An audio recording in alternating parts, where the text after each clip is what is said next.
Okay, there we go. Everything should be all up and about.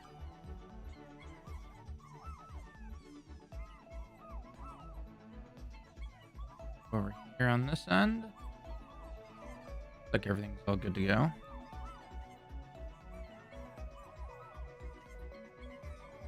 Okay. Boom and boom.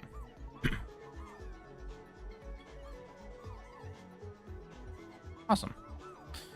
Alrighty. We need to continue on because I gotta fight with the guy who stole my CPU. Oh. But before we do that, I see the asteroid. Honk. Anytime you see an asteroid, make sure you do that. Speaking of seeing an asteroid. Whee. Honk. Ah. Gonna turn into the comet? Yeah, it's the comet you turn into. Yeah. Oink. Ah, the X, right? I always forget about the X. Hang on. Gotta take a quick detour real quick. We gotta take care of these X's.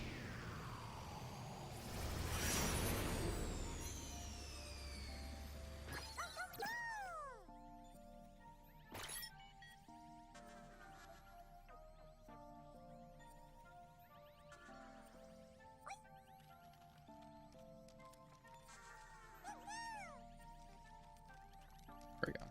All right. Chase the X's. You guys know the drill. Hope my stick drift doesn't kill me too much.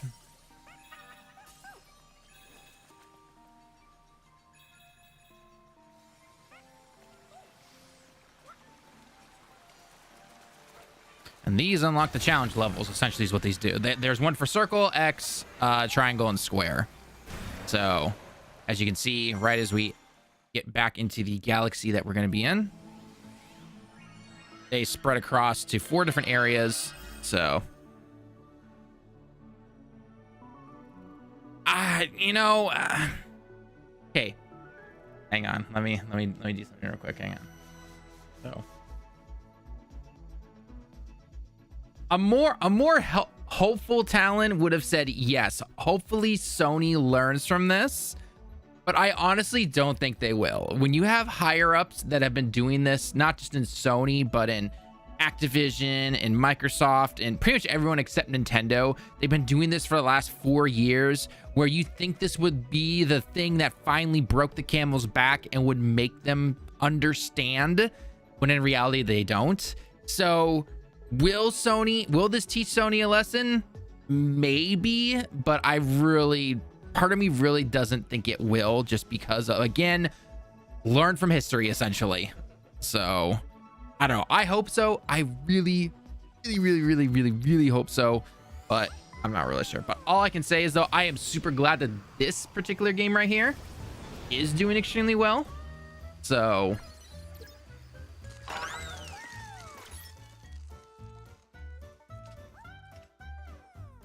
before we go on,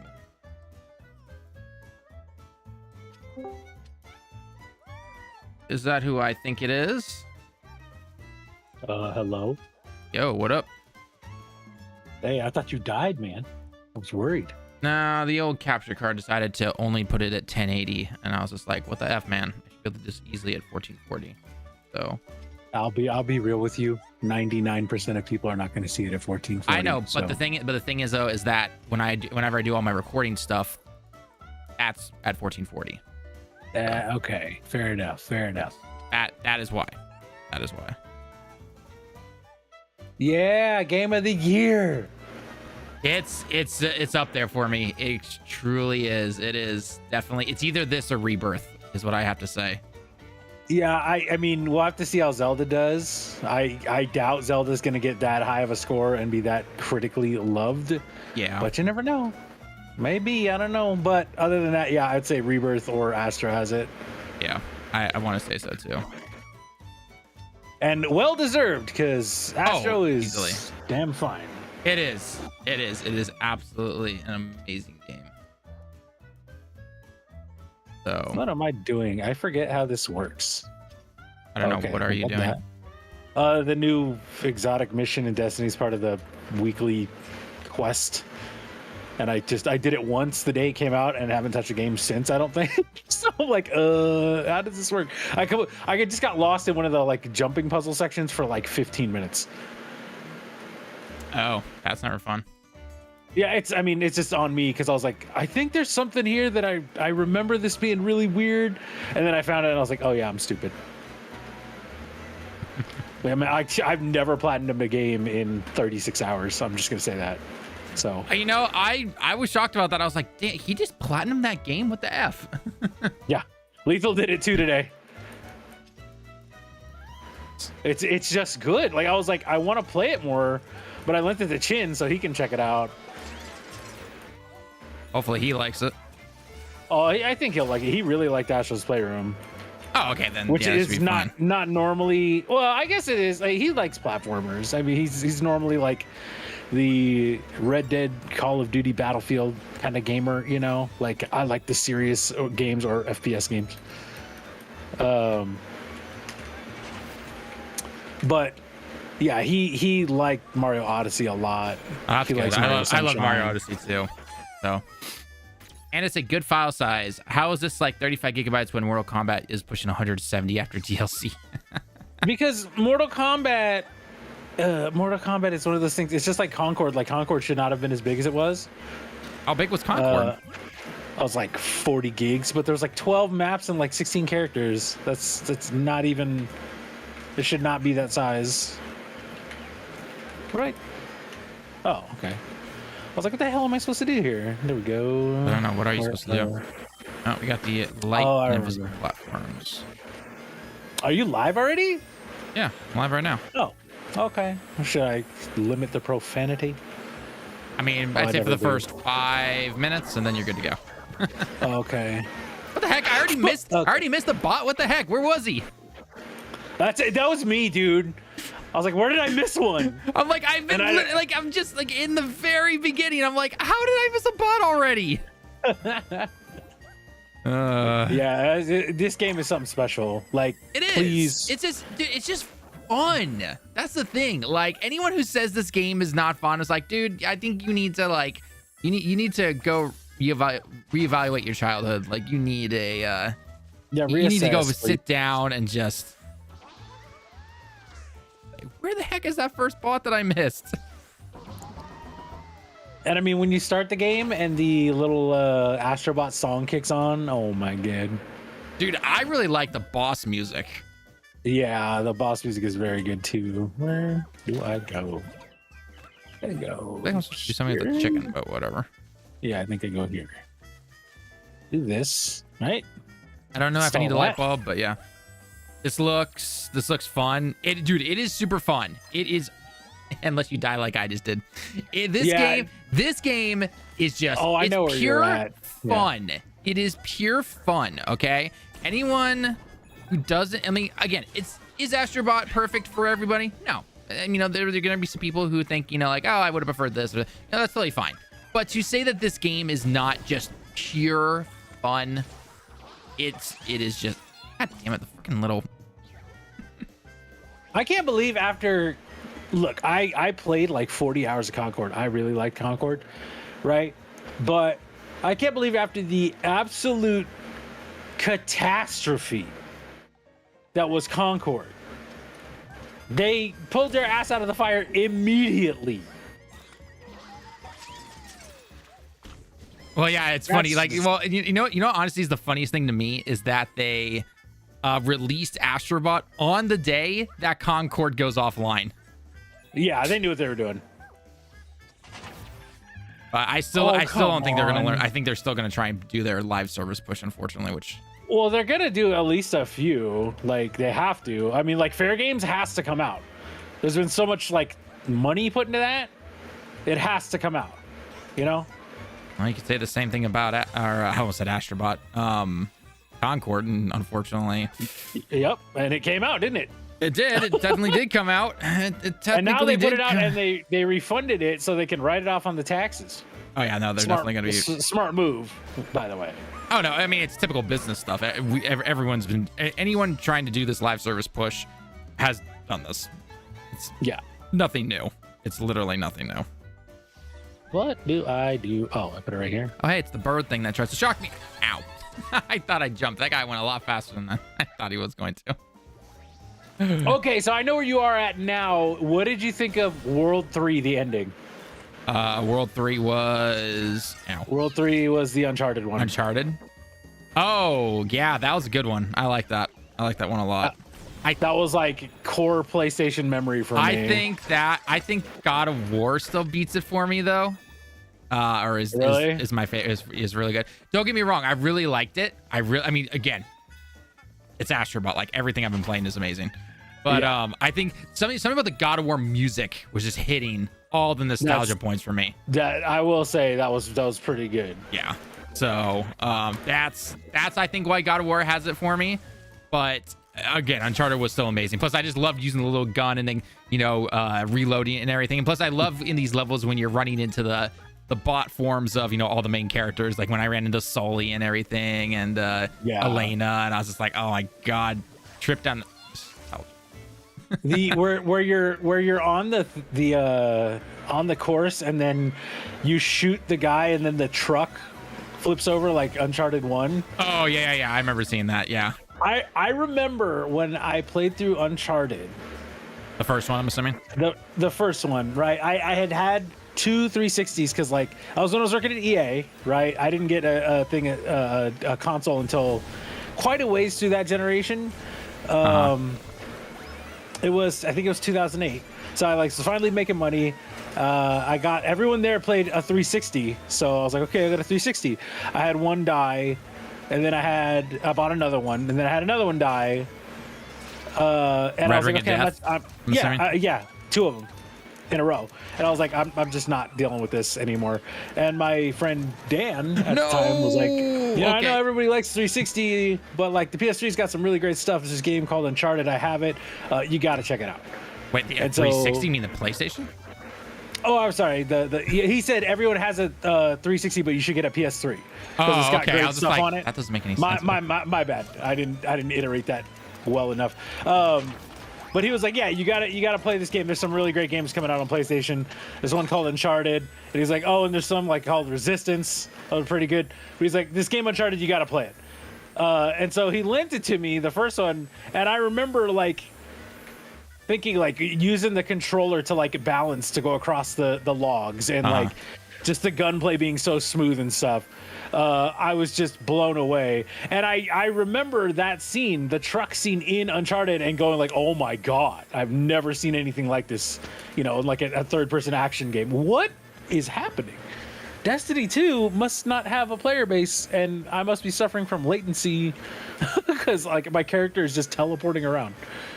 Quickly on screen, am I supposed to be doing something over here with the light bulb and the platform? I would assume so, but you're always supposed to be doing something. I know, but that's the thing. What am I supposed to do here?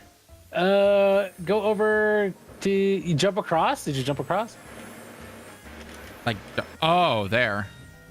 Yeah. I was trying to look. I was just I'm not, because nothing's popping up or anything. Ah, there we go. Puzzle piece. So limited sword ammo in Destiny 2 right now. So I'm getting the World Line Zero catalyst done after 19 seasons. Because I have the ammo. Ooh, okay. How more kills do I need? Can't be that many. Oh my god, I have 108 out of 300. Ugh. Sword is not very good. Piggy bank! Yeah, I forgot. I love getting the piggy bank. Right, and then you throw it and it explodes in coins. Did you see the thing that where people found that there was a Stellar Blade stuff in the credits? I did see that. Yes. And Rise of the Ronin. Yep. They're like, oh, that's gonna be the DLC, and I was like, nice. Yep. Big bada boom. Give me more of these. Well, yeah, I mean, they've already confirmed that they're having free DLC and challenge levels and everything. So. Yeah, I'm super down with that. By the way. Did you watch there was an interview with one of the top guys on the Friends Per Second podcast. It was Doucette, right? The director? Yeah. Yeah. Yeah, it was pretty cool. So I was like, oh, that's cool. I absolutely love Team Asobi. Yeah. They're up on my list now of I will just buy what you put out without question. I wonder why companies aren't willing aren't waiting until near Christmas anymore. Because you have to remember that what they want to do, or at least this is the way I remember it, they always want to release it like, let's just say late October, early November. That way it's on your radar for Christmas. Because if you release it, let's say the week before Christmas, then kids can't go tell their parents that, hey, I want this for Christmas, essentially. Right? Yeah. Yep. So, you have to get a run up. You have to release early to start hype for a run up. Yep. So that's why. Plus, and then parents might try to hopefully look for sales if you're Ubisoft. So, you know. I know. I saw the poor sales of Star Wars, and I was like, dude. Hey. Like, so hang on. So, what were the official numbers? Did they ever? Because they haven't released those, to my knowledge. No. Those are, no. It's more analytics, if I remember correctly, that are predicting it essentially. Well, and the director came out and was like, "Yeah, we haven't had the sales we wanted," which is good because that means I'll be able to snag that on Black Friday for like $20. Oh yeah, and I'm expecting a huge sale. And apparently they're trying to fix like some of the stealth stuff that people hated, which is good. Yeah. I like stealth. I don't mind that at all. But like, well, I heard there's some problems with it though. Like I guess there's inconsistencies where like you think someone should not see you because you're super far away and they see you somehow and then you are automatically reset. And then there are other times where you're like 2 feet in front of them and they don't see you. So it's like, okay, so there's some kind of there's something wrong there essentially. And then there's I don't know if you saw that clip that was going viral where like the main character was sneaking up behind someone to do a basic stealth takedown, no problem, and all of a sudden the game glitches and just sends her across the entire screen and just alerts her alerts the presence of all the enemies and everything. I was just like, damn, you cannot have that in a stealth section like that. You know that like James Franco first time meme? Mm-hmm. Literally Destiny players like. Some Destiny 2 coded shit of like I was saying, I just had that happen where I just teleported for no random reason. Like September and October are incredibly stacked. Just this week, it's Marvel and the Persona 3 DLC. What Marvel games coming out this week? Marvel Capcom. Oh, the fighting Marvel game collection. Yeah, right. Okay. And which is either $1 or $40 depending if you have Game Pass. Yeah, but then you don't own it. So guess what? Yeah, you better hope they never take it off because otherwise, out. Yep. Because I mean, look what happens with PlayStation. Like they just took Sea of Stars off. You know, and people are like, "Oh, it's such a win for PlayStation." It's like, buy it. Fucking buy it. Well, that's the problem. People aren't buying it. And yeah, the more you rely only on, it's like Plucky Squire, right? Like that's coming out on PS Plus. I'm absolutely gonna get that, and I'm gonna platinum it on PlayStation, and then I'm gonna buy it on Steam so I can play it on my Steam Deck.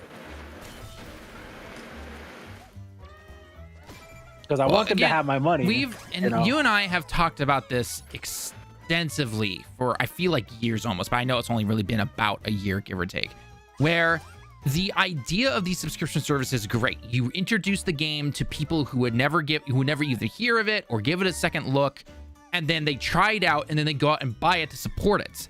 But that's the problem. No one's going out and buying these games. And I understand, you know, especially with the world economy right now and everything, I'm not saying you have to go out and buy every single game and everything like that, but you should at least be on your back radar that if you see it potentially for a sale maybe or something like that, at least buying the game in any capacity is better than just simply relying on subscription services. Because guess what? That's more money for the developers and those teams, and they can make more games. Mm-hmm. But and if not, you end up like what's the name's Hi-Fi Rush Studio, where everyone was like, "It's so great," and nobody bought it. Exactly. It's like buy a game. Like I'm gonna be real. I did not buy Concord. I was gifted it by the combat director. Cool guy, very nice. But yeah, like I would have bought it, but then they were like, "We're shutting it down." I was gonna buy it on PlayStation because I really enjoyed it. I enjoyed my time with it. Yeah. Only game in December notable is Indiana Jones. Dude, I'm wondering how Indiana Jones is gonna do. Bobby here thinks he's gonna do extremely well, but I just don't know. I did not say that ever, Talon. Stop putting goddamn words in my mouth. Fine. It's gonna do well with dads. That is what I said. I said people my age. I think people my age with the expendable income are gonna buy it because, like, every one of my friends is like, I'm gonna buy that. And one of them was like, I'm gonna get it as soon as I can. And it's not a money thing. It's a time thing, you know. Right. Yeah. But he's like, I'm gonna get it as soon as I can, and all that stuff. Yeah. But he was very like, yeah, I'm gonna get it as soon as I can. But you know, I want to get it. And my other two friends are like, oh yeah, day one. My other friend bought the collectors. I found out he actually did buy the collectors.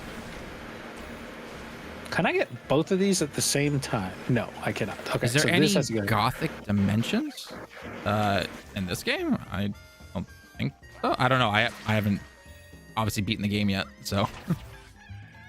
Are there any gothic dimensions? There's like horror kind of ones, like spooky ones. Not, I want to say gothic. I don't know. you had to have played them by now, Talon. There's a couple. You had to at least have yeah, one. but I didn't. They weren't exactly. They were just very short. So hang on, I gotta feel the vibrations in the controller. Isn't that cool? Oh, I think this is it. Yep, there we go. Ah! Oh no. Okay, I went to the right area. I was like, no. Oh, okay, this is the right spot. Do. So catchy. I think I told you this already, but my wife is in love with this game. That the moment I finish this, she's like, I'm playing this game. Like, she's gonna take over the TV and everything. She's like, I'm playing this game. I'm like, I told you, man, you gotta get a pro. I know, you right? Gotta rally your students with like a Mr. Talon needs a PS Pro so he can play games with you guys. And by with you guys, I mean if you can find me in a Fortnite lobby. Some of my kids do play Fortnite, and I shake my head. Of course they do. They're kids, man. To be fair, though, I think I posted it on social media about that one kid of mine who, like, he built his own PC and everything, and he had a PlayStation 5 because of his brother, and he's just like, yep, I'm enjoying this a lot. Yeah, PC is great. Like, PC is great. Like, here's the thing, you don't buy. I mean, most people buy a console for the simplicity, right? And some of them buy because, like, economically nothing else works for them, and that's totally cool. Like, I'm never gonna get on someone for that. However, if you have the money and if you want the maximum, bang for your buck, you want the best experience, right? I won't say bang for your buck because that's console, but you want the absolute best experience. Money is no option.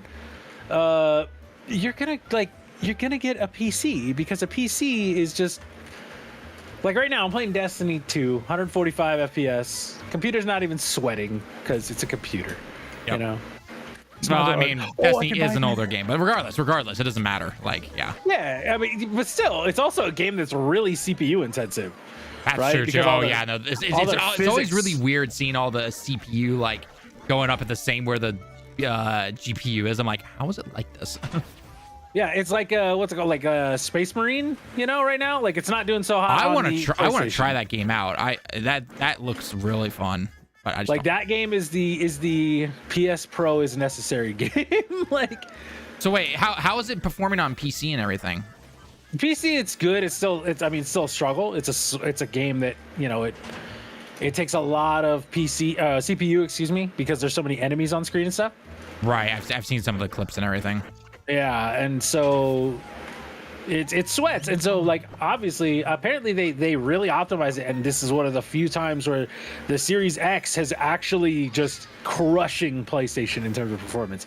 Which I was like, oh shit, they finally found those fucking 2 teraflops they're always talking about over there. Exactly. Like, which is good. Like, come on, like, Microsoft, you're fucking $3 trillion company. How is it running on the S then? That's my question.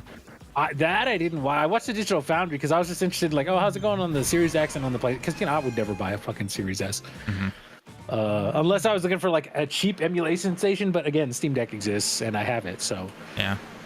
Jacob, Astro Bot is sick. It is. It's an absolutely amazing game. Anyone who has a PlayStation 5, buy this game.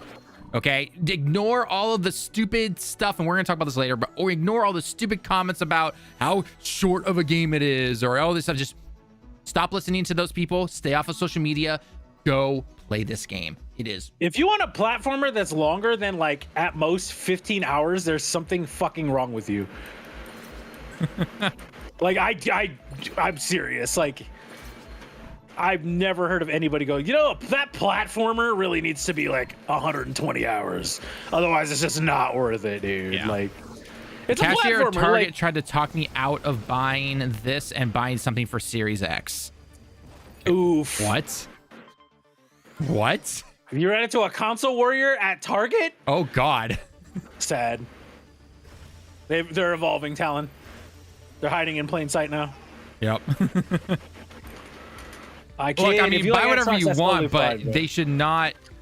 They should not be pushing you to buy one thing over the other. Yeah, that's not their. I mean, that's not unless their it's job. really like, you know, like if someone went, hey, you know, Series S, if you don't have a 4K TV and you're okay with like the performance being, you know, a little less than in other things because you're on a budget, Yeah. Series S, cool. Like if you got the money and you got a 4K TV, get a Series X. Like that's when you should be doing Yeah, it. You know or what I mean? like if there's something, or like if you're overpaying for, you know, like especially for like maybe parents if they're like they see a game somewhere and it's like $150 when in reality it should not be that much, right? Yeah. So that in that instance, then yeah, it's just like okay, oh I need to do that. So Yeah. Oh, I need that. Oh, I just need to hit this guy. What am I doing?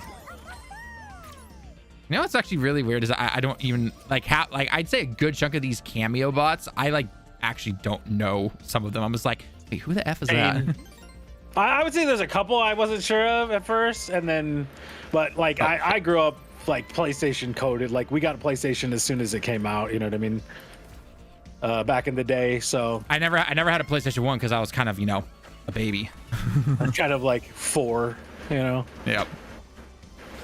Yeah, four-year-old Talon couldn't exactly understand that stuff yet. I mean, I was playing Zelda when I was 4. Talon, come on now. I didn't get my first console / Game Boy until I was 7, and I had to pay for everything. Oh wow. Yeah, like that was the rule in my house. I had to pay for everything when it came to games. So, That's cruel and unusual punishment. I mean, I'm gonna have a conversation with your actually parents. kind of was good because it forced me to really quickly learn how to like save money and all that stuff and not do impulse buying or anything like that. So That is fair. However, growing up without a PlayStation, goddamn. I can't well, even no, imagine. I got Game Boy Color along with Pokemon Yellow. That was the very first thing I bought. I remember I walked into, this is gonna age me, Toys R Us. And bought it Gonna there. age you, motherfucker. I lived when Montgomery Ward was a thing, Talon. Yeah. I don't want to hear it. And then soon after that, like I think 2 years after that or something like that, I got, it was 3 years. I got a game. The GameCube was my next console I got. And then what I did, my friend and I did, was we went in on it together and we got a PS2. Was it Lemon? No, it wasn't actually. I didn't know Lemon yet because I was still in elementary school. I didn't make Lemon until 8th grade. So so my neighbor and I went in on a PS2. We kept it at his house because we always hung out like pretty much every day essentially, right? But if there's ever a time he was gone or I wanted to use it for a particular game, simply picked up the cables, brought it over, had it at my place. You know, nothing too fancy or anything like that. So, chicken rocket. Ow. Rip Circuit City. Oh God, I remember Circuit City. I remember Circuit City going out of business and being like, oh. I think I went there a few times as like a young teenager, if I remember correctly. Yeah, because I think I was like around 17 or 18 when they closed, so that would check out. Yeah. All right, you big fuck. Oh, right. Into the little portal thing. What the hell? Oh, this will be fun. There we go.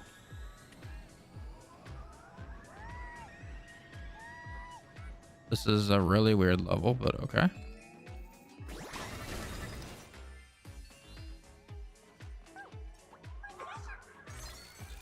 Oh yeah, I love that. What do I throw this at? Man, what a fucking fantastic game.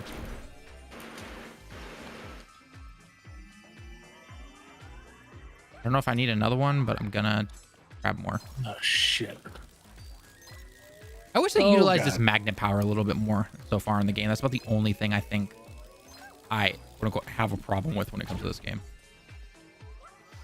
Man, gotta love Destiny 2, where an enemy can just grab you from full health and one-shot you without you being able to do anything about it.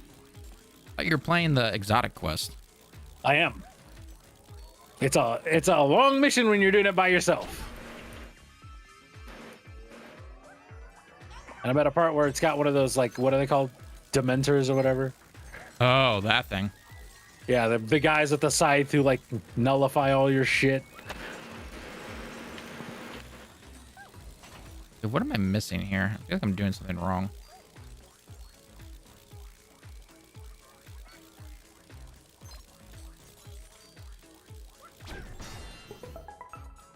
Oh, there we go. Okay. Now I should be able to just the chicken boost.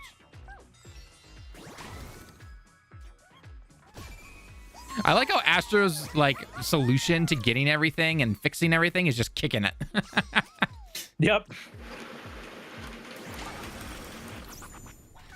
Like especially that satellite that always falls whenever you complete complete a galaxy, and it just crashes into the ground again. You just go up to it and kick it, and it just works automatically. I'm like, oh, it's like, oh hey, here. Oh, did it? Oh, wait, no, okay. I was like, this ammo fell off the map. I need it for this boss.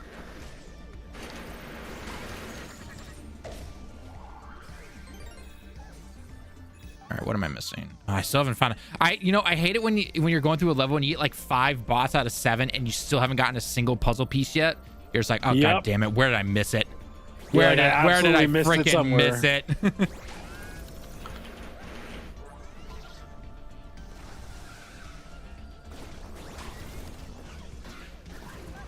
Oh god, that actually stopped it. Okay.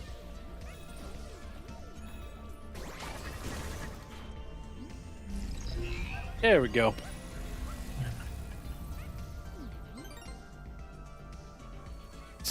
The game is ready to E, but some of Astro's kills are anything but. I mean, yeah, you're not wrong.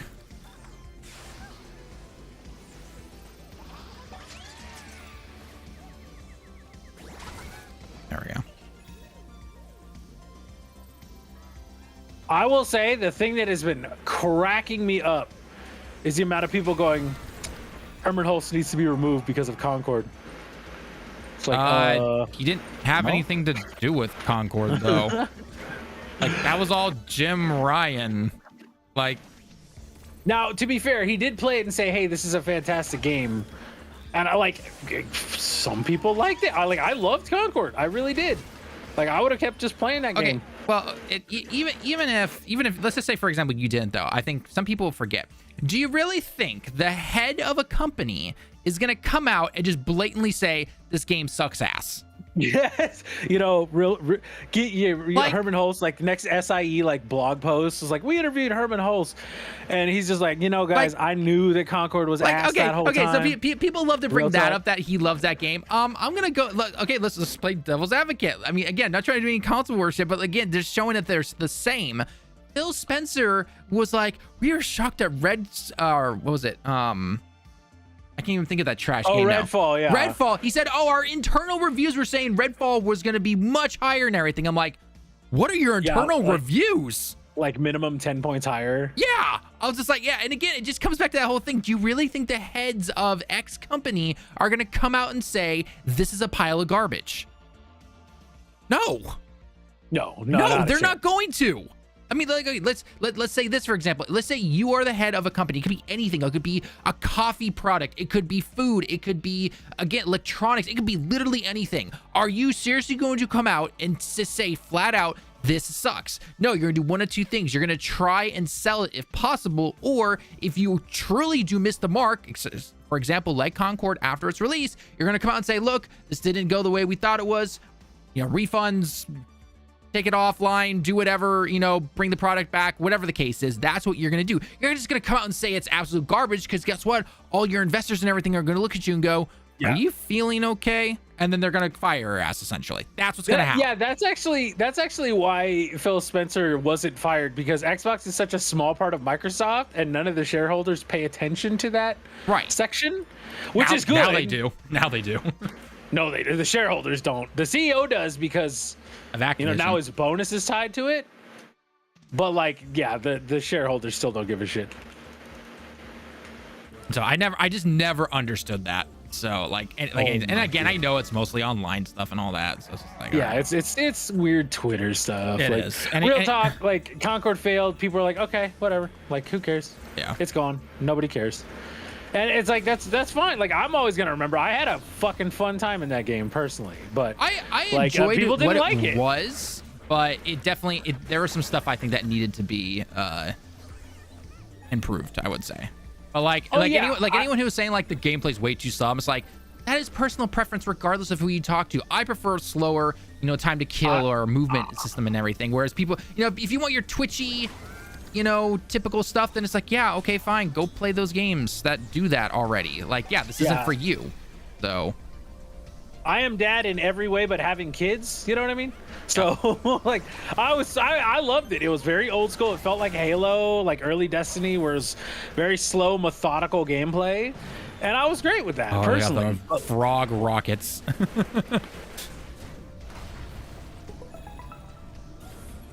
Very convenient. That is a good superpower right there, Astro Bot, to be able to shoot rockets at something and create life.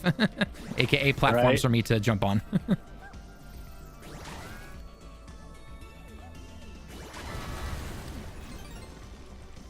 Okay. I killed these damn 2 enemies that were a pain in my ass. I can go in with my sword. There we go. Ugh.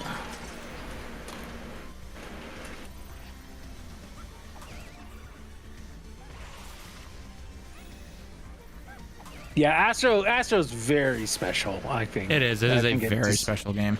It really feels fantastic. Oh, there's my bot. It's just a good little platformer, and there's not enough of those nowadays. I missed the bot already. God damn it.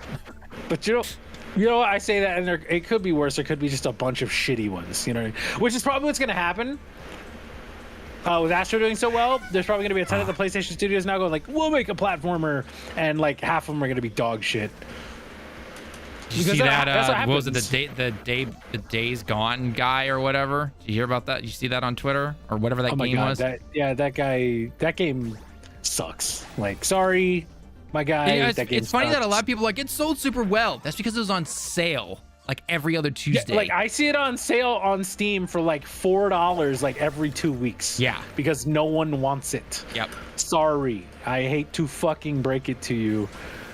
That game is kind of ass. Like, I try to be nice, but I mean, I literally just tried that game for the first time, and like, it didn't save my data. So that was the end of that. I was like, okay, you're not respecting my time. I'm not going to put any more of my time into this game. Like, I did like a couple of missions, saved it, and it didn't. It's funny. Save. It's funny you bring up the whole save data thing, because that's exactly what people are giving Star Wars Outlaws crap for right now. Right? Well, that wiping the whole early access progress was really bad. Right, but it just goes to show that is a bad thing when it comes to a game and everything like that. It's like, okay, so there are some bugs. There's just like, okay, whatever. But oh, hello. Yeah, but like, not respecting your time and making you do shit over. Yeah. That's, to me, that is 100% a valid reason to go, I'm not fucking with this game. Fuck that. Yep. Like, 100% is valid. Okay, I'm getting near the boss, I know. Oh, come on. He will not die. Oh, I'm so dumb. I'm doing this mission. Oh, no, I'm still super powered. What am I missing? Dude, what am I doing wrong with this little enemy? What is that? Like, he keeps... Oh, you just have to keep punching. It's got like a core in it that you have to kill, so you have to get the blocks on the outside off of it. Right. Just keep punching it. Keep punching it over and over and over. See that red core that came out? You have to kill the red core, and it takes like 3 hits after you've gotten the blocks away from around it.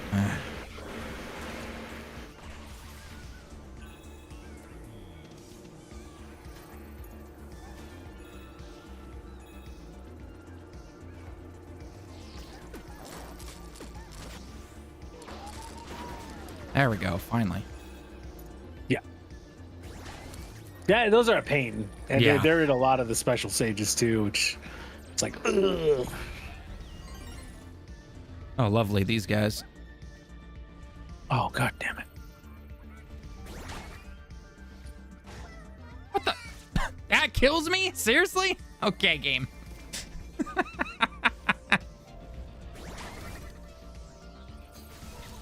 There we go. Dreamcast is 25 years old tomorrow. The system deserved better. Yep. GD-ROMs were probably one of the worst decisions in gaming. What? I mean, the worst decision was Sega not putting any piracy protection on it. Come on now. That is on Sega. Like, it's not on CD-ROMs as a format. Please. I was there. I'm old, okay? I got that as a teenager. That fucking system. I got it for my 14th birthday. All right? So... Man, really are showing your age, aren't you? I'm fucking old. I say it all the time. Like, that's why I have a much different perspective than a lot of people in gaming, because I'm old. I was born the year Nintendo came out, you motherfuckers. It's always funny seeing things. It's always funny if you're born, like, I think before 1998, I think. Maybe it was a little older. You're technically older than Google. Yeah. And that blows people's minds. How did I not get that? Oh, there we go. Okay. I remember when Google came out, because we had like Ask Jeeves and Yahoo and shit. And then Google came out and it was like literally just game changing for search engines. Yep. And like, if you were young, right? At that point, you were what, like 8 maybe? Give or take, yeah. Yeah. I was to the point where I was having to use the computer for school all the time and shit, so like, it was absolutely gay. My friend was like, oh, have you heard of Google? And I was like, what? So yeah, go to google.com. It's like way better than all the Ask Jeeves and other things. It's like, I was like, holy shit, like it gets everything so quickly and like the info that you want instead of just random shit. I do not remember this part. Okay, let's see.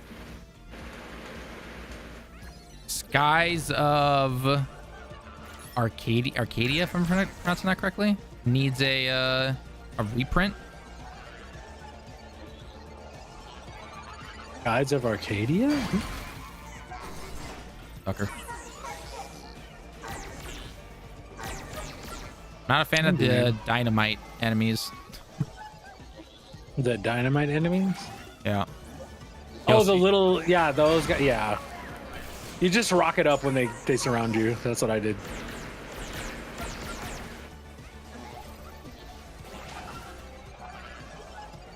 Okay. That did literally nothing. All right. Yeah, come on. Ah, moving. No, damn it.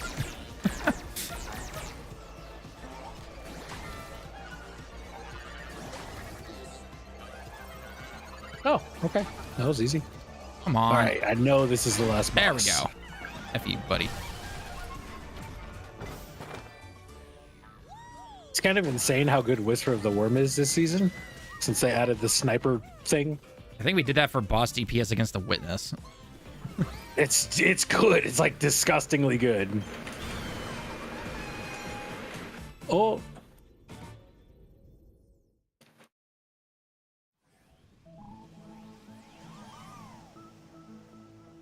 Well, I'll go back and 100% those levels in a bit.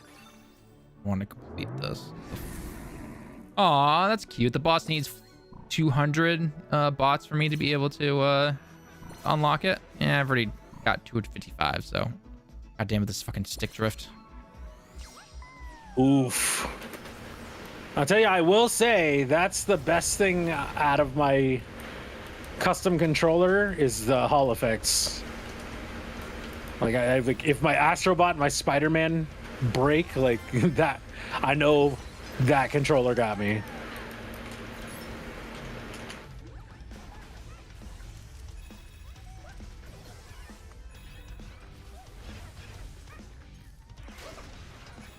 I gotta go from an ice to a space to a lava level. Like 2 seconds. Ooh, water. That's I gotta say, probably one of my favorite levels though is the one where you turn into a giant sponge at the sauna. Oh yeah, that was great. I love that level. Such a fun level.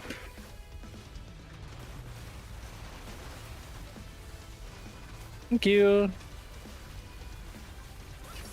It took me forever to realize, like, because I kept thinking, oh, there's something with this smokestack.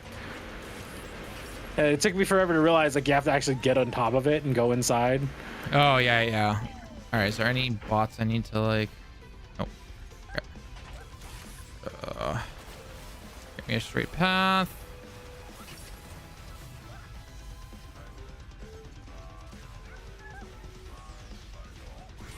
All right, what am I getting? Oh, the little ball thing. Dude, I love this little power. This is so much fun to use. Oh, yeah. That is a good one. There we go. I think the only one I don't like, I should say like, I should say that is not my, is my personal. Oh, Jesus. Okay, I did not expect that. The only one I guess is my quote unquote least favorite that I've come across so far is the, I think it's like the elephant trunk one where you suck up the materials and you can create platforms. That's probably my quote unquote least favorite. I don't know. I liked all of them. I really like what they do with them in the final boss. They were very, very cool in my opinion.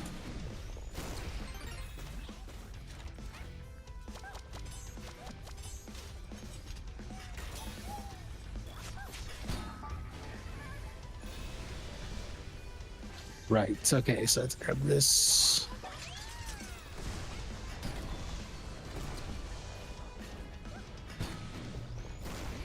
There we go. Still not seeing any bots. Where are my bots? Like, I'm even trying to listen for them. I'm just like, where are my bots? Yeah, I would just scan and look for the little sweat. I don't know why that caught my eye so much, but that was what got me. Wait, what are you talking about? Like every bot, like it's got like they'll be hanging on to something or standing around. Right. So some ones that hang on to stuff, they would like sweat. Mm-hmm. Like have little beads of sweat that like fly off them, and that would catch my eye most of the time. I do not remember what the hell I'm supposed to do in this boss.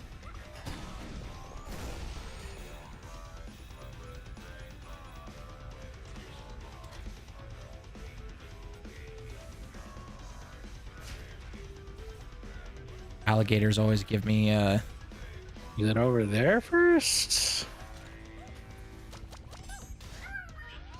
Oh, I gotta use the ball power to not get eaten. Oh, I so forget what obvious. the game was, but it was like a little game with a little alligator with teeth. You remember that?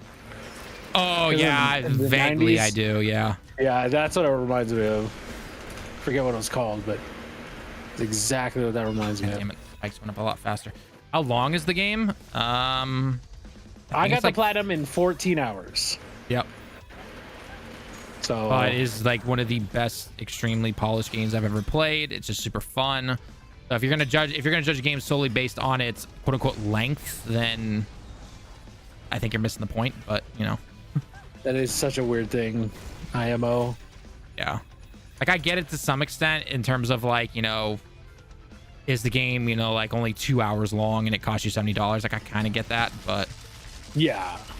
that's not the case here. Like For me, yeah, like a lot of people were like, oh, because I saw someone did like an entire guide that was like 6.5 hours, and people were like, you know, people talk crap about Hellblade when it was that long. I was like, Hellblade was 6.5 hours, and it felt like 20 hours in the worst possible way. Like I thought, wasn't it the there's a full playthrough of the game on YouTube. It's like 5 hours and 25 minutes or something like that. And somebody said like out of that time, like 4 hours or 4.5 hours was actual gameplay. Like the rest of it was just like walking essentially.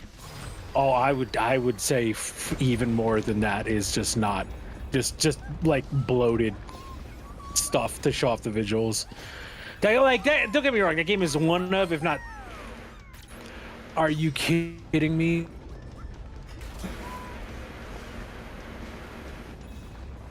Oh god, this thing sinks. Oh, okay. Hey, that would have been nice to have known. All right, well, I gotta play something different than Destiny, because I'm about to lose my shit. I was on the last boss of that whole thing, and the game crashed. Oh, lovely. Yeah, we wonder why it's at its lowest player point ever. I was like, I'm trying, dude. I was like, okay, I can run strikes. Then I was like, oh, maybe I'll do the weekly story.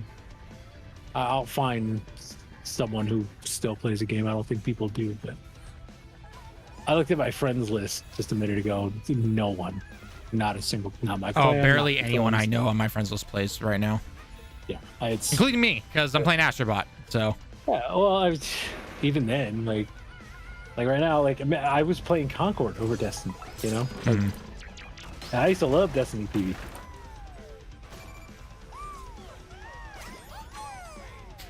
I did notice, though, at least when finding the bots in this game, that the ones with the PlayStation like 4 button icons next to them, that makes it a little easier sometimes to find certain bots, because if you see a normal bot, then you're like, okay, I'm on the right path. But if you see something that's past that, you're like, oh, I missed one. Yeah. So, who are the people you're collecting?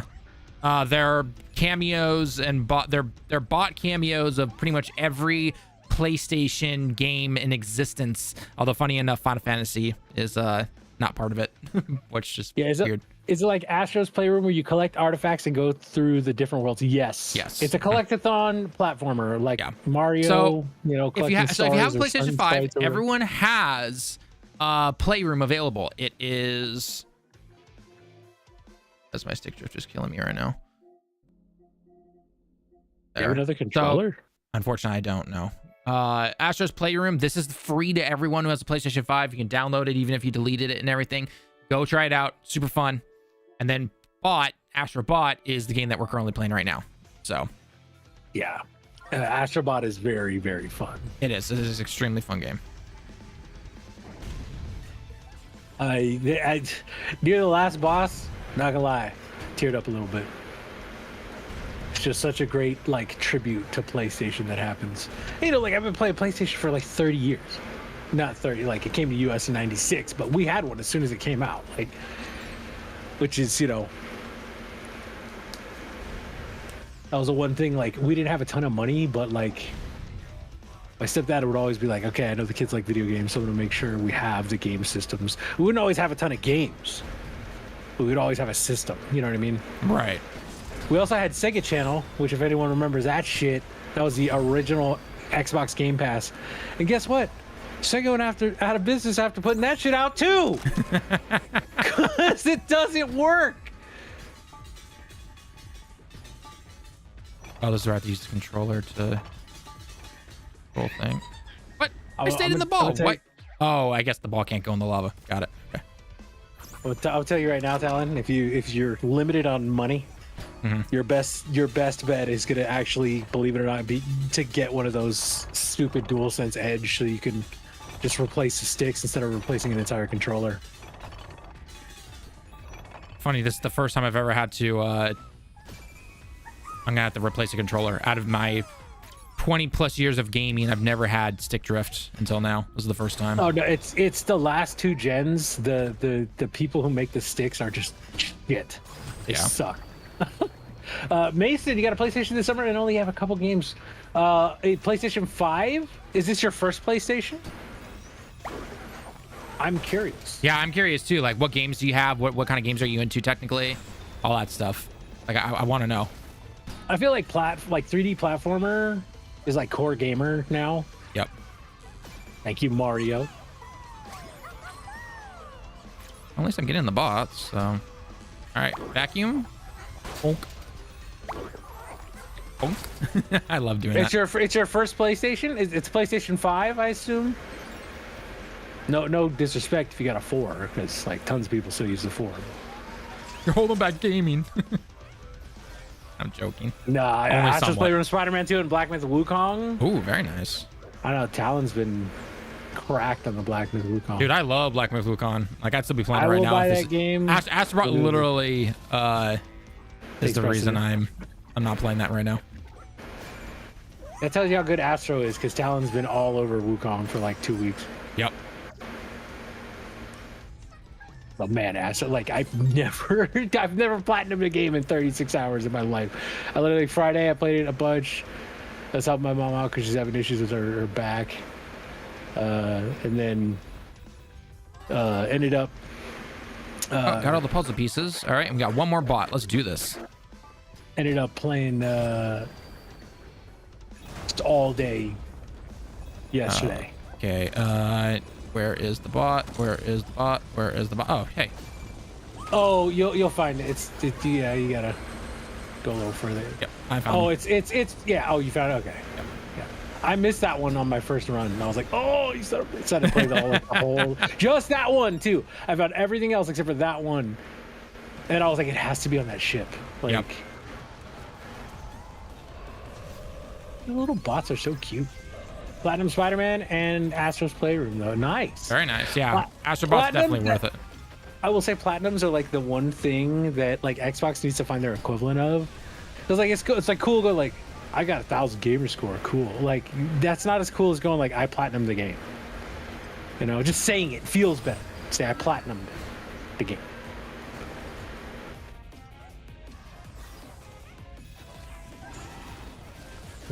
Wow.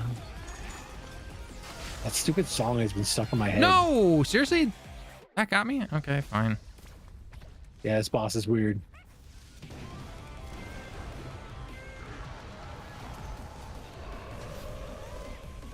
Glad I'm finally getting able to. We're not going to talk about the company, Talon. Just throwing that out there. But I'm glad I get to start that job. Oh yeah, no, that's definitely congrats on finally being able to do that. You start tomorrow?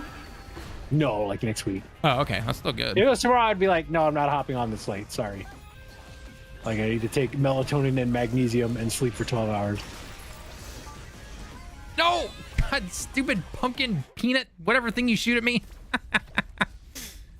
That's honestly, that's another thing I've been doing in this game a lot is like, even when I die or something happens funny, stupid, whatever, I am laughing so much with this game.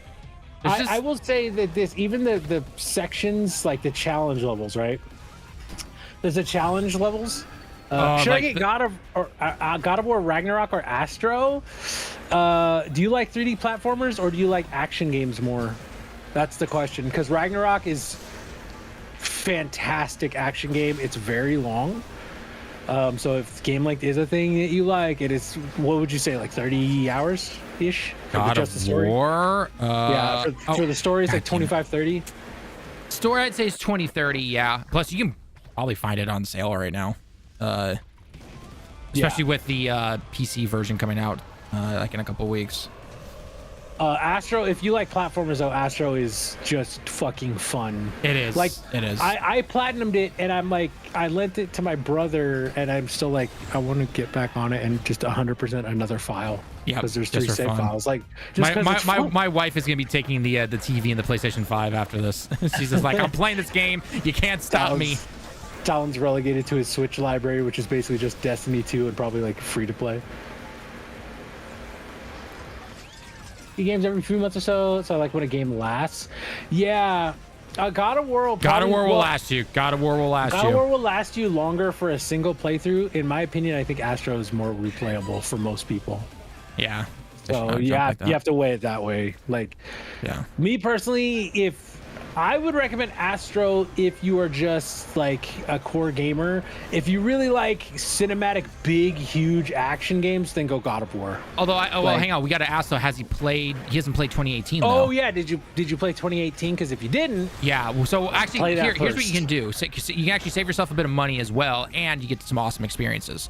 Go get God of War 2018. It's a PlayStation 4 game, but it did get some visual bump ups with the PlayStation 5. Go play 2018. Yep. You can get it for like less than $20 or something like that probably now. Yeah, it's like $20. If you don't get it on sale, it's $20. Like because I think it's a PS4 classic. Get it on sale and you're good to go essentially. And then get Astro. Yep. And then if you enjoy 2018, which you should have. Ragnarok. Huh? I said, and then if you enjoy 2018, which you should. Yeah, you then you get Ragnarok. Yeah, you'll get Ragnarok around Black Friday. Yep. You'll save a ton of money. You'll probably get it for like $30. God of War 2018 is really good. And Ragnarok is really good. I want to play it on I'm probably going to play it again on PC. I want Rockstar to put out a patch for Red Dead 2 though for PlayStation 5 and Series X, man. Like, why is that not done already? Once you beat Wukong, yeah, and Mason, that's perfect. That's a perfectly good idea right there. Is just focus on Wukong, get through it. We're covering Wukong right now on the channel, but I've noticed a lot of people are just taking their time with it, which is perfectly fine. Which is honestly the way you should do it. We have to try and beat things as fast as we possibly can sometimes due to what we do here, but at the same time, like little Bobby here just did platinum the effing game here on Astro Bot in less than a day. So. But that just proves like, how fun it is, right? That just shows you how fun it is. So yeah, I don't like game like I used to. Like I keep up on a ton of gaming news. That's what I'm doing all day is like looking at game sites and Twitter for gaming news over playing games as much, because that's like what we do. But Astro was so much fun. I was just like, I just want to play this. Oh no! Okay, so my wife and I, because it's still really hot and humid here in the summer, we go on night walks to try and at least get outside and get some exercise and everything. And we got back at like 10 p.m. last night, and she's like, all right, I'm gonna go jump in the shower and then I'll get in after her. And I just decided to jump. It was my mistake. I jumped on Astro Bot just to finish because I had paused it and I just wanted to finish the level real quick. And then she comes out and she just sits on the couch behind me and she just starts watching me. And next thing you know, it's 2 a.m. I'm just like, oh, effing A. Yep.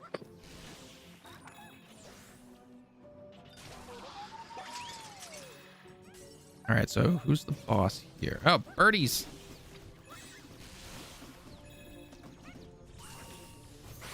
Ball again. Yes, awesome. I love the ball.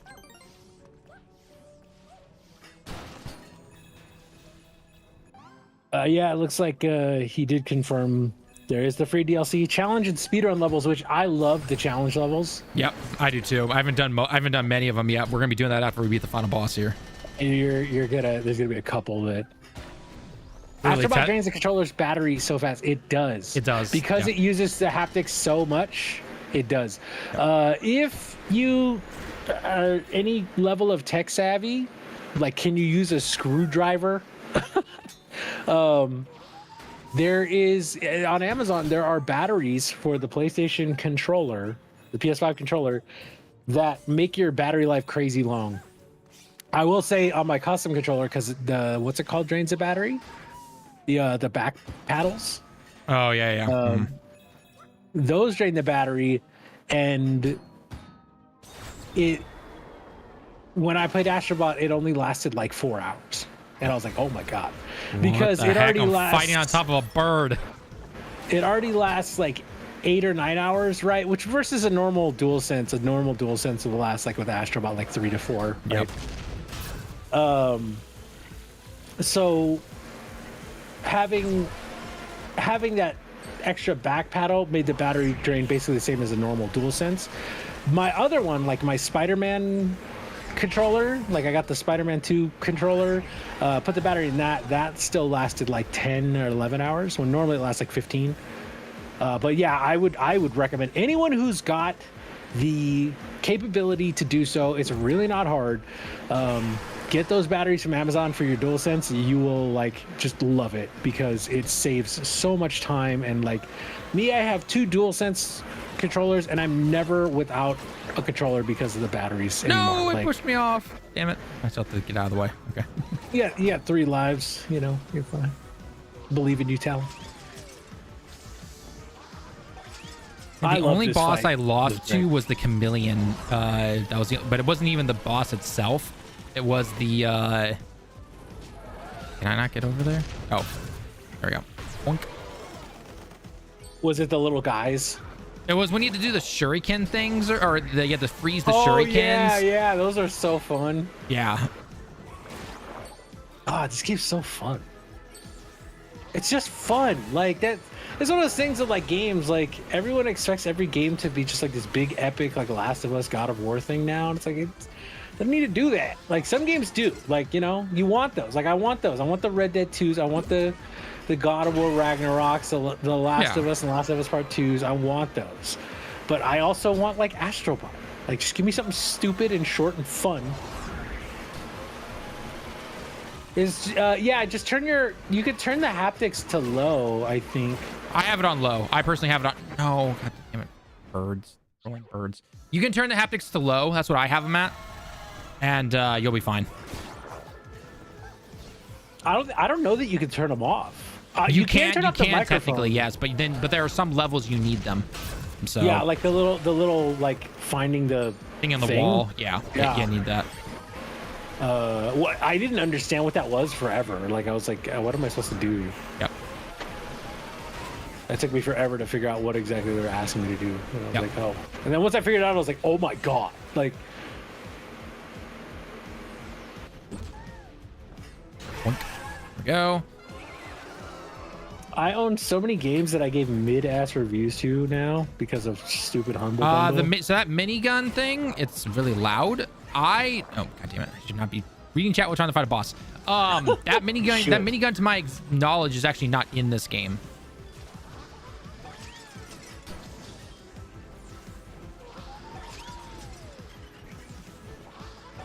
There we go.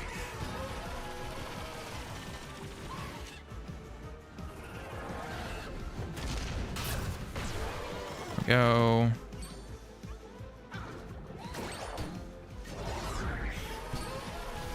Yep. Thank you for taking out the enemies.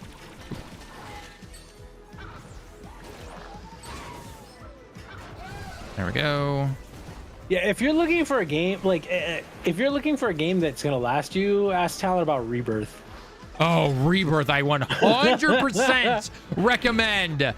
But you do need to play Remake, which luckily you can get on sale. In fact, yeah, Remake will cost you like $20, and yeah. that's another game that's pretty damn long. And it's if you're 100%ing everything. Yeah, but then Rebirth, 100% recommend Rebirth. And then you should Final totally, Fantasy and then 16 as well. and you should totally check out our guide on the channel and everything, and help you out there. 16 as well. 16 took me like 70 hours. 16 was a great game. Absolutely love 16. It's like.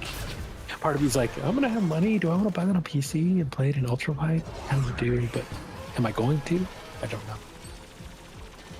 We'll have to see, because like, if I have a job, I might get that pro. If it's not too like, if they go 600, I'll go okay. I can swing that. Must if they be go nice. 700, Not gonna go, be 600 for me. God damn, the freaking spiky guy got me. You live in the land of Sony, Talon. You make them sell it to you for 600. Yeah, it's probably gonna be at least 1,000 probably. Be The equivalent of contractor. $1,000 most likely. Be the loud American contractor, Talon. Come on. Use your noggin, man. You got that easy, right? That's still like what I would do. I would move to Japan and be the loud American for Nintendo, right? Wouldn't you told me about that? Yeah. How many cool bosses? I think 6 bosses. There's 6 big bosses. Main big bosses in this game are 6. There yeah, are all other bosses that you do fight though. So yeah, there's mini bosses that are pretty cool too. Yep. But the big epic bosses there's 6 of them. Oh, and then there's the last boss too, which is pretty cool.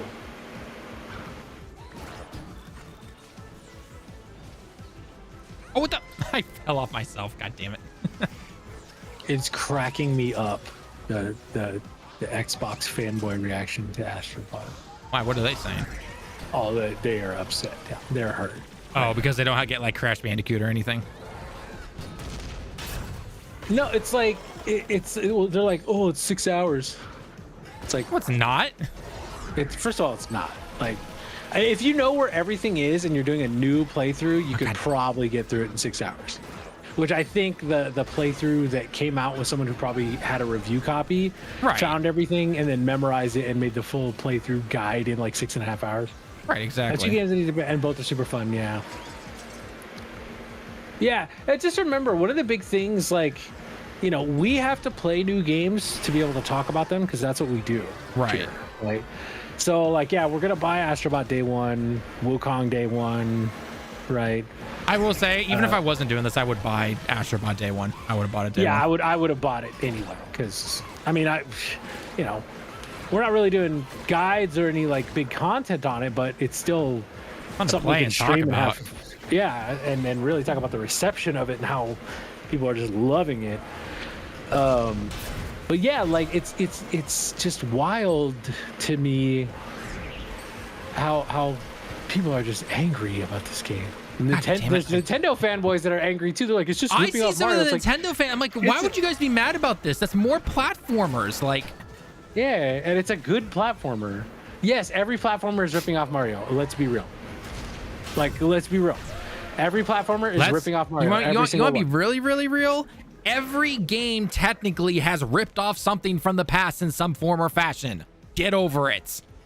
Yeah, it's like music, you know. Like, I have to explain to a lot of my students, right? Because I teach like guitar, piano, especially like guitar students, right? Because a big part of guitar is improvisation for like rock and jazz, right? Which is the main two styles I teach. I also teach like blues, which is another improvisation thing. But you know, I teach them, like, I go, hey, we're going to learn a solo by this artist that you like. Okay, we're going to find a simple one. We're going to learn it. And then we're going to look at how we can use some of the stuff in that to make our own. And they're like, what? And I'm like, yeah, that's what we're all doing all the time. They're like, what? No, you're making stuff up. And I go, no. It's all, I'll play something. And I go, oh, you know, can you tell what I took? And they're like, no. And I go, okay, look, here's this thing from the thing we just learned. I took that and then I changed the rhythm and did this with it. And they're like, oh, wow. And I go, yeah, that's what like platformers are too. That's what like video games are, man, you know? And Mason, you are absolutely correct. Mario Wonder is an amazing game. I absolutely love Mario Wonder. I haven't played saxophone in a long time, Flock. That would not be, and I was never good at it, enough at it to teach it. I could play it and play tunes and read through like tunes and stuff, but I can never teach it. I wouldn't feel comfortable teaching it. Through Fire and Flames on a saxophone. That would be the dumbest sounding thing. Is violin like guitar? Yes and no. Guitar is fretted, so you don't have to worry so much about your positioning. As long as you're like in the ballpark, you're generally okay. You use a bow instead of a pick or your fingers. Sometimes you use your fingers for violin pizzicato. It's where you use your fingers to pluck the strings. But yeah, generally the bow versus like plucking either with a pick or your fingers has a different sound. They're also tuned differently, and they're in different registers. Like they cover different like sonic registers, right? Yep. Fretted strings are very similar, almost all of them. Mandolin is like the one that's really different, but it's just a violin with frets, basically, in terms of its tuning and all that. What? Oh, come on. I got over them. All right, Birdo. There we go. Just a fancy. Yeah, harp and guitar, exactly the same, dude. Harp, I will say that harp was like the weirdest thing ever to learn to write for, because you have to use this whole... There's a whole like notation, a sub notation for harp to let the performer. Aloy. I was wondering where Aloy was. I was like, how have I not found Aloy in this game yet? Yeah, they saved Aloy for last, which is weird because like, I don't know, Aloy. I love Horizon, I really do, but like, and everyone I know who's played Horizon goes like, it's great. And I go, yeah. Every boss in this game looks like a movie. Yes, every boss is super like expressive, and it's very cinematic fights. It is. Absolutely love this game. You know, and you know what proves that this game is just something really extremely special is when you have people like Digital Foundry coming out and being like, yeah, this hits the actual 4K 60, no drops except for like literally one spot. They went through the entire game and there's a small drop from like 60 to 58 for like a second. And everything else is just a smooth, buttery 60 frames, 4K. And I'm just like, yeah. The story is very simple. There's really no story. The story is very, very simple. It's you're Astro, you crashed on a planet. Your ship is a PS5. The parts of the PS5 went to all these different dimensions, and so you're going to the dimensions to get the parts back. That's literally the whole story. I mean, think of it this way, right? Mario's been doing the exact same story for, what, 25 years now, right? 700 years. Bowser comes in, kidnaps Princess Peach. Alan, it's almost 40 years, buddy. All right, based on how long I've been playing Mario. Oh, okay. I was gonna say it's 1985 is when Mario Brothers if, came out. if anyone That's ever when says, if you ever hear someone say something about Astro Bot's story, it's like, really? You're missing the entire point. yeah, like platformers are just fun. Did you just restart because you missed a puzzle? Yep. Mm-hmm. Yeah, I do that's that. what I would do. I do too. that. Yep. Yep. That's what I do. I do love it, like, because all the big main characters are throwing their weapons to Astro, and then he turns into him. I love how Kratos throws him the axe, and he can't pick it up at first. It's like all cinematic as he throws him, and then it goes. I just love that. It's like the Thor, like Mjolnir in the MCU. Yep. Right? Oh, they even got the time slowing down thing on this. Oh, that's awesome. Oh, that's cool. All right. Astro just sports the Aloy hair like perfectly. Yeah, this level's great. Man, I gotta play Horizon again. I gotta play both of those again. I gotta play 20. I want to play 2018, and I want to play. Can I shoot these guys? God of War. Or? Yeah, 2018 and Ragnarok again. I want to play them again. Well, if you know, with Spider-Man, these companies ever stop releasing banger after banger. I don't think Spider-Man's in here because that's a Marvel property. So I don't think Spider-Man's in here. Yeah, it's because I don't think they can get the license. Yeah, it's all about that licensing, right? Yeah. Yeah. So Spider-Man, I get because of licensing, but Final Fantasy was a weird one that it's not in here. And to an extent, I guess Kingdom Hearts, because Kingdom Hearts, the original two, were on PlayStation 2 originally. Yeah. Yep. I wish Flock would get off his ass and play Borderlands. That's what I wish.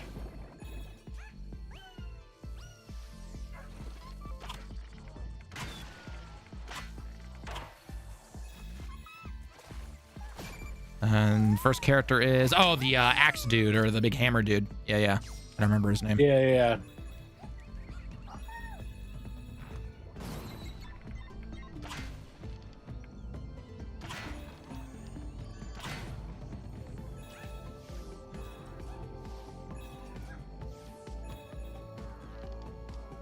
I've got to like look behind me, make sure I'm not missing any like thing.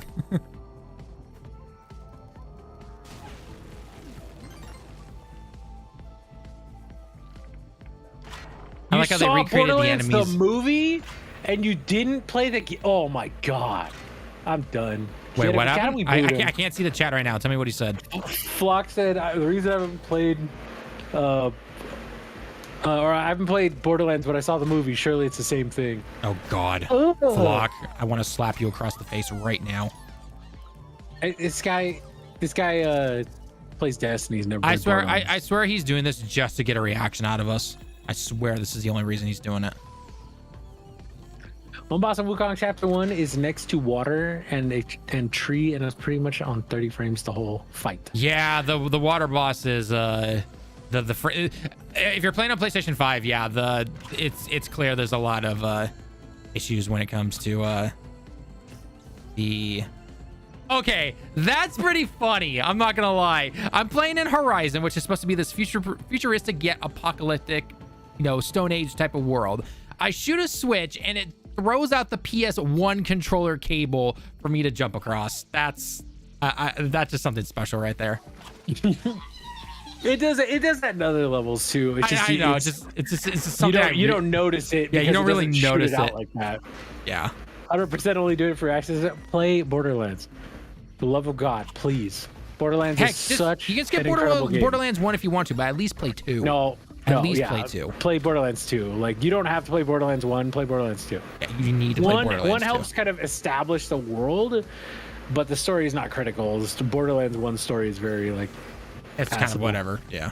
You want game? You want Astro? Yeah. Oh, man, playing this really made me think about Forbidden West and how fucking fantastic that game was. I like Forbidden West, yeah. There's a trophy here, by the way. There's a trophy here? Yeah, well, you kind of can't get it now. Oh, was it the box? No, it's the wires. Uh-huh. So you have to kill 7 enemies with the Tripcaster wires.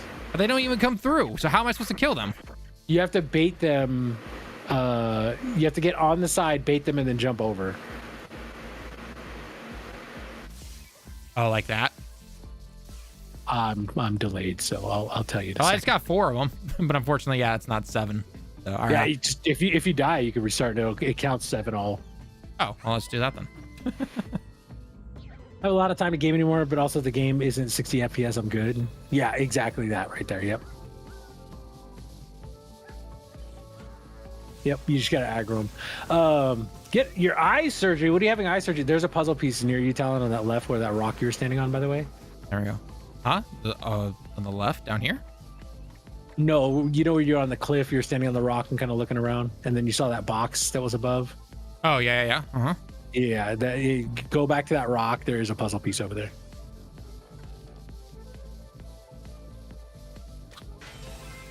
There you go. There's your trophy. All right. I needed to catch up, so I'm just gonna stand here until you tell me which way to go.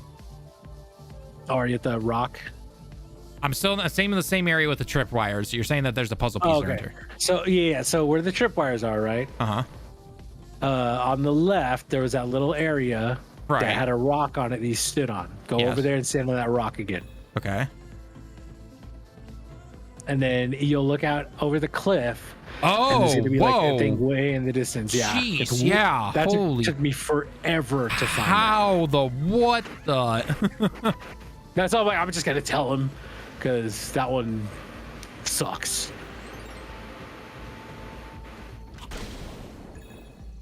Laptop for games a year or 2 ago, but I don't play games on it anymore. All right, that's fair. Like, I don't play games on my PC as much. I still do. I've been playing more Steam Deck and PlayStation lately, just because I'm like getting old and lazy. Like, I don't want to always sit at my PC. But if I'm playing a shooter, I'll sit at my PC. Or if it's like something like Baldur's Gate, I'm playing that on PC. I don't know how some kind of heathen can play that on PlayStation. Flock. I tried to play that on Steam Deck, and I was like, no, this is not it. Oh, that's the mentor guy. First game. Rost. Yeah, Rost. Yeah. I always want to say Ross, even though I know it's not Ross. Like friends. Yep. Yeah, that's the thing about it. That's why like a lot of people just go like PCs are the future. Like you just have to get you're not gonna play Borderlands anyway, don't give me that shit. You just have to get a PC. That's where the future of gaming is. And I mean, last time we talked about this, what, like a week ago, Talon? Mm-hmm. I should have just said, consoles are not going to go away. No, they're not. Because they're not. Because there's always going to be a market for people who don't want to dick with a PC. Yeah, there like, is. I hate to break it to... It's very intimidating to a lot of people. Yeah. Yeah, exactly. Like, you think my stepdad wants to fuck with a PC? He bought a PlayStation 5. He will not buy a PC. That guy, like, his laptop, he barely knows how to use that fucking thing. He won't do that. He wants to pick up a controller, press the button, pick his games when they come up immediately, and not have to think about it. Yeah, exactly. I have to open Steam and, like, know where the install folder is and all this shit. Like, good eye, Talon. Saw that. So, Liz, but like you said, I played 20 games, and I was planning on going over what you think. If you're gonna play Borderlands, just play Borderlands 2. Yeah, but you don't need to play 1. Just play 2. Yeah, 2's an amazing game. 2 is one of the best games I've ever played. Borderlands, I mean, like, you want to talk like looter shooter? Borderlands is what invented the looter shooter. It is the looter shooter. Like, it's, yeah, it is. Yeah. I don't care. Like, I love Destiny because of the multiplayer aspect, you know, but. Like, if I want a looter shooter, if you really said, like, hey, you want to play a looter shooter, like Borderlands 4, I will be on that. Yeah, get the Handsome Collection, because that's, like, way more worth it, because if you enjoy 2, then you can play the other one. And the Handsome Collection is, like, $15. Yeah, let's like say, you get a ton of content for, like, $15. Yeah, like, there's no reason not to buy the Handsome Collection. God, I love Horizon. Such a like understated friend. Like so many people were just like, ugh. Yeah, so play it. I think the only thing I did not like about Horizon that luckily you can turn off is the map can look overwhelming if you leave all the icons on. You need to learn to turn the icons off that you don't care about. Then you'll be a lot better off, in my opinion. I actually agree with that. Yeah. 6 on the list. What did I give you before Borderlands? Because I know you're a huge Destiny guy, or you were. Nobody plays Destiny anymore. Yeah, geez, like what's the player count right now? It's not pretty. Let me check.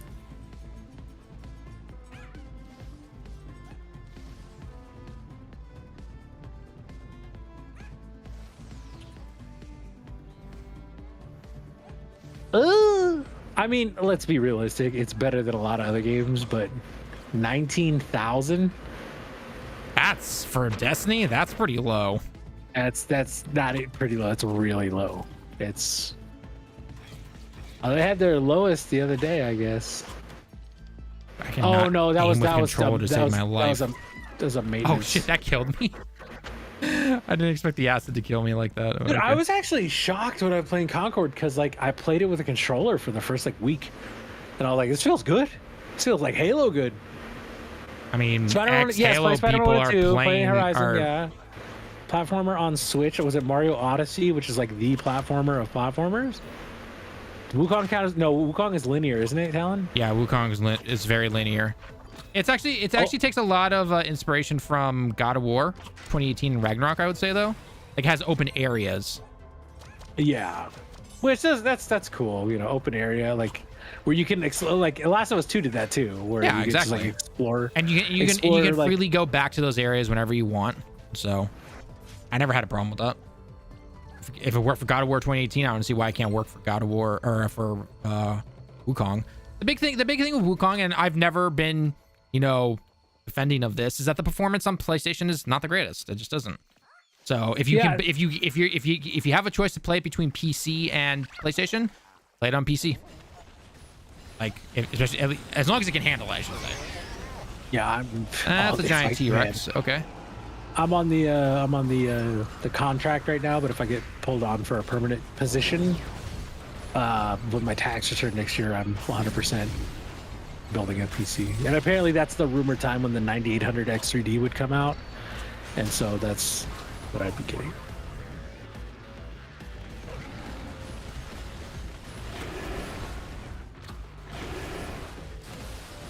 I don't need a new graphics card though. You must be nice. I have a 4070 already. Like, what am I getting? I could either get a 4080 Super. I thought you had a 4080. No, I have 4070. Because I play 1440. I didn't need a 4080. Oh, okay. I remember you had a 40 series, but I can't remember which one. Price to performance, the 3080 that I replaced was about the same price as the 4070 that I got. Right, but it runs with about half the power of the 3080 and way lower temperatures, like 15-20 degrees Celsius. So I did a ton of research and was like, I don't need a 4080. Part of me definitely regrets going into the 3080 and not just waiting for the 40. Yeah, I mean, you do what you can do, Is it really on PlayStation? What? I would have played with you, but I ain't doing that now. I'll play that shit on my Steam Deck at 60 FPS. Fuck that. I didn't even know. I have a Handsome Collection. I've just never played it because I always play Borderlands on PC. Chapter 6 is completely open. Chapter 6 is technically open, yes, but it's not that big or anything like that. You'll see when you get there. You'll see when you get there. I have an Xbox One that makes Taco Bell noise. I turn it on, but I don't use. What is the Taco Bell noise? Does it go? What the heck is a Taco Bell noise? Does it go like crunching dum sound? No, I thought it was like the bell. When they're like late night, come to the bell. And it's like, boom. Like, is that what it is? That's what it said when I Googled. Hold on.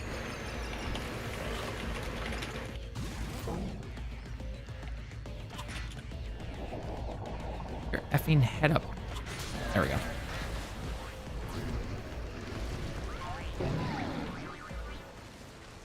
Aw, poor dinosaur. Did you get beat by a little bot?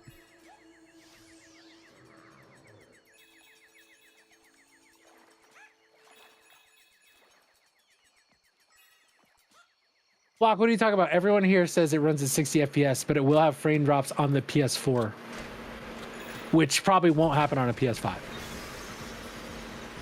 Plus, didn't Borderlands 2 come out like on the PS3? So yeah, like back then it was like that. That was the PS3 though. That was the PS3 360. Hold on, my mom won it in a raffle from Taco Bell, and it makes the bell noise. It literally does the Taco Bell noise. That's hilarious. Bless you. That's so funny. That's extremely funny. I'm not gonna lie. Yo, 23 people here right now. Let's go. What y'all doing? What y'all doing? Just watching Game of the Year footage? Hell yeah.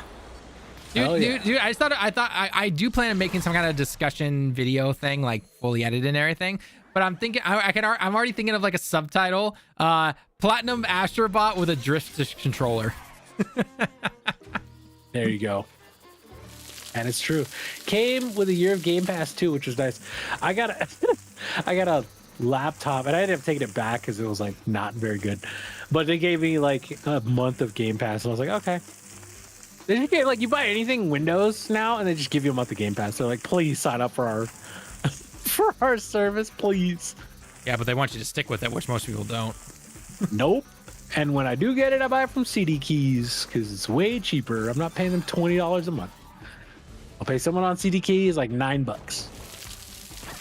And then as soon as I sign up for it, I just cancel it, and it lasts a month. You gotta inflate the numbers. Yeah, that's the other thing is like, you notice they have not.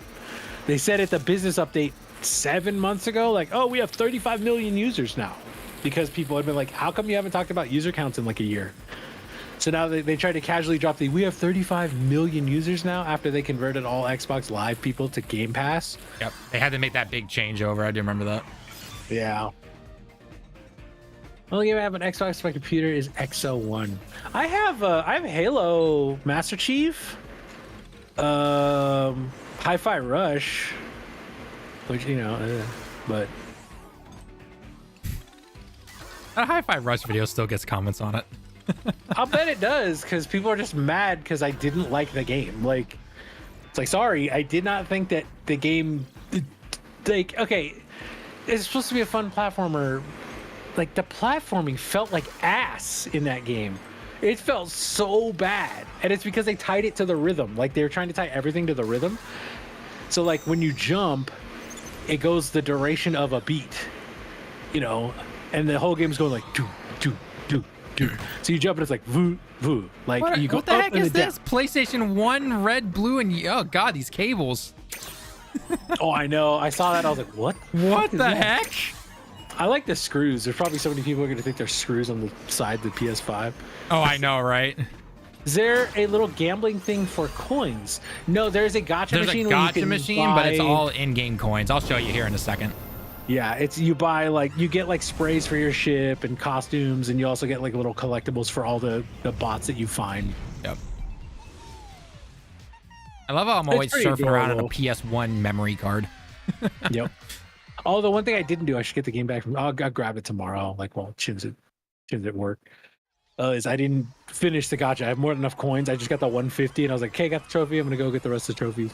Well, there's only 160 stuff or something like that, right? 169. Matt Mason, yes, that's exactly what it is. It's, if you you've played Astro's the Playroom, it's literally the exact same thing.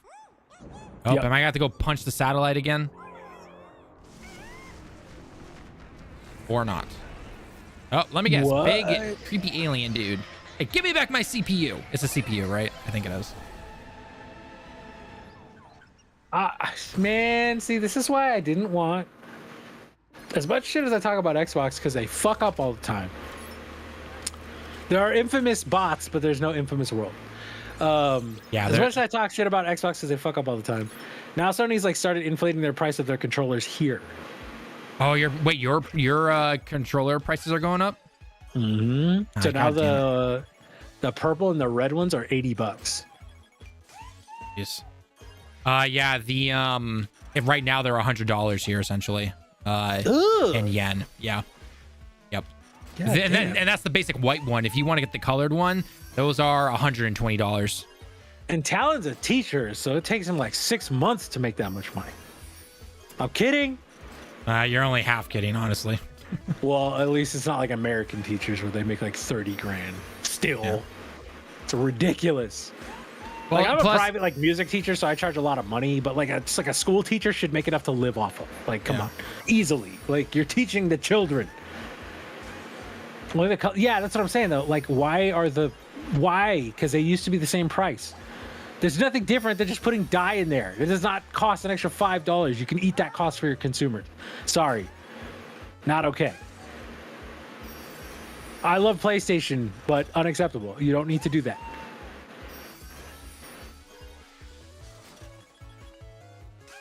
How long do controllers last? It depends. If I'm playing something like God of War or something like that, it can go for a good 5 or 6, I would say. The red and purple are not limited edition, Flock. They may call them that, but they're always in print. Yeah, they're not always like in the print. Astro one. They've been around for quite a while. Yeah, it's not like the Spider-Man or Astro or God of War ones where they're limited. actually limited. Those are freely available. They've been available to buy for like 2 years. Lol. Yeah. That's extremely funny. They put Nathan Drake's brother behind bars for his little thing in his little section. Yeah. Oh, that's way too funny. All right, well, I guess I might as well go fight the last boss, and then I'll come back and do all the side stuff. And at that point, like I'm gonna go on Amazon and get like an actual like faceplate to change it and make it unique. Yeah. You know, like if I'm paying extra money, at the edge and I've had no issues. Yeah, With stick drift? that's like $200 though. But for me, that's oh god, what is the edge? Probably And like you it's will like get 250, issues. close to $300 for me probably in yen. Yeah, I have one that I have custom made, Flock. It will beat your edge in durability. It has Hall effect sticks. Triggers. Were those the motion controller sticks? Oh, that's funny.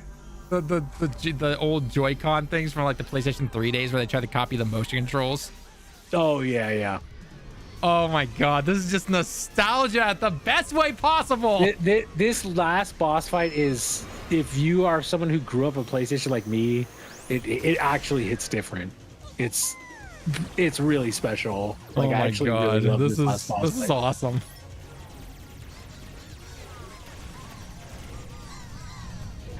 Yeah, I love PlayStation, man, and I will defend a lot of stuff they do because like some of it, like I've been saying all night, like I really actually enjoyed the shit out of Concord. I'm sad they shut it down, and it probably won't come back, and that sucks because I actually really had a lot of fun with it because I'm old and it was very old school, so that was cool. You gotta shoot them, Talon. I know. I want to record all this. Oh, okay, I gotcha.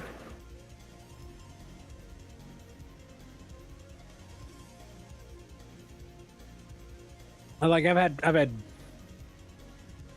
our places are like places like Book Off. What the fuck is Book Off? More expensive with retro stuff. I was maybe going to get some old school consoles while I was over there. So Book Off is it's a used. Is that in Japan? It's in Japan, yeah. It's it's basically a used store for any types of goods, clothes, you name it, essentially. Are you going to Japan again, Flock? It's like, did you not get enough weeb out the last time you went? Didn't you just go like last year? I think he's going with friends, if I remember correctly. I don't believe that at all. Fuck, I believe I believe he's going alone.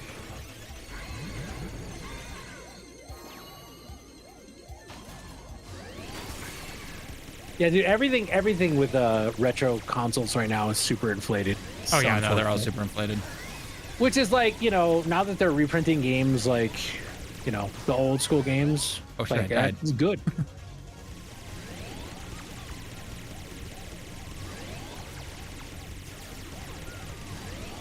Can I not shoot that blaster down? Oh yeah, you told me that last time. You book. See, that's why I said he's not going with friends. He books with like a group so that he can be part of the group and get a discount. Yeah, but you have to live your life as a travel agent, so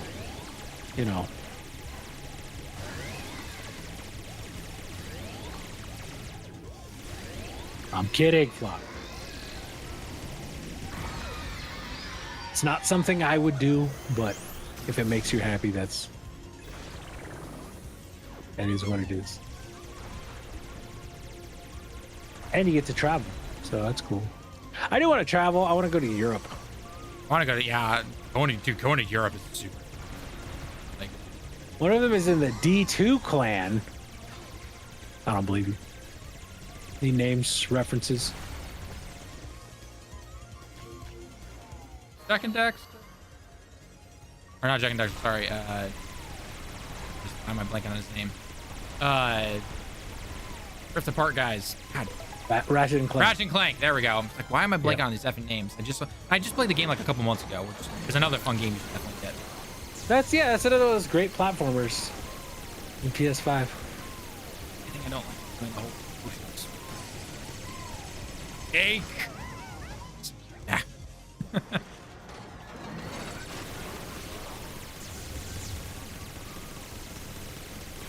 Oh yeah, then I wouldn't have played. I've barely played the game since Final Shape. I did the campaign, the raid, and then I basically checked out. I just was trying to do the exotic mission earlier in the stream before you were here, and then the game crashed, so I'm just not playing anything now.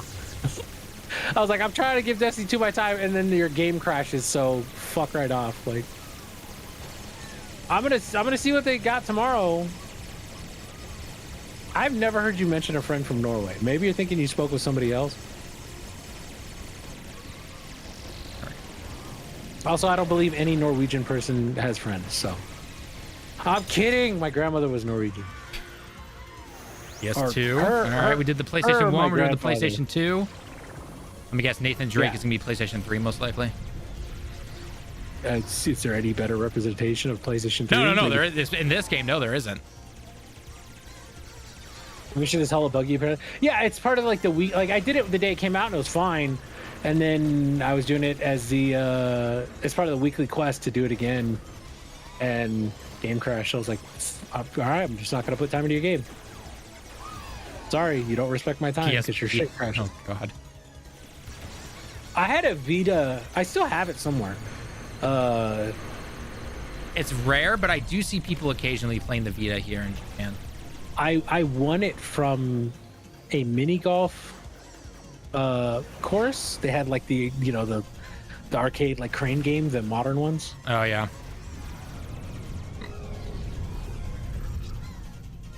You mentioned it here. You sure I was here? Because I'm not here every stream vlog. Mentioned it here. The whole conversation about how he wasn't allowed to get a low paid jobs with laws apparently don't let them be underpaid for what you're qualified to make. If anyone's complaining about that, that's silly. Like what? Complaining about I can't get a job that doesn't pay me what I'm qualified for. Like, yeah, it's so they make sure you get paid for what. Like, I am grossly underpaid in the company I currently work for, not the one I'm about to start at. The one I'm currently working for, I am grossly underpaid for what I'm qualified for, my experience, and what I do. Grossly, like I make half of what I should make. And they do part of the hard work of like getting my name out, and I use their brand in order to, get people and stuff. But like still, like they don't need to take half of the money they charge for my time. Even more than that, they take more than that. I'd say I make those like enemies right there. 35% maybe. It's clear because he couldn't find a job in the field and he needed a side hustle.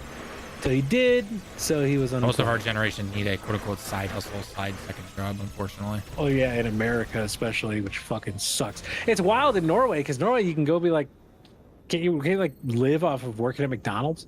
Yep. Which they finally made that a thing in California, which is super nice. Oh boy.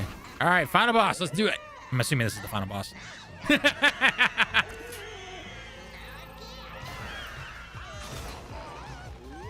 Oh no, you don't. PlayStation 5 to the rescue. Let's go. The big boy.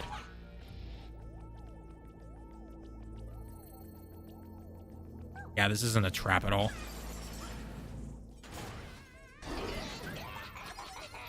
Space bully. Okay, let's do this.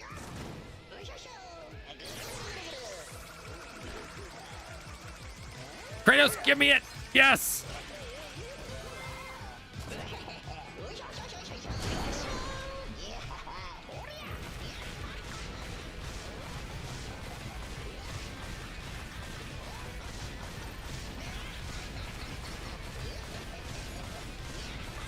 Oh my god. Not only is it the 25 year of the Dreamcast, it is the 25 year of Final Fantasy VIII.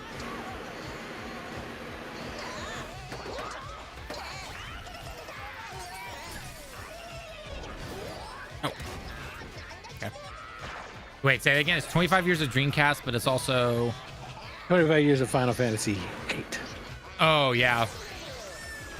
Which I do love that game. Yeah, I'll probably never go to Japan. You know, they wouldn't like me there. They'd kick me out, you know. I'd be live streaming in the subway. I wouldn't do that. I don't understand why people do it, because Japan is a very nice culture, you know, and they just go over there and like fuck with people. Yeah, it's just like anytime I see that, I'm just like, Talon, you're like 6'3", right? 6'3", yes. Yeah, you should just be out there kicking people's asses. Thing is, I never see them when I'm over there. They're always at like midnight on a random train or something. What are you talking about, Flock? I'm the perfect American. Come on now.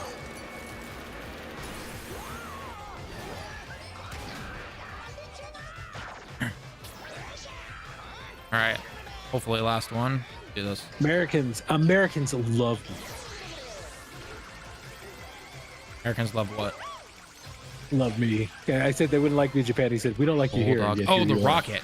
Or no. Oh, you put me as a fucking monkey. All right. What do you mean telling the go-karts through the streets definitely aren't obnoxious?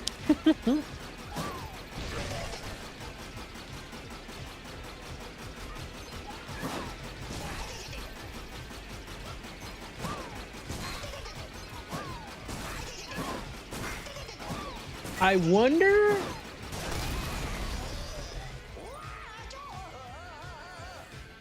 if the first time it's set, and then later it's... Wait, what were the three things you did? You got the monkey, you got the little thing. What was the first one you got? The magnet. Okay. Oh, I think I got... I'm trying to remember. I think I got frog gloves.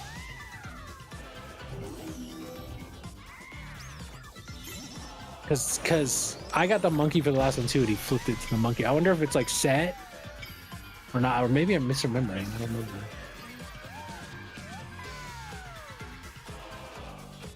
Seeing Kratos as a little Astro Bot dancing like that. That's always funny. Right. I love the trophy that you punch Kratos and he throws his axe and you hit Thor. Yeah. I was like, how am I supposed to do this? And I hit Kratos and he froze. He was like, oh.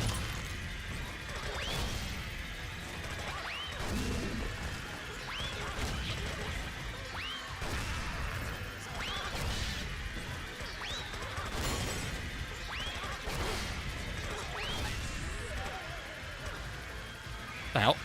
Okay, not where I want to go, but...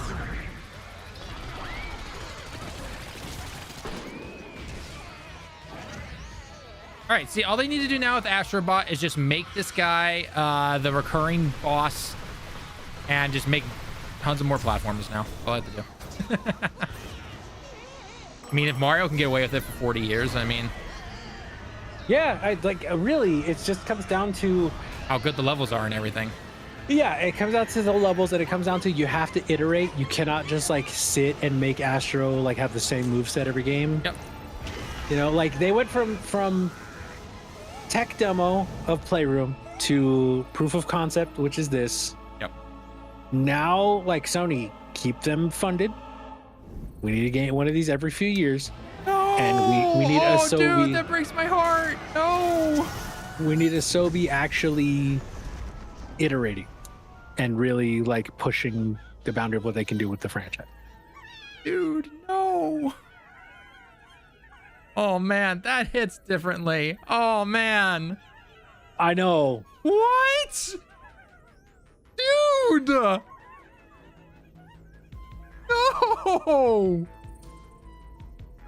Oh my god, what the? Damn! Oh, oh my God. Oh, I was like, no, what the?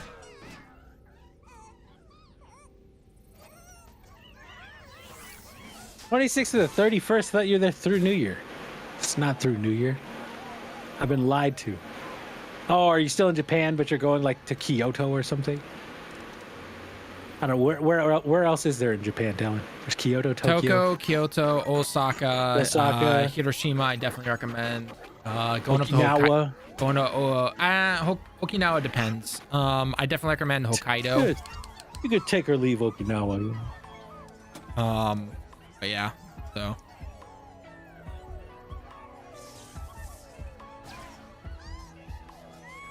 Yeah, I just don't want to visit any islands. Nothing personal. I don't want to go to Hawaii either. I don't want to go to England either. It's not big on in islands. Tokyo from the 26th to 31st. If it's like maybe the first day or something like that, I might be able to get lunch. But God, you're coming at literally the worst time. You're going to the holidays. Hey man, you want to come to the holidays? Don't you have family to see, Flock? Jeez. Because I don't go because my wife and I do one of two things. Either A, we go away for like 4 or 5 days and go skiing and snowboarding, or we go see her family. And I don't know what we're doing yet because it's September only right now. So it got to wait. So. Oh, his heart. Oh. I don't take vacations like that. Although one place I do want to go back to is Chicago. Because I absolutely loved Chicago when I was there. Dude, this is breaking my heart right now, like in the best way possible. Isn't it so cute? This is so cute. I don't care what anyone says. If this doesn't make you smile, tear up, or anything, man, get out of here. Just get out of here. Turn in your gamer card and go do something else. Like, God damn it. I don't care what anyone says. You're a travel agent. You can't afford to travel. Come on, man. Oh my God. This is quality. This is peak. This is peak right here. This is honest. When he waves, it's just like joy, because they all go yay. Oh, I remember this. They kind of had this in Playroom. I don't know how many people. Just wait though. Just wait, Talon, because there's more. I do remember. I do wonder how many people actually know what a PlayStation 1 memory card is. Not many. The fact that there are playable credits in this game is quite possibly the most gangster shit of all time.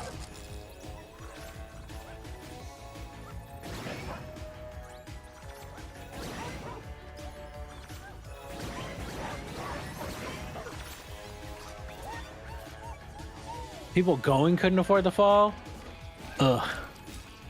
Oh, that's weird, because I would have thought that winter would have been more expensive, because New Year's is a big deal here in Japan. I'm surprised you guys got cheaper stuff for I'm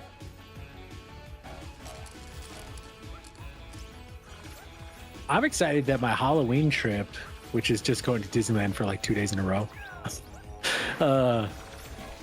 that like now that I'm gonna be working, I'll have enough money to afford a second night in a hotel, which would be really nice, so I don't have to drive like super late back, and we don't have to rush out, you know. I fell. What an adorable little game. This game is awesome. It is. Dude, it's only 60. I would have paid 70 for it. I would have paid 70 for it. I think 60 for the game length to quality. I think 60 is perfect, and I think they need to be open to doing that kind of thing. You know, Sony is very much about quality. That's one of those things that people, you know, we're trying to shit on Concord. Like, it's bad. It was not bad. People didn't want it, but it was not bad. Yeah. Right? Like, when Anthem came out, Anthem was pretty bad.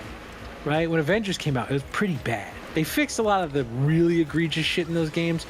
But, like, when they came out, they were bad. Like, Anthem crashed a shitload.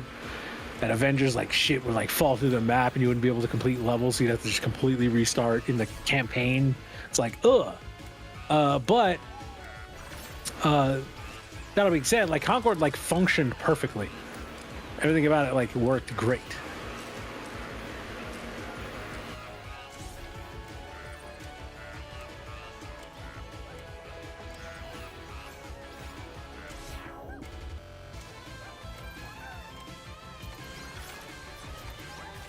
Oh, hey, the PlayStation's minigun really finally made good. a return.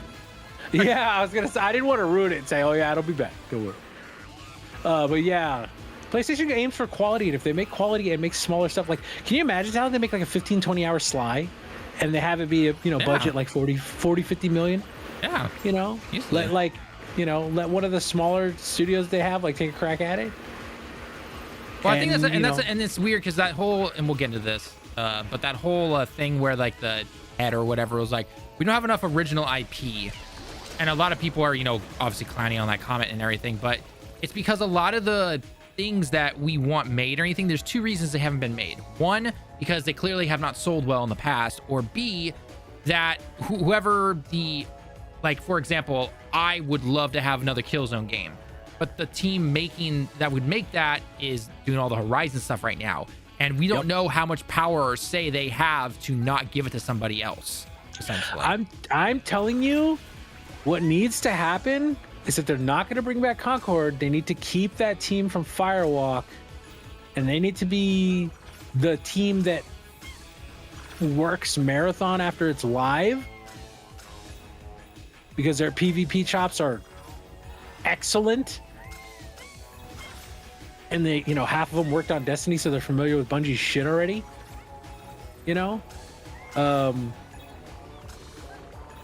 Do that and then let Bungie get to Destiny 3, because fuck, man, not doing Destiny 3 is just stupid. I don't know what, and I know they're like Destiny mobile. It's like people who are into Destiny don't want a fucking mobile game. I hate to break it to you. I know you have a contract with NetEase, but you should never have taken that. That's another one, when it happened, people were like, oh, they're going to make a fucking mobile game. And now everyone is, surprised. We all knew this shit was going to happen. Come on.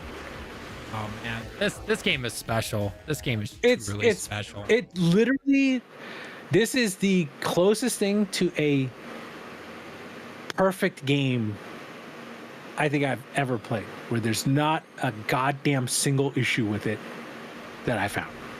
Yeah. Right. Oh, there was I would say Mario Odyssey, same thing. There's not really an issue I found playing that game at all.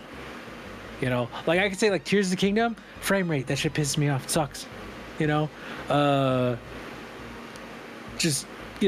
always problems with games. Even Baldur's Gate, sometimes the combat it's just so long, and I'm like, oh, okay, but it was a fantastic game still. But this is just the delivery, the execution is fucking flawless. There's nothing wrong with this game. There is, yeah. And I feel like platformers are one of the few genres where you can actually do that or make it a flawless game. Coping for the 10th Annie stream tomorrow to mention Wrath. God, Flock, I would come back. Real talk. I want to see what vampire hunter... What are they doing tomorrow with this? It's at 8 a.m. If you're still up, it's at 8 a.m. our time, which I know that's only midnight my time. I can. I was gonna say that's late for you, but are you working yet? I worked last week. This week I'm off because it's exams for the first semester. Okay. And then next week I have work, and then the week after that I'm off. But I also have Tokyo Game Show Thursday and Friday. So. But if you want to do that, I'm probably gonna at least be watching it tomorrow. Yeah, it's 8 a.m. Pacific tomorrow. I'm really hoping that they go hey, we're bringing back Wrath of the Machine. It's the last one we haven't brought back, so we're bringing it back. Come on, I get it. They've already used Outbreak. But they brought back everything else. That's literally the best raid in my opinion, and they haven't brought it back.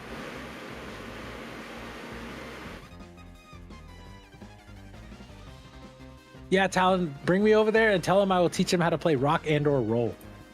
There you go.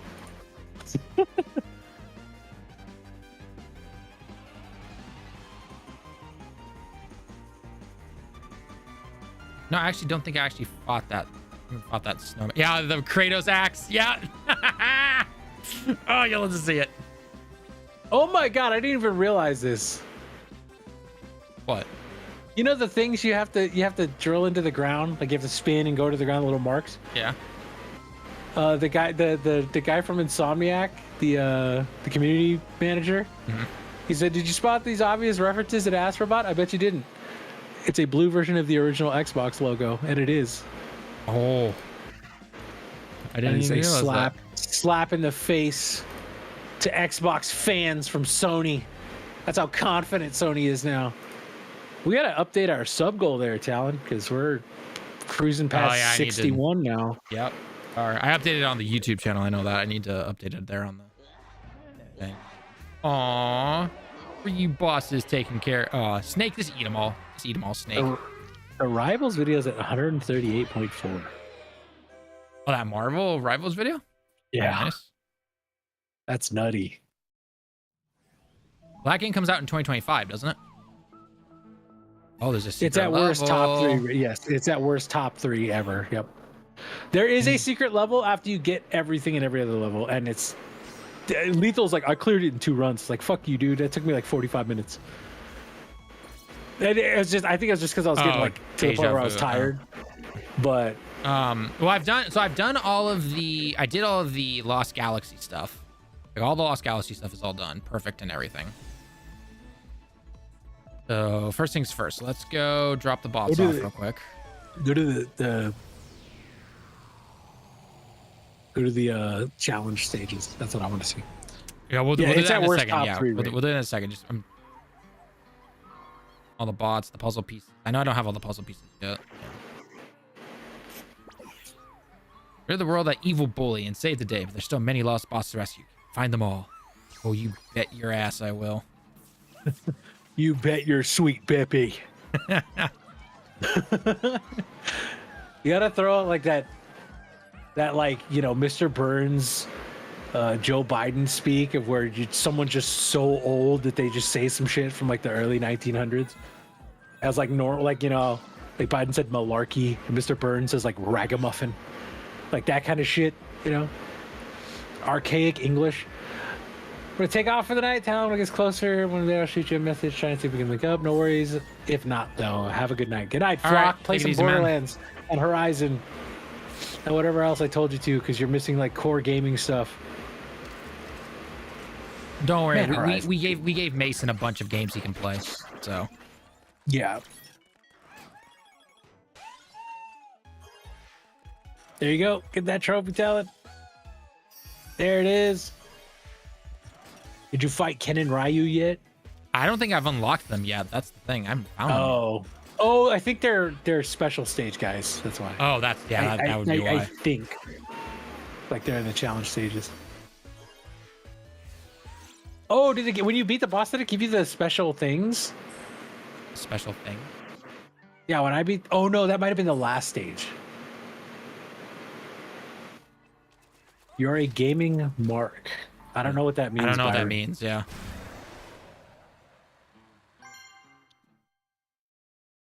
You have to elaborate on that one there, man.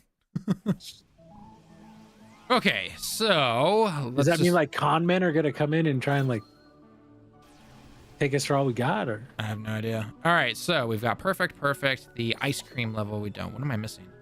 Bots. Okay. As long as I got the puzzle pieces, that's all that matters. The bots are easier to find. Dreamy Canyon.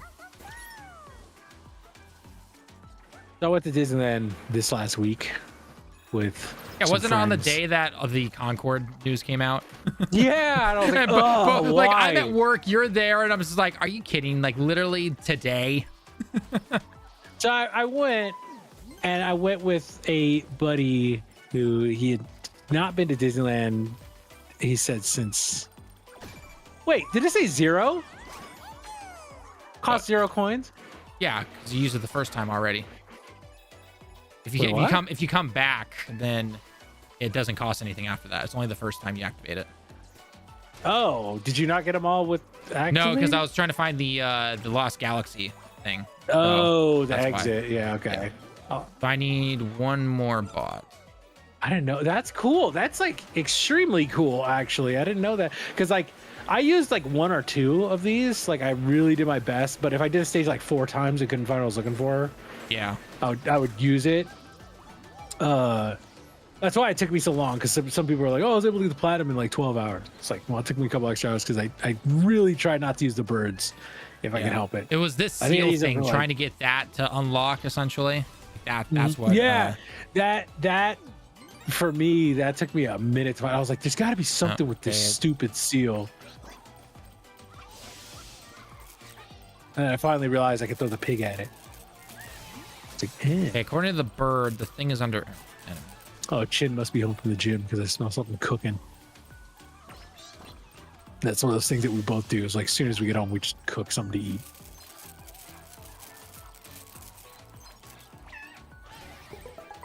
Okay, now where is? Yeah, look at the jimmies. Like,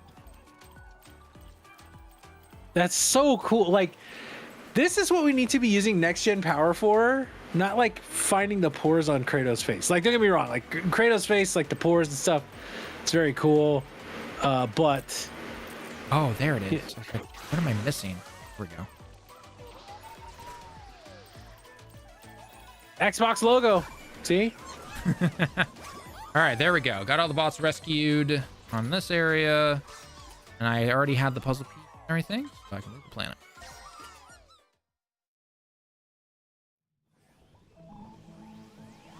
Supposed to get an email.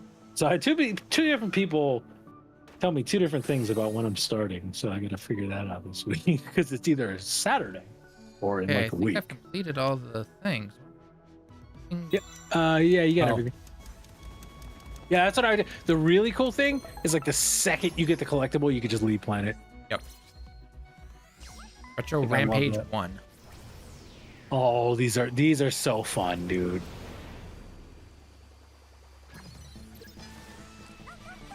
What is it? One bot? Yep. Just find the one bot at the end. Got it. The rabbits have killed me who knows how many times. Just freaking stomp on my head. I know the rabbits are like the enemy I die to the most. Just because like something about the timing is so weird. Yep. Oh, I wasn't fast enough.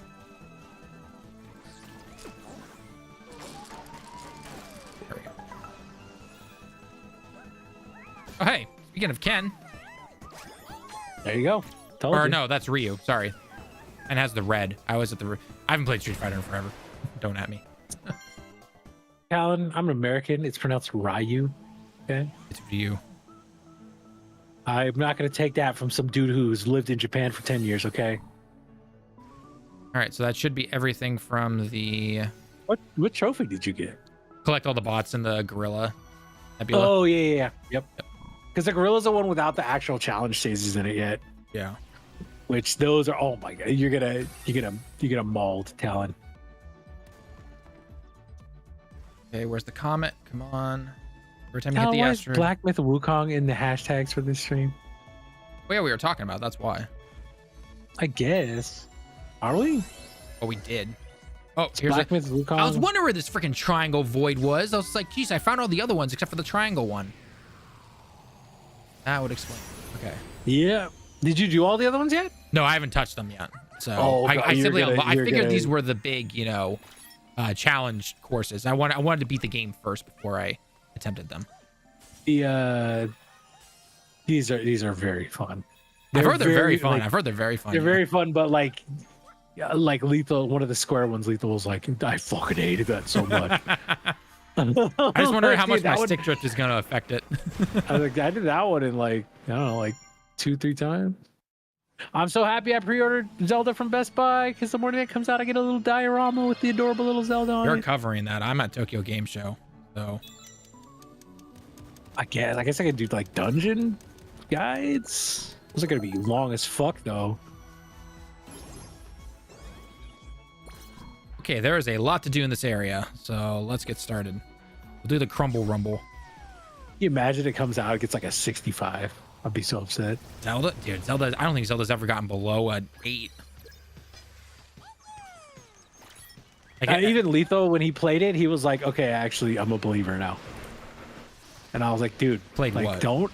He played at PAX, he played Zelda. Oh, he played it. Yeah, how much I sent you that. Sent you that linked, by the way. Oh, I just had to jump over them, probably. Oh, wow. Okay. We get it. Oh, yeah, these are great. The last ones of these are so toxic. It's fucking amazing.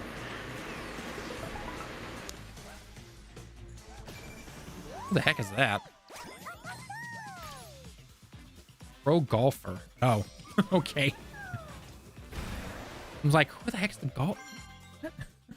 See, it's cameos like this. I'm just like, okay. Yeah. See, sir. even that, like, I'm like, I don't fucking. All right. Yeah. Like, Sure. Yeah. No. I totally know who that is. Yeah. Lee Carballo's putting challenge. You know.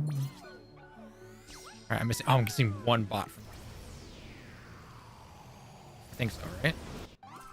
Stellar Blade talent. Come on, Stellar Blade's not gonna be game of the year. Neither is Wukong. And if you think it is, you're fucking coping. No offense. I don't think Wukong is gonna hit. I know you don't.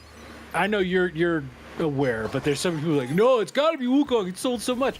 Who fucking cares? Because Call of Duty sells like 25 million copies a year, and it's never even fucking nominated. I do think Wukong probably. I have to look back at all the categories. I do think Wukong does deserve a couple of nominations. Wukong will probably get action game. I could see that easily. I could see that. But like, game of the year, it's between this and Rebirth. It's like no competition. Yeah, unless Zelda really comes out and just, because here's the thing, Lethal really liked it, and what I'm seeing from everyone who's played it so far is they've said it's literally the perfect mix of like old school top down, like Link to the Past, Link's Awakening, you know, that with traditional dungeons that people want back, but there's also the creativity in problem solving that the new games brought. And so people are saying like it's a fantastic game because of that. Like it literally marries perfectly the old school Zelda and the new school Zelda. There's a trophy here, I don't know if you got it, where when he's singing you can spray his face.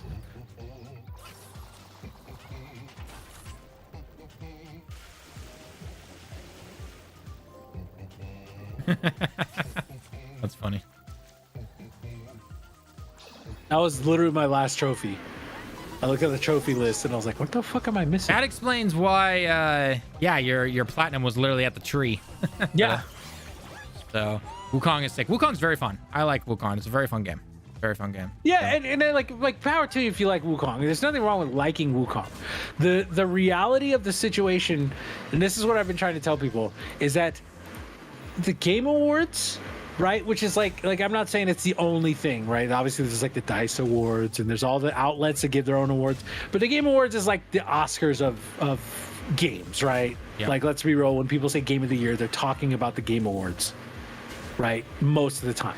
You're the average person. Yeah, I would say. Average person, right? So when we talk about that, we have to take into account how those scores for the Game Awards and how the awards are given. And the way it's done is simply by review scores and by outlets. They basically go back to the outlets and go, hey, we saw that like these are the highest reviewed games this year. What do you want to review for, or what do you want to submit for Game of the Year? And then they go, okay, here's the 6. And you know, it's usually the 6 highest rated games of the year. That's basically how it goes. Yep. And if you're in the low 80s, it's the same shit that happened with Starfield, where a lot of Xbox fans are like, it's conspiracy. It's like, no, it just fucking was in the low 80s. Sorry. And sorry, Talon, I know Ghost of Tsushima, you're like, it was Game of the Year. It wasn't, because it was in the low 80s. That's just how it works. Oh, I know. It's always whatever the most popular thing it's whatever the highest rated Game of the Year is, basically. Like, that's basically what happens, because even though there is an audience portion, the audience portion is 10% of the score. Yeah. Right. Not to mention people can meme on that half the time. So. And literally, unless you are going and mass voting, it's not going to make any fucking difference, right? Because even if Wukong being very popular with like fans, even if like 50% of the people vote for it, like it'll win Player's Choice for that, but it's not going to overpower the critics who all go like Astro Bot was fucking perfect, right? The other thing is Wukong has a lot of technical issues, right? It has a lot of technical issues, yes. So I did not even know you could do that to those guys. I thought you had to like knock them over. Oh no, I was just jumping on top of their head and you just fucking like changed my world, Talon. Funny enough, my wife was the one who discovered that. That's amazing. But yeah, like that's the thing with these games is just, you know, you got to understand something like Astro, this is probably gonna win Game of the Year. If Final Fantasy wins Game of the Year, I'm totally happy with that too. It has to be Final Fantasy or Astro Bot. It has to be one of those two. It's going to be one of those two. And yeah, sure, like maybe Wukong gets a Game of the Year nomination. Well, like then you got to deal with like, okay, well, it scored about the same as Stellar Blade, or not Stellar, but Hellblade. So why didn't Hellblade get a nomination? Right?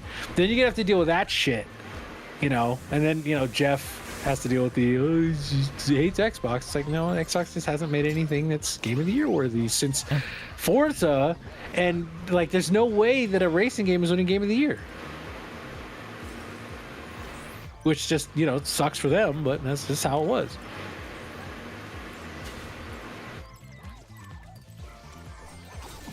And what was the other one they had that was like in the 90s in the last 10 years is Flight Sim? Yep, which that's never going to win Game of the Year. Yeah, that's not going to win Game of the Year either. It's just, it kind of sucks, but that's how the thing goes. I feel like that's fair. What is your opinion on Baldur's Gate 3? Talon, what is your opinion on Baldur's Gate 3? Haven't played it. I'm not into the D&D thing, so I'm someone who I recognize what it is though, and while it's not my personal Game of the Year during 2023, I easily recognize that it is, and it was a great game for what it was. It was a great game, it absolutely was. So, yeah, I as soon as Baldur's Gate came out and I started seeing like Genshin Impact will win again. Do. Didn't a new area get released? No, it doesn't qualify as a new game. It qualifies for ongoing game, which it probably will win. Yeah, Genshin always wins the ongoing game, if I remember correctly. Because Genshin fans, they show up. They show up because if they win, then it means they get like the summon currency or something. Side question. So you know the God of War level? Yeah. There was the Golden Crows. Is that a trophy? Yep. Okay. I'm making that my last one then. That's gonna be my last one because I want that to be the platinum. Every one of the boss ones has a trophy like that. Like the Tripcaster, that was the Primo Gems. Yes, thank you, guy. All right, here we go. Tripcaster one was the one for Horizon. There's one for Uncharted to find the little eggs.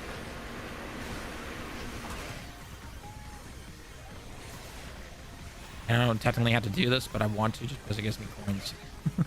These are so fun. Yeah, so when Genshin wins that, they get Primo Gems. So they like Genshin fans show up and vote, and then they make a ton of like extra accounts with like fake emails to just game the system, which people will probably do for Wukong this year to try and get that 10%, but it's not going to matter. I don't think it will. Plus, you literally have to get all like the Chinese community to. Yeah, that's the other thing is like people really overestimate Wukong, how well it did in America, because it's really... Oh no, dude, like it's outsold. That's why the PlayStation 5 was sold out and everything. Yeah.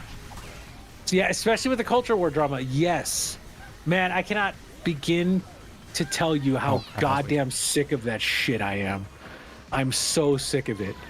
I'm so sick of seeing every post and everything say like woke DI. It's like, dude, come on, just shut the fuck up. Like sometimes games are bad and they fail, and sometimes games are good and they're woke. Like Baldur's Gate 3 is woke as fuck. Most people don't even know the definition of that word anymore. Yeah, it's like it's the thing I said is Baldur's Gate 3 is woke as shit. That is like one of the most woke games that's ever been made. And everybody loves it because it's a good game. Yep. Like, let's stop using woke and DEI as a thing to criticize games, because really they have nothing to do with it at the end of the day. All right. Like, just criticize a game and go, hey, it's fucking, it's not for me, or... RPD? What's RPD? RPD? What do you... That's what his shirt, the little botch shirt, that's what it said.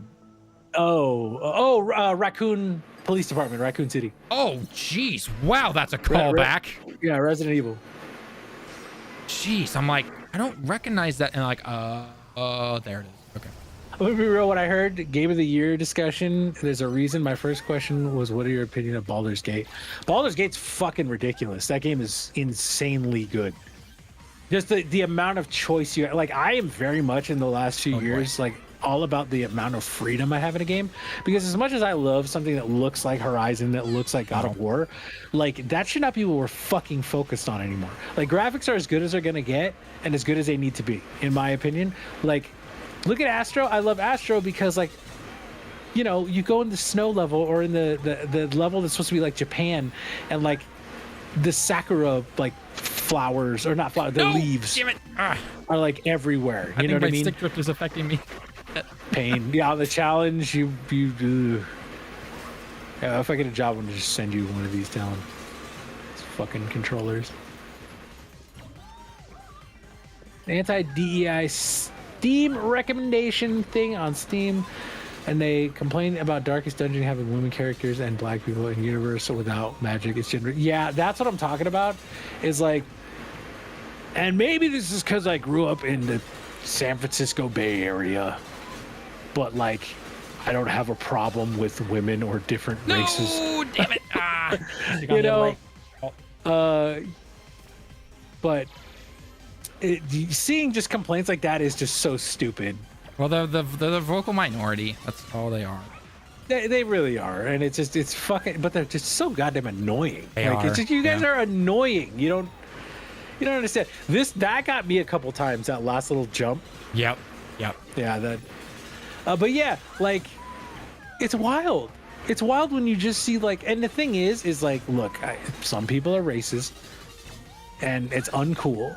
But like, a lot of these people are just like, they're grifting. They're just like, oh, I know, so, you know, my fan base is racist, so if I or sexist, so if I see a woman in the game and she's not just like Eve from Stellar Blade, I'm gonna complain, and they're gonna eat it up, and they're gonna give me money saying how I'm fighting for the good cause and all that shit.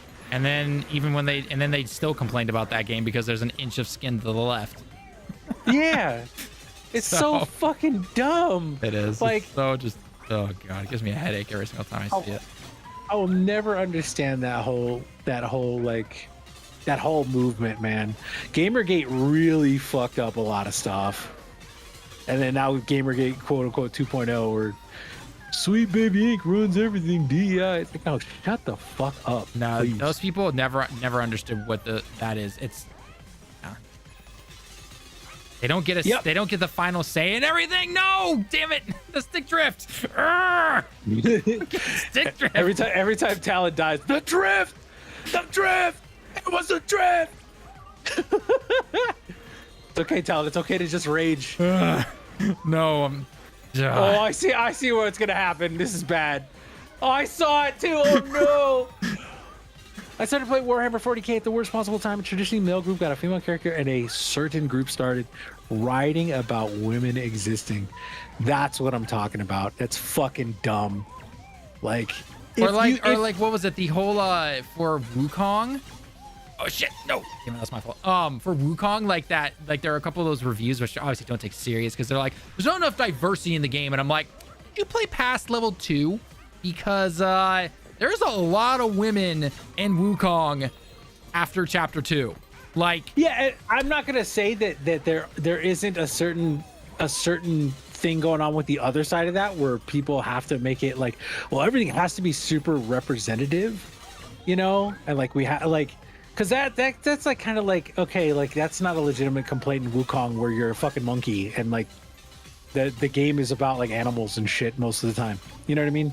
Like, right. And sure, they're in Journey to the West, there are important female characters, but there are female characters in the game. Like, yeah, that is a complaint. It's kind of like, okay, look, I get it. You know, I heard the devs made some comments back in the day, and that is fucking uncool, but it doesn't mean you should put that into the game. And that's the same thing I said about, was it Hogwarts? Don't get me wrong, J.K. Rowling is a fucking asshole, but those devs literally did shit just to spite her, and they made a decent game. So there's no reason you should just, like, give that game a bad review because you don't like her, you know? And she had literally nothing to do with it. They're literally just using her IP. Aside from the fact that she created the IP that they paid her for to use, the licensing fee, you know, and then, you know, she got her cut, and that was it. Like, they don't. Plus, if those people were serious, they would be going. They wouldn't be going to not Warner Brothers, but like Universal Studios and everything like that. Yeah, that's just, you know. That's the thing. Like, let's keep fucking gaming discourse really about gaming. And don't get me wrong, when people say politics shouldn't be in games, like, did you fucking play BioShock? Like, play effing Final Fantasy VII you played 27 years ago? Did you play fucking Spec Ops? Like, that is politics, motherfucker. Like, sorry, I hate to break to you, politics. Comic books from the 50s and 60s were all about that stuff. Metal Gear Solid. That was painful, Talon. I know, right? I know your stick drift is hurting you, but you gotta trust and go fast there. I know. Oh, I'm 100% buying you. Oh, hello. Buying you controller. Yeah, fucking all of Call of Duty. Call of Duty is literally a fucking government psyop. They consult with the military every year. All of Call of Duty is military propaganda. They consult the military every single year. Well, I've never seen that, Talon. You broke the game. Oh my God, you lost the armadillo for a second there. Yeah, Call of Duty every year is. I thought it. Damn it! Call of Duty every year is put together with the help of the U.S. government. That is not a conspiracy theory. They get advisory from the U.S. government every fucking year. That's so they can make the military not look bad. I saw someone do that exact same thing on Twitter, Talon, but they didn't jump right there. That's pain. It is cooking with vegetable oil, pretty sure. Smell like cooked vegetable oil. But yeah, like, saying politics shouldn't be in games is fucking stupid, especially when your quote unquote politics is like women or like, you know, people who have more melanin than you. Like, dude, you suck. He's just a shit human. Stop it. Oh, that was ballsy. Yeah, like Metal Gear is political as all fuck, and people love that. Like,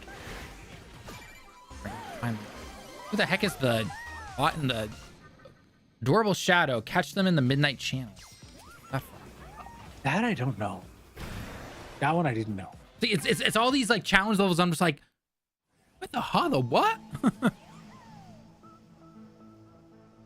Yes, and that's the thing. Is like, oh, there we go. See, stick drift is happening. Characters going. Yeah, oh, you can literally see it on your on your thing, on your controller. Yep. It shows it on your controller. But yeah, that's the thing. Is like, look, what's the same thing? People are like, Concord was woke, right? No. And I go, fucking Overwatch is woke as shit, dude. The thing with Concord is, yeah, the character's not super memorable. I'll be real. I love the gameplay. I thought the gameplay was great. I'm an old school like Halo, Destiny person, right? And it was like old school Halo and Bungie devs who made it, so it felt like that. You know? This Walker is about Julius or destruction. Yeah. Yes, exactly. Exactly. That's political. Like, having someone who has brown skin is not political, or a woman. That's not political. That's just like diversity. As long as the story is good and the gameplay is good, that's all I personally care about. I don't care who is in that. Ow. Spikes hurt. Spikes hurt a lot. Your stick drift is painful to see, Talon. I know. It's, but I'm going to platinum this game because I want to use that title. Part of me really wants to use that, really or at least in the introduction. At least in the introduction. No, I just really just like have these clips and stuff of you doing this, and be like, you could see every time I pause, the drift just gets worse and worse.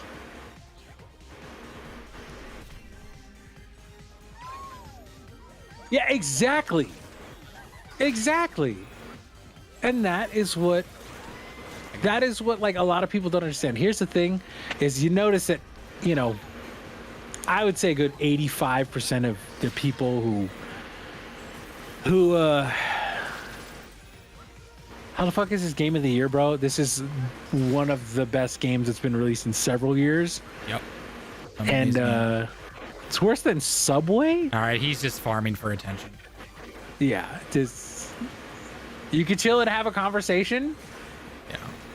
If you'd like to. If not, we can just, you know, we can happily have you just be gone. Like, if you want to discuss the merit of this game and not make weird hyperbolic statements, down for that. About Wukong, Wukong's a fun game. It's a very fun game, but it's not game of the year. It's not game of the year. It's not. I can tell you that right now. As someone who loves Wukong and is literally covering it on our channel right now, doing all of the boss guides and everything, I can tell you right now, it's not game of the year. It's an amazing game. It's really fun. I love the combat, but it's not game of the year. And here's the Wukong. That's what I'm saying. I wouldn't be mad about. Yeah, if you like Wukong, that's fine. Yeah, there's nothing wrong with liking Wukong. A little secret for you, real quick.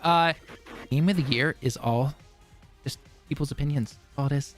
Yeah, it's the opinions of the reviewers. Yeah. And if you're not in the 90s, you're probably not going to win Game of the Year. Yeah. That's the long and short of it for Game Awards.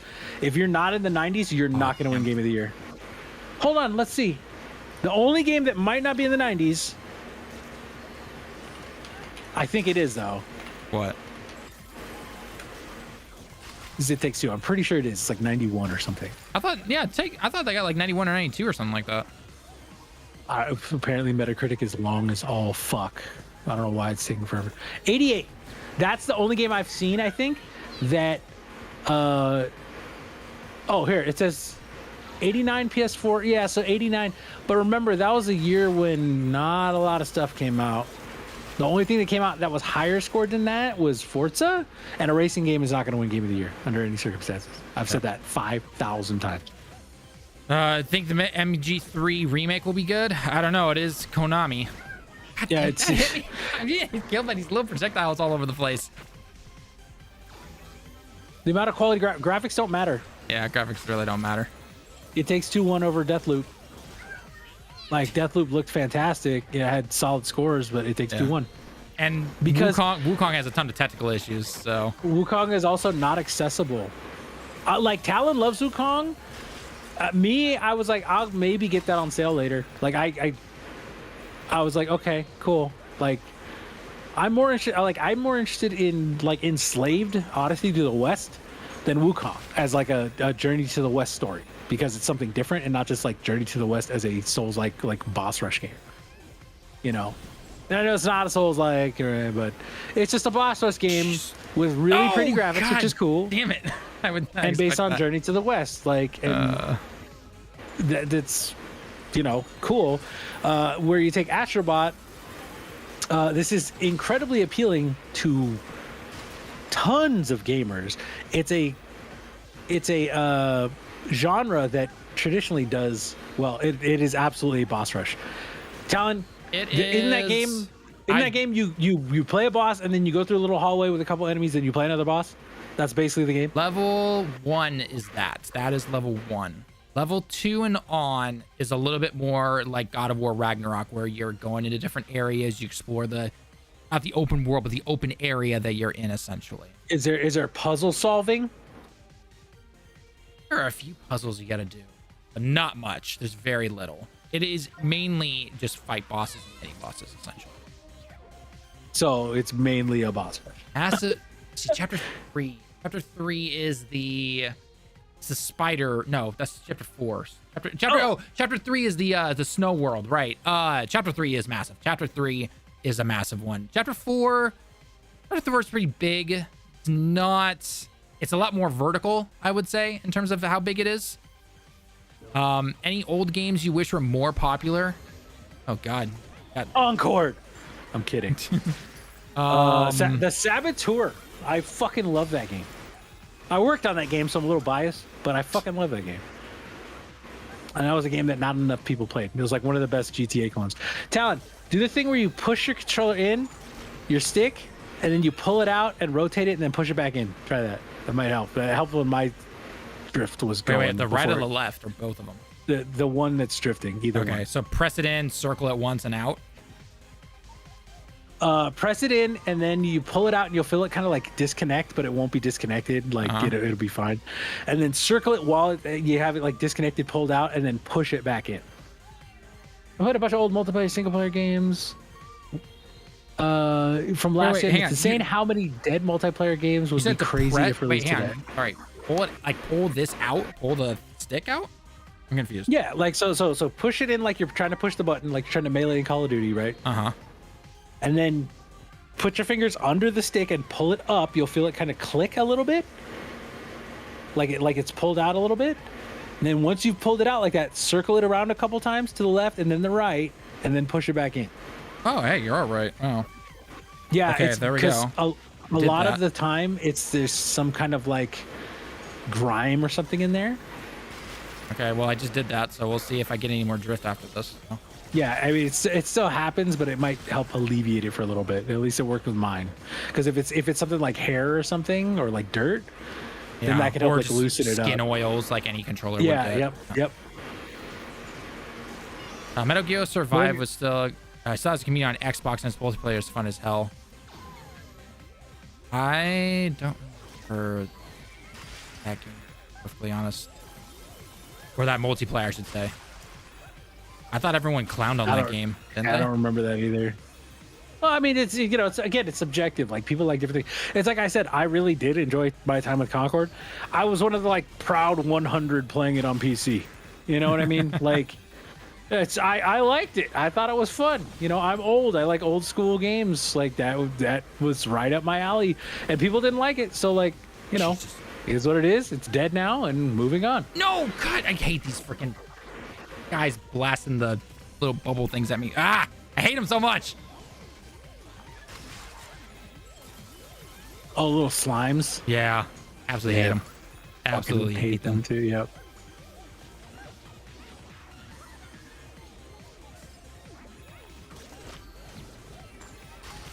Yeah, basically because of Kojima Konami drama. Any genre-defying sequels released after that, much drama would be ripped apart. Yeah, that's true.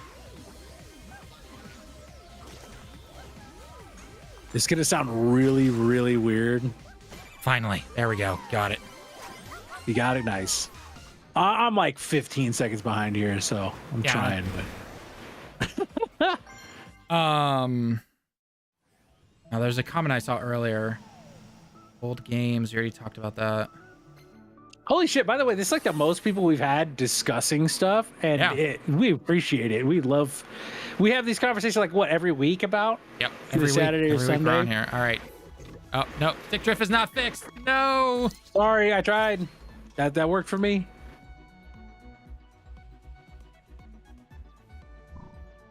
But yeah, we appreciate y'all coming in and chatting with us.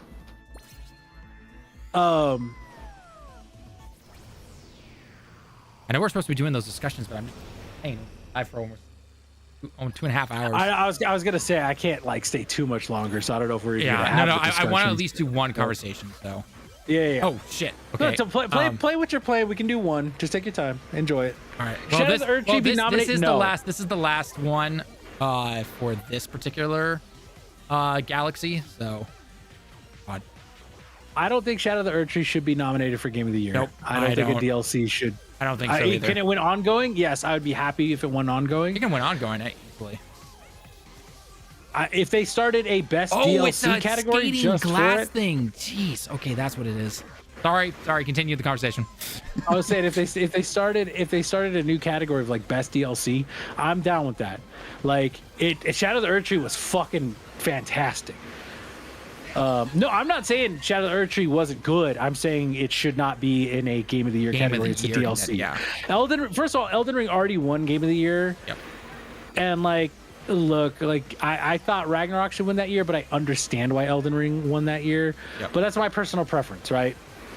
And I played Elden Ring. I platinumed Elden Ring. Like I played the shit out of Elden Ring. But it already won Game of the Year, right? It being with a DLC getting nominated for Game of the Year again would just be such a weird exception that I don't think should be, because like right because then like why didn't Cyberpunk win Game of the Year last year? You know what I mean? Right. Yeah. Because Cyberpunk's DLC was really good.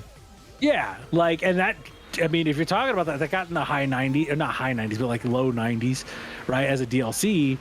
And everyone said, "Oh, this is what the game should have been after that DLC." Yeah, I don't think a DLC should ever. Like, I don't even think fucking Resident Evil should have been nominated last year. I thought that was ridiculous. Like a remake should not be nominated. I don't think that should. And if it does happen again, I think one of the things that we might see as a nomination is Dragon Quest. That could be nominated if they nominate remakes again. I don't know if Jeff will let that happen because of the HD remake 2D thing or whatever there. Yeah, because Dragon Quest 3 is that's a game, you know, and that's a game that is very good. And then having an HD remake of such a widely loved title, I think is going to be. There we go. It's going to be very, very, very cool. But will he let that happen after the backlash he got last year of Resident Evil? I don't know. And Game of the Year fact, it says expansion/DLC, whether standalone or add-ons to otherwise eligible titles are included. But Elden Ring's not an eligible title for Game of the Year. Elden Ring already won the year beforehand, so can't win based on that. Wait, expansion, DLC, whether standalone or add-ons to otherwise eligible titles are included.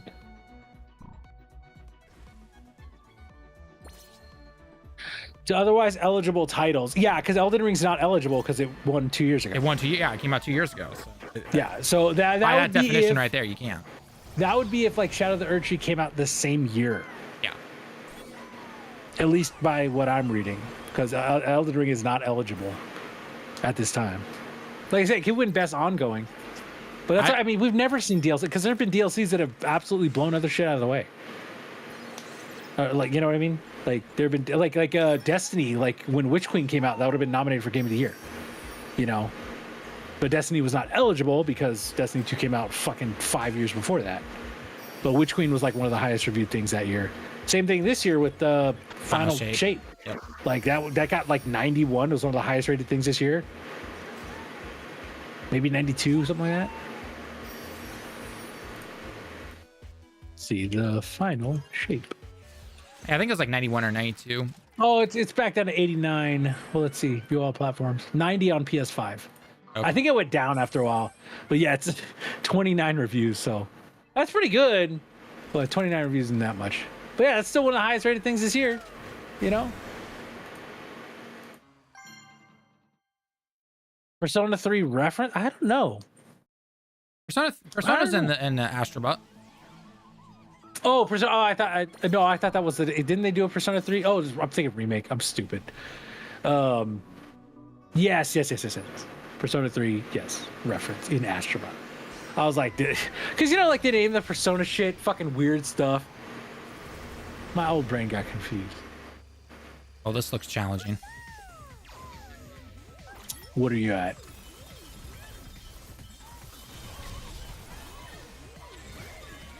I jumped away too early.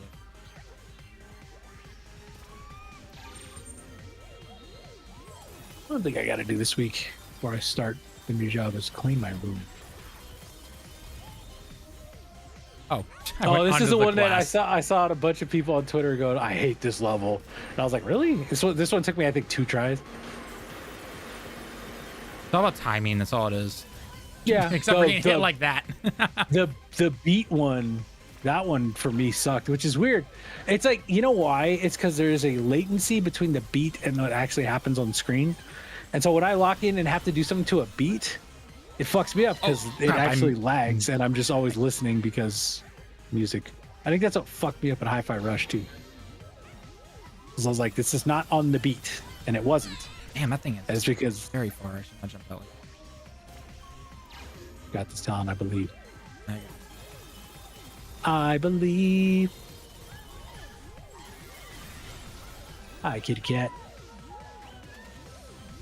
I don't think so. I think that's in like the 80s, isn't it? Press spot. Space. Oh, that actually goes down. Yeah, that's a low 80s title. That's not going to win Game of the Year. What is? Space Marine 2. It's got a way better score than the original. The original has a 76. It's got an 83. And I've heard it's really fun, but again, technical issues, that's a big thing. That alone does a lot for Astro Bot that I don't think people are counting. Because remember, with Game of the Year, it literally says like it delivers in all creative and technical aspects. That technical aspects is a big one. That technical aspects on Astro Bot is going to carry because this game is technically like fucking flawless.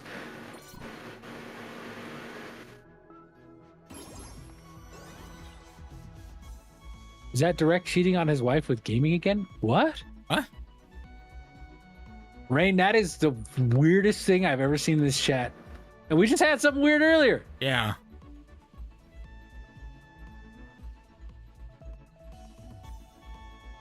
Oh. Yeah, huh? Yeah, thank you, huh? Sorry, what? God, these challenges are great. I'm addicted. I'm addicted. I keep dying dude, a lot. I'm telling you. I'm watching you, Talon. I have a smile on my face. Like, it's just stupid how fucking fun this game is. Never mind. I gotta go back and play through Mario Odyssey again. Like, start over, fucking play through that shit again. What a great fucking game that is, too. Oh boy. Okay. Favorite? Oh, that's a good question. What's your favorite boss design in this game, Talon? This game. Ooh. Hang on, I gotta pause this so I can think. Trying to think. There's the octopus. There's the octopus. There's the gorilla. There's the chameleon. There's the bird. The snake. Snake. I like the snake a lot. Snake was pretty fun. I don't know. Thought Bobby... the snake was good, and I thought the chameleon was good. Those are probably my two favorites. Oh, jeez. Okay. Noted. Snake and the alien at the end. The final boss battle I think is the best. But any good PS5 game, Astro Bot, got it for Death Stranding 2, but that comes out later. Rebirth, if you like JRPGs, Rebirth's amazing. Remake and Rebirth are good.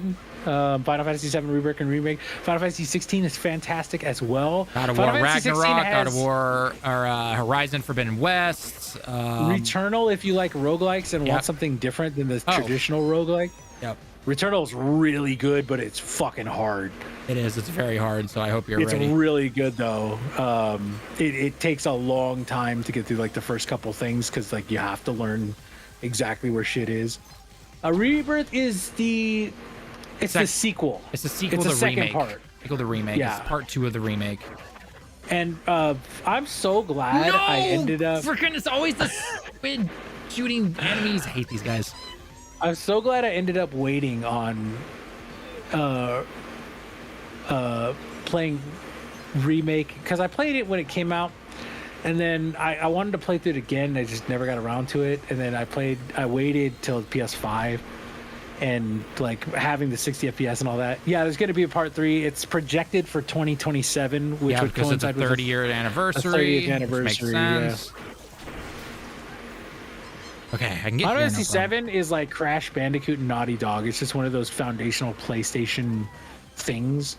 I still find it so weird that Final Fantasy 7's not in the game. It fucking cracked me up that Jez Corden again for like the 4th year in a row was like, port of Final Fantasy VII Rebirth and Remake is coming out. It happens every year when TGS is right around the corner. TGS comes around. Yep, right around TGS. Yep. And then someone came out today and was like, I work with Square. They're not working on a port of that. I was like, you gotta send me that link. You gotta send that to me. Please send that to me. If you can. I gotta find it, but I was like, fuck, man, that sucks for Jez. Like, because everyone was like, dude, Jez says this every fucking year. Like, yeah, get over it. And it's like, yeah, they might do 16, but that I could exclusivity see 16. deal, I could see 16. Yeah. Yeah, that exclusivity deal for remake. 7, remake will be the entire trilogy. It will be the entire trilogy, and then they'll do it for Xbox with like a definitive collection. Probably on the next gen Xbox, if the rumors of it coming out in 26 are true. Okay. I really wonder what they're gonna do. All right, what do I got here? I got the magnet up there to collect it. Okay, let's do it. Do you ever watch Final Fantasy VII Machina Bridge? I have not. Have you watched that, Talon? I have not. No. There we go. There we go. Think Bloodborne will ever make a sequel? I feel like Bloodborne. If Bloodborne's getting a sequel, what's gonna happen is we're gonna see a Bloodborne remaster first, and then we'll see a sequel. Yeah, if we see, it would be one of those things where they finally announce the whole remake, remaster, and or whatever, and then then you can be sure they're working on a sequel in development or whatever. And it's not even, it's gonna be nothing. It's just gonna be like font, and it says in development. Yeah.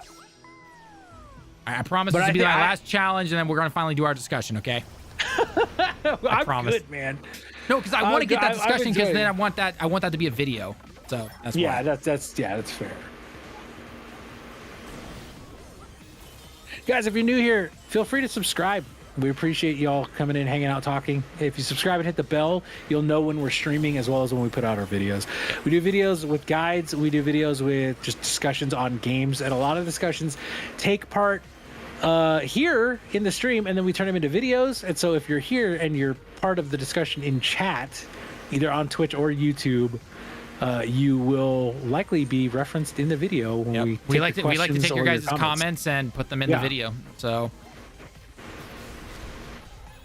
man, this game is so great. Team 4-star, essentially a bridge Final Fantasy VII. The original is a Halo style machinima. Yeah, that's great. That's great. Final Fantasy VII, man, what a wild game. Like at the time, like, you know, Talon was like 4 when I came out. No! I remember when that game came out, and it like where are you streaming on YouTube? On the direct channel, the direct gaming channel. Direct gaming, yeah, it's different than the Twitch. It's a little confusing, but yeah, direct gaming is the main channel. So direct gaming is what the YouTube is now.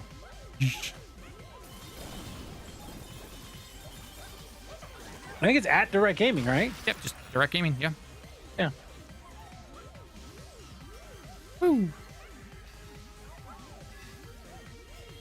See here, am I? Yeah, I am a mod. I'll get a link and put it in chat if anyone on Twitch wants it.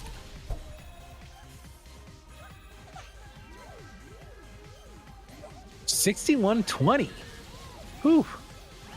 For what? For our subs. Oh yeah, no, the subs have been going up. Okay.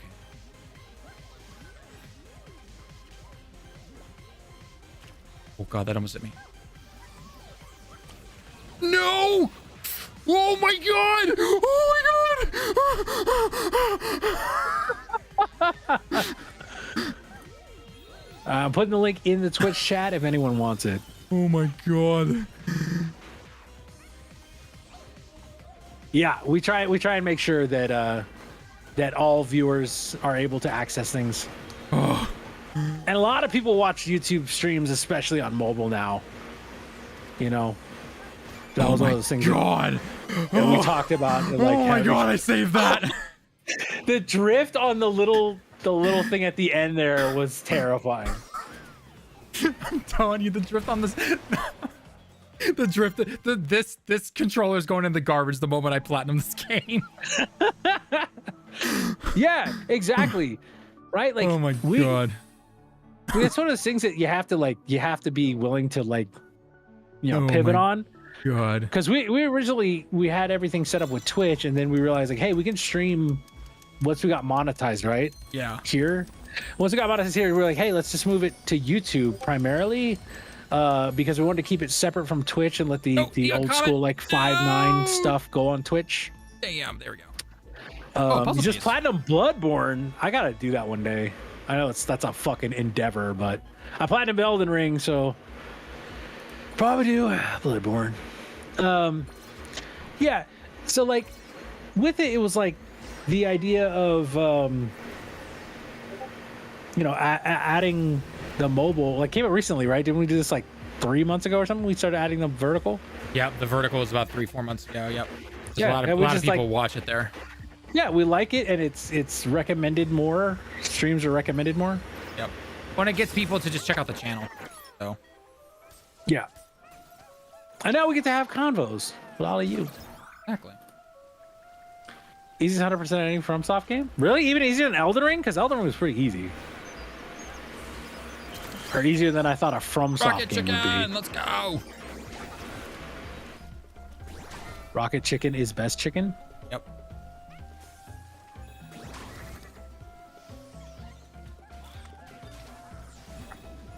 The screw enemies definitely killed me early on in the game when I first started encountering them. Not gonna lie, I feel like Game of the Year nominees should be available everywhere, like not just PS exclusive.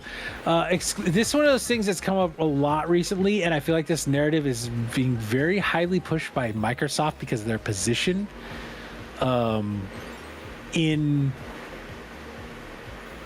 you know, it's their position, right? So they want to, well, everything should be everywhere because like we need to put everything everywhere to make Phil money. changes his 'Cause we're not- opinion every like 5 days or something like that. Like Yeah, one time he's like, I want exclusive. One times I don't want them. One time I do want them. Well, Like, it's because, you know, Satya's going, hey, we're putting stuff everywhere because you need to make us some money back now. that's what happens when you spend know? $100 billion. I mean, Yeah, and it's like cool, like you guys made that choice. Now you're stuck with it. Now you got to sell your games everywhere because you wanted to buy Activision. Like that's just how it goes. And you asked Daddy Satya for, you know, $100 billion in 5 years almost.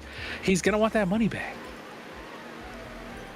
all right, where are you? Or like hyperbole, more like an hour or 3 for Phil changing his mind. Yeah, like I will say this. Phil is candid, which is nice, but this man is too candid because the other day he was like, yeah, I made a lot of shitty decisions.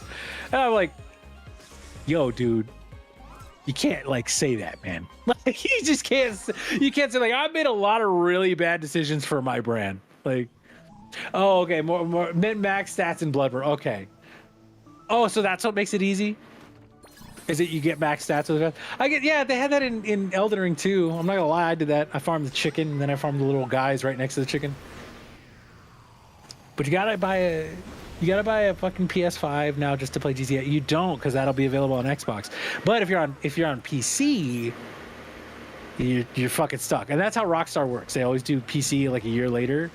That's just how it works. I think the big thing is that it really just depends right now on where your library is. Right? Like if you were in the PlayStation 4 time, you're not gonna go to Xbox because you have so many games from the PS4 days that you can now play on a PS5 if you bought that. Right? Yeah. Like I thought for, you know, maybe down the line, if Xbox still has Game Pass, I can get a cheap month at a time when I want it. And I can do it. Maybe I buy a Series X or whatever the next one is, you know. I'm gonna need your help with this one. How in the world do I get up here?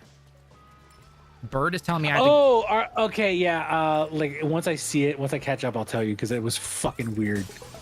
Oh, okay, yeah. So the little shattering glass that you're on, like that you you blow up with your boots. There's a little nook on the right side. You like shatter the glass over there. And there's a little booster under there.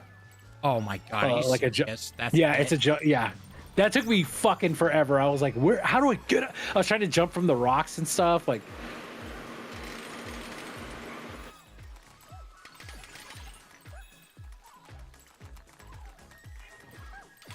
all you need to do Chalice Online Dungeons is a PSN account and beating the Bloodstar Beast. Yeah.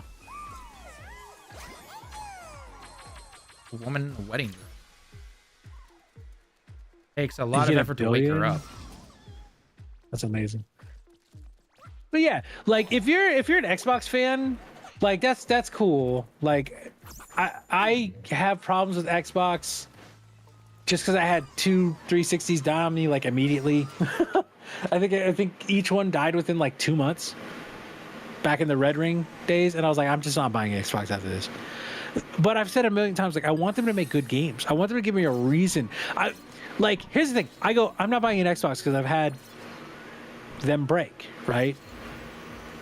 If you make something so good and I can only play it on Xbox that I can't help but buy an Xbox, then you're doing your job. Like, if you make something like a Halo game that's so good, everybody's like, this is as good as Combat Evolved. This is one of the best games ever been made. It's only on Xbox. And I go, fuck, I gotta buy an Xbox. And I buy an Xbox. That's what you're supposed to do, you know. And I get it. Not everyone can afford all systems and all that. Like that's a thing. But that's the thing that is supposed to entice you into buying a system, is the exclusive games. If everything is on everything, why would I ever buy a Switch? Right? Like, what's the point of ever buying a Switch if everything is on everything? You might go like portability. Okay, well, just buy a Steam Deck. It's more powerful, or a Lenovo. And yeah, it's more expensive. I guess there's that argument, but the cheapest Steam Deck now is like $349. It's got more storage than a Switch. Plus, if you're coming off a PC, if you have a PC, then you've already got the giant ass library. Yeah, and you can get free games. Like, hi, but I believe PlayStation is winning by far. What do you mean winning? And I think I mean, because PlayStation has, because like PlayStation has also had some really high profile failures along with their successes. Like Astro Bot is a shining success, and I'm not going to take that away from Sony. They did great, and I hope they really understand that there's a market for this stuff still. They don't need to make the sad dad games all the time, as much as I love them. Like I love Last of Us, I love God of War, like I love these games, right? But at the same time, like I fucking loved Astro Bot. Holy shit! Oh, Astro Bot's amazing. Absolutely. Oh, so there's so I think you get one from the slots, but if you get all four slots, I got those already. Yeah. Did you get the trophy? There's a trophy for the slot. I think trophy for all four slots, but you can use the time thing to slow down the slots, which I did not do that. As far as game system wise, Switch is winning. Switch has twice as many, if not more, maybe almost close to 2.5 times as many systems sold as PS5. Now it is a couple years older. And it's way out of date in terms of its technology. But man, I don't have any more. I gave one away. I had 3 Switches. This one here, stop time, and won the jackpot on all 4 slot machines. Yeah, that's what it is. Yep. Okay. Yep. So you got it? I can't see because I got it. Yeah, you'll see. That's where all the convo is happening. So that's what I'm trying to. Fuji, Xbox doesn't have that exclusive power anymore. Xbox is winning purely because they're competing with PlayStation without doing shit. They are, but they aren't. That's the thing. Sorry, Fuji, I don't want you to think we're ignoring. I have to bounce back and forth. Talon has access to all of them, but he's in the game. So I have to bounce back and forth. Xbox is really looking like they're starting to make that transition to publisher more than anything else. Which is, it's fine. Like, I just want them to make good games. Like, I don't want that contract policy shit, because that just creates a bunch of crap. Like, I see more people rip off scam games on Switch than I have on Steam, and half of them are Steam games. That is true. There are a ton of weird, like, there's like hentai games and fucking half-baked scam games. Nintendo doesn't monitor that at all. They don't monitor the eShop at all. I don't know what's going on. It's worse than fucking Steam, which is weird. And Steam is pretty bad. Like, there's a lot of weird, like, shit on Steam. But, like, if you buy a scam, they'll give you your money back, which is good. But, like, Nintendo, I don't know how they're handling it. Yeah, how the heck am I supposed to get this? Xbox is, like, their biggest problem is they don't understand, and it goes back to that old Steve Jobs thing, right? Like, Steve Jobs basically said, they have no taste or whatever, right? They don't know how to do anything unique, creative. And he's kind of right. They're like an enterprise system.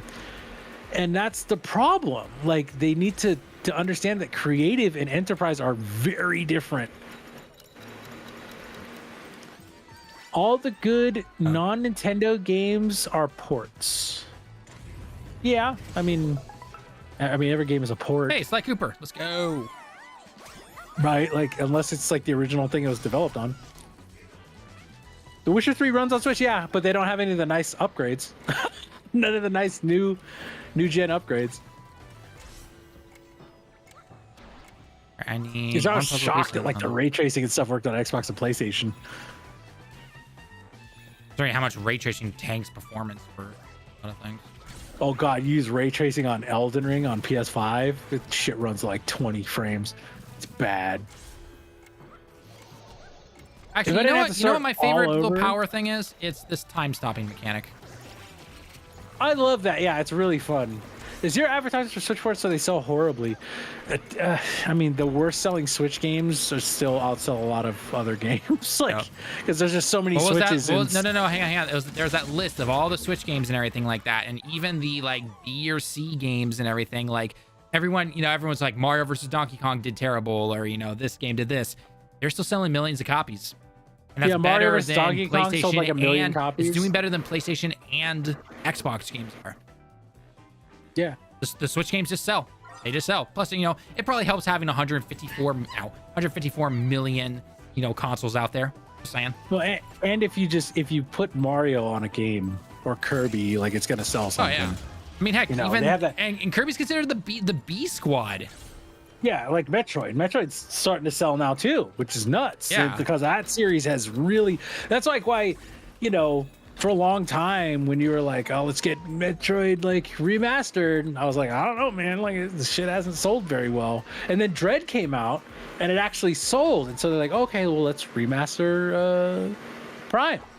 And it didn't, it sold, you know. So now like hoping that we do see that. And Prime was shadow dropped and it still sold well. Yeah, I remember I actually had to struggle to get a physical copy of that game. I had to wait a couple of months before they finally did that. Yeah, it was wild. Well, you had to wait, and then when they came out, people were just buying them. Like, I tried to order from Best Buy. All the most sold games on Nintendo are Nintendo games are among us. Borderlands 2 is on Switch. Generally, I guess how many people have ported the Switch are just rotting without players. Yeah, well, like Borderlands 2 being ported, like here's the thing with the Switch. The Switch is just fucking old, right? So either you gotta be a first-party Nintendo studio that is knowing exactly how to work with the technology, right? You look at like Mario Odyssey, the game runs fucking fantastic. You look at Tears of the Kingdom, there are developers who are going like, how did you do this? Yeah, how'd you get this with the to power run on available? this? Yeah, how did you make that happen? And Zelda team's just like shrugging like, oh, fucking made the game, man. You know, like, and everyone else go like, how is this even possible, right? It's because those first party have like that deep cut knowledge of how exactly to squeeze every little drop out of that system that other studios are just not going to have.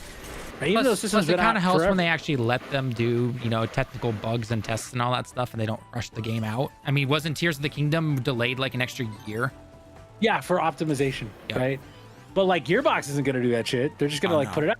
The other thing is like you got to understand with tech that old. You know, I mean, what was it? Was the processor was 2-3 years out of date when it came out, and it's 7 years old. Yep. So the Switch hardware is about 10 years old right now. Yeah. Which for technology is old. That is old. Like that's like if I busted out my college laptop and was mad I couldn't play fucking, you know, moment Wukong of peace. You know, the fact that you brought up college laptops, a moment of silence for my laptop that I literally just had to throw away yesterday. 11 years that thing was with me after college. Was that your Mac? Yeah, the Mac. Yep. Oh man, playing taps right now for you because I know you've lived and died by that thing. Yep. Well, I had to originally at the beginning, so.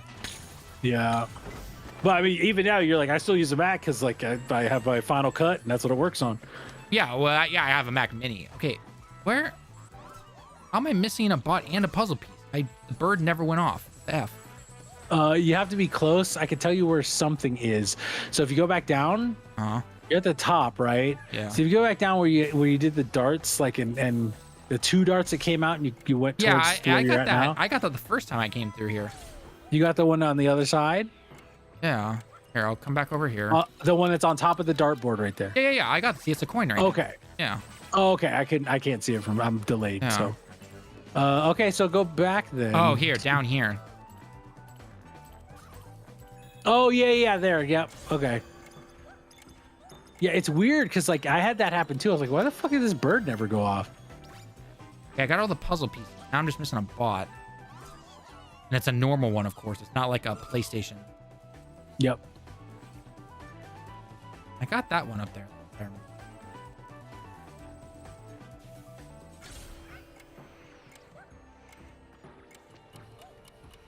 So, press pause.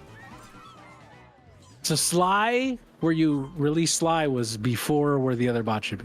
Right, I know. Is there one on top of that other dartboard? The one that's before the one with 2? The one that's only 1?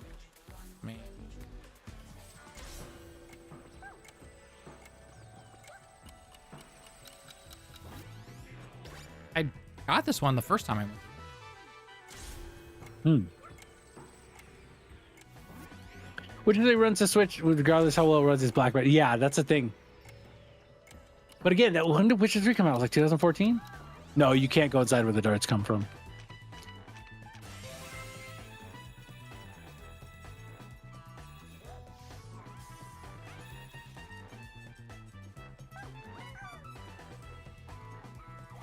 Yeah, I've rescued Sly over there, then where those little floating coins are. I got the one that was over there in that secret level. 2016. Yeah, so they've had how many years to optimize it, downgrade it? Because didn't that come out on Switch last year? So 2013, so 7 years later. What did? Witcher 3. Pretty sure it was last year. It was either 2022 or 2023. I think it was 23. I think so.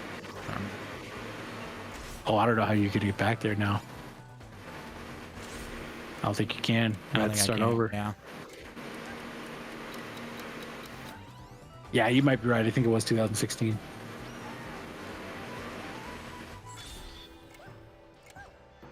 Yeah, Switch has it has some great, but the thing is like people don't buy You don't buy a Switch for the third for party those games. You don't buy it for that. Buy it for the first If party. I'm playing a third party, I'm going PlayStation or Xbox or PC. Yep. Like generally PC, right? Unless it's something that I like like a third person action game. Generally, I'll play that on PlayStation. Was it 2019 it came out on Switch? Oh damn! I thought that was like last year. Making me That feel is old black right magic. now.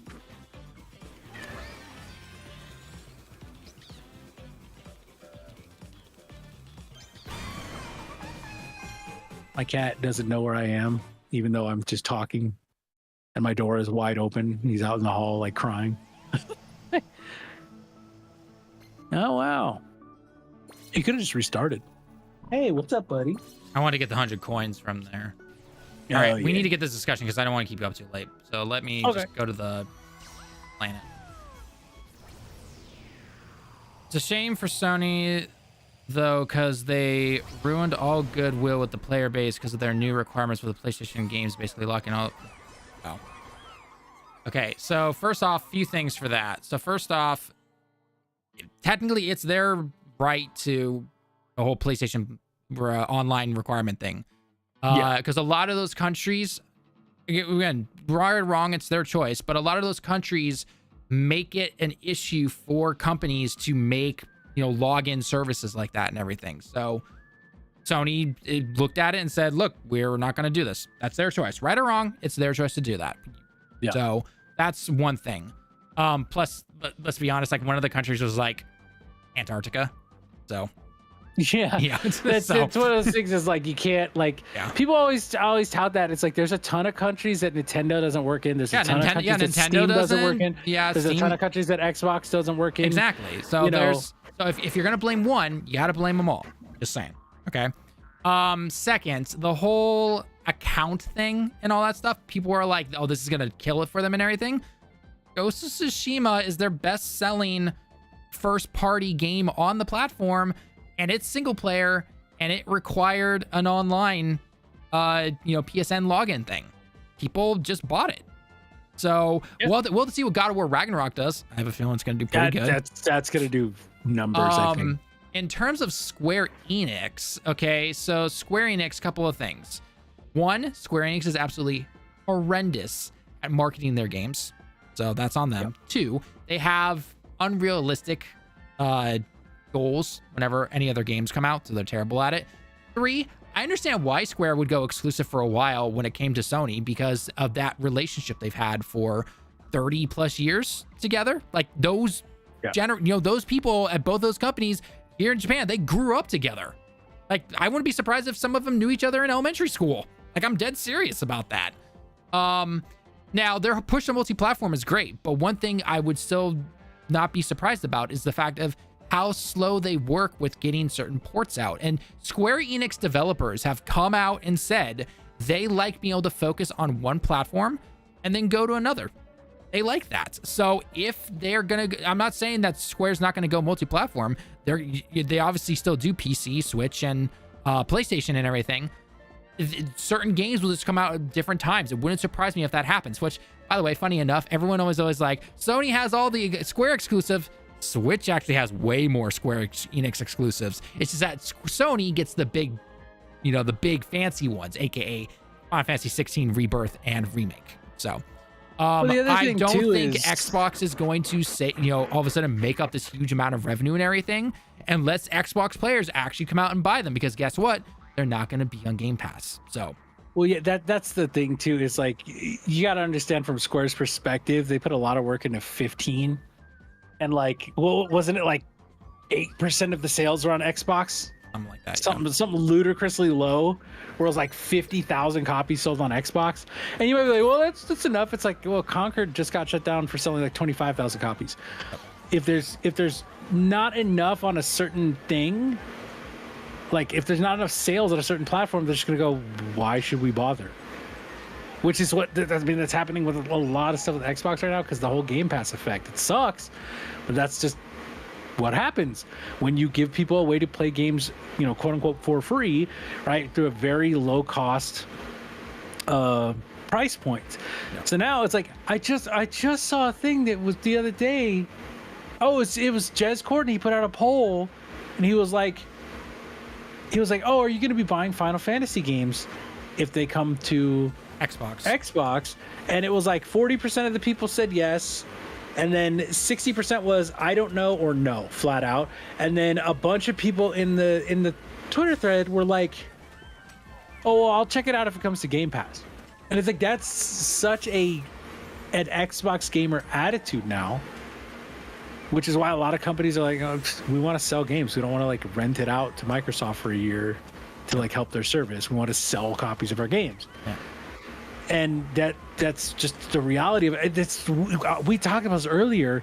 I was talking about Sega Channel and how Sega fucked up with that, which is the exact same thing as Game Pass, except it happened in the 90s. They made a Game Pass, Sega did, in the 90s, and nobody remembers it. Me and my brother talk about it all the time. We go like, man, that was sweet. It was cool. It was, it was really cheap. It was something like $18 a month. I mean, look, let's be perfectly honest. Quote unquote, the gamers, the toxic whatever, every single platform has it. Nintendo has it, PlayStation has it, yep. Xbox has it. Everyone has those toxic players, and anything you see on Twitter and online and everything, that is a minority when it comes and it's super amplified. It is. Like, it is super amplified due to all that stuff. So like your average gamer is like, they don't watch trailers, they don't watch reviews, nothing. They see a game on PlayStation Store or Xbox Store or whatever, they try it out. That's it. That's what a majority of the people are. So, and it's like don't get me wrong, like from time to time I have Game Pass, right? I used to have it a little more often, and now just because like money's been a little tighter lately, I've not had it as much. But I have it when big games come out for sure that I want to check out. Like I had it for Hellblade in June. I played through that, and then I checked out some other games that I'd heard were like cool. And if there's a game that I play on there that I find is cool, I just buy it on Steam. Yeah. Like, because I'm like, I want to support the developer, but it's like, okay, like I'm trying to think, like Tunic is like my favorite game of 2022, or one of them. I bought that because I played it on Game Pass, and now I have it on PlayStation and on Steam.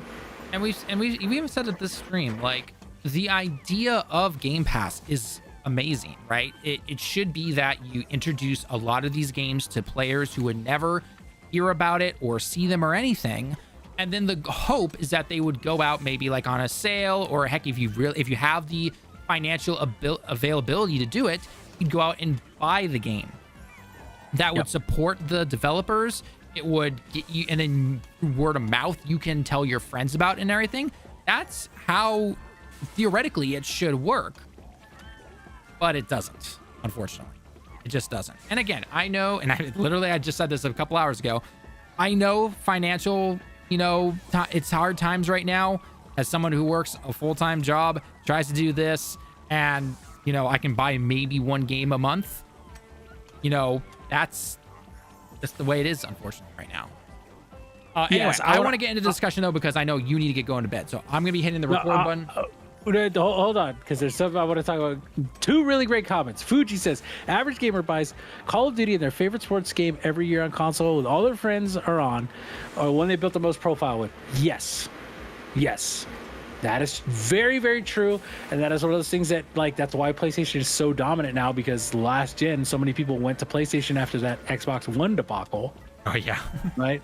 And then guy on YouTube says, Xbox has it much worse. right? With the toxicity, it's home of the Modern Warfare 2 lobbies, and people are angry saying it's not like a Modern Warfare 2 lobby, and it's like when Lemon says that, I'm like, dude, are you serious? Like, are we too old for that? I don't want to hear people go like, bro, like I don't know. And then your mom jokes every 2 seconds or whatever. Yeah, like your mom just slurs because you know they gotta be edgy. It's like, okay, like come on, like can we just play a game?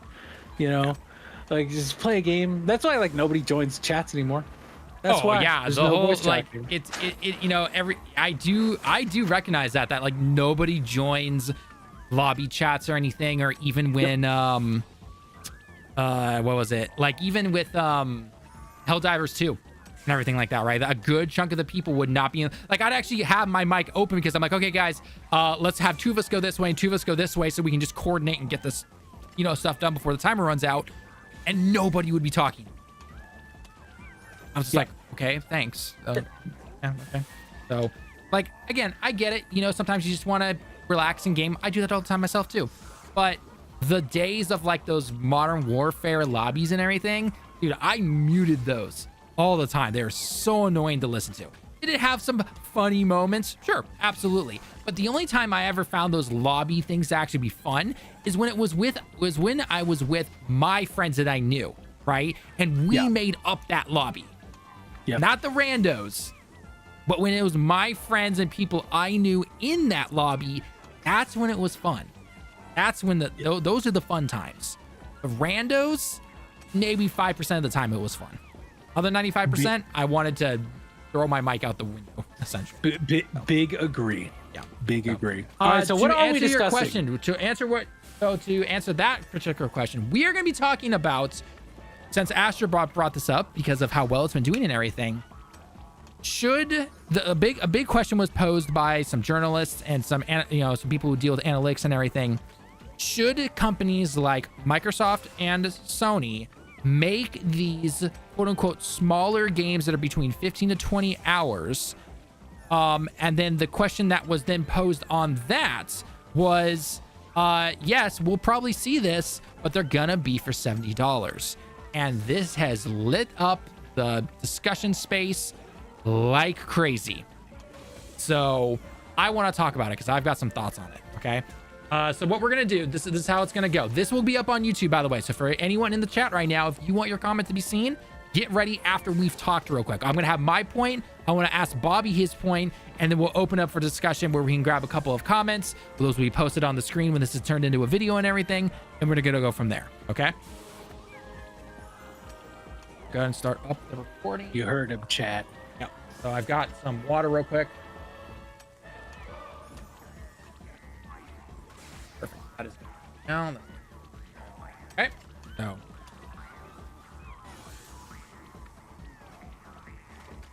Okay. All right. Do you need water or anything, Bobby? You're ready to go? No, I'm okay. Okay, cool. There we go. There we go. Do you think smaller games are worth $70? That has been the big question when it comes to Astro Bot releasing. Should smaller games cost a certain amount? What dictates that premium $70 price tag? Is it the length that the game takes you to beat? Is it the giant open worlds? Is it all those little side quests? Does a game that is technically 100 hours, but maybe only 10 hours of it being good, considered to be good as $70? Or a game like, say, Astro Bot, for example, where it is $60, but the entire 20 hours it takes to complete the game is pure amazing gaming, just moment to moment. That is the discussion I want to have here with you guys right now. For those of you in the chat, and of course joined by our own coworker Little Bobby here, I want to have the discussion because the moment this was posed online and people were talking about it in chat and people were retweeting it and everything, there were a lot of comments, and I feel like this is a very important discussion to have because based on the way the gaming industry is going right now, it could probably go this way, and people are going to say they're not for it, but in all honesty, I'm kind of for it. I'm gonna get into that in just a second here. So, but if you enjoy these types of discussions, and make sure you join us live on the channel if you ever want to be here live with us, or again, comment down below on this particular video and let us know your personal thoughts. With that being said, though, I'm Talon with Direct Gaming. Hit that subscribe button if you haven't already. We're getting close to our goal of 10,000 subs by the end of the year, and let's go ahead and get started with this. So, my personal opinion when it comes to this right now is that if a game is $60 or $70, and I know that can be a lot for people. I'm not saying that you have that if you can't afford a game at $60 or $70 that you should not be gaming or anything like that. That is absolutely stupid or anything like that, right? Get that out of here. But if a game is $60 to $70, but it is on the shorter side, so let's, one of the big examples a lot of people like to talk about from last year was Spider-Man 2. Spider-Man 2, if completing the main game, was only about 15 to 18 hours. If you wanted to platinum the game, 25, 28 maybe at the very most, right? And so a lot of people are saying this was not worth $70, right? A game now like Astro Bot has come out that is, realistically, if you just go through the story and everything, you do a couple of the side little galaxy areas, I'm going to say 10 hours at most to complete the game. Obviously, you can go back, you can do side content, you can do all the challenge areas and everything like that, which, by the way, this game is getting free content later down the line with more challenges and everything, so that's all cool. But the question is that worth $70? And I think when you hear the thing of, oh, the game's not big enough, or it needs to be this amount of hours for the story itself, it's like, okay, is that a one and done playthrough and that's what you consider a good 70 hours? Or are you somebody who likes to go back and play the game again? Or, for example, like God of War Ragnarok.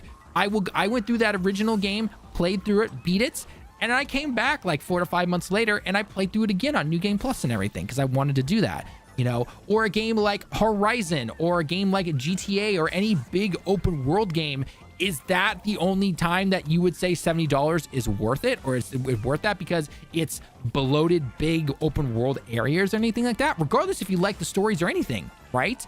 This topic is a lot more complex than just simply, X reviewer said that this game will take me 10 hours to beat, not worth the price. Or X and Y developer said, hey, this is going to take you around 30 to 40 hours. Okay, that's worth it. There are so many things when it comes to this particular discussion that are like, okay, pump the brakes for a second. We need to back it up here.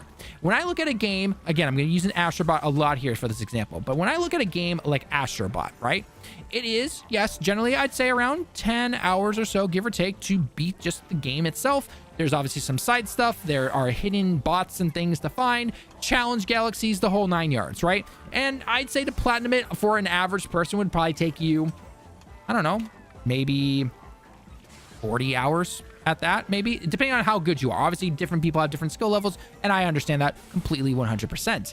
So, but when it came to the moment-to-moment gameplay, everyone always talks about that gameplay loop, right? Like, you get like 30 to 40 seconds to really capture somebody with the gameplay. And if that can repeat over and over and over again when it comes to the game that you are playing, and next thing you know, 10 hours has gone by and you're like, I want to play more of this, isn't that technically worth it to you? It kept your attention going the entire time. There are other games that might be like, okay, it's going to take me 4 to 5 hours to get into it. You see people defend games where it's like, oh, no, get past the 20 hours mark or something like that, then the game gets good. Is that technically worth $70, even if it's that taking you that long to do it?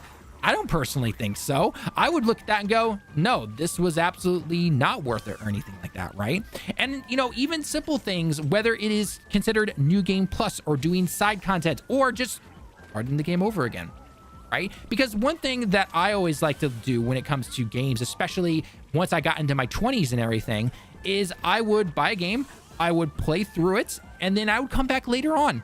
And then maybe down the line again, I would play it again. I've gone through God of War Ragnarok now 3 times, and it's only been out for a few years. I've gone through the Uncharted games multiple times, right? Because those are mainly single player games. Mario games. Oh, Mario games I will jump into once a year, no question, and just play through an entire game. Absolutely love it. Mario Wonder is one of my top games of last year of 2023. And those, I will easily pay $60 to $70 for those games. I will, because those are worth it to me, right? Now, I am in a lucky situation where I can, usually for the most part, afford 1 or 2 games a month. But there are definitely other months where I cannot afford to buy more than one game, or maybe I can buy 2 sale games. That's about it. And everyone's going to have their different, I would say levels of, finances, where you can either buy a bunch of games or you can only buy one, right? Why do you think things like the Steam sale are so important? Or wait until you see those sales on the PlayStation Store or the Xbox Store, where a lot of those games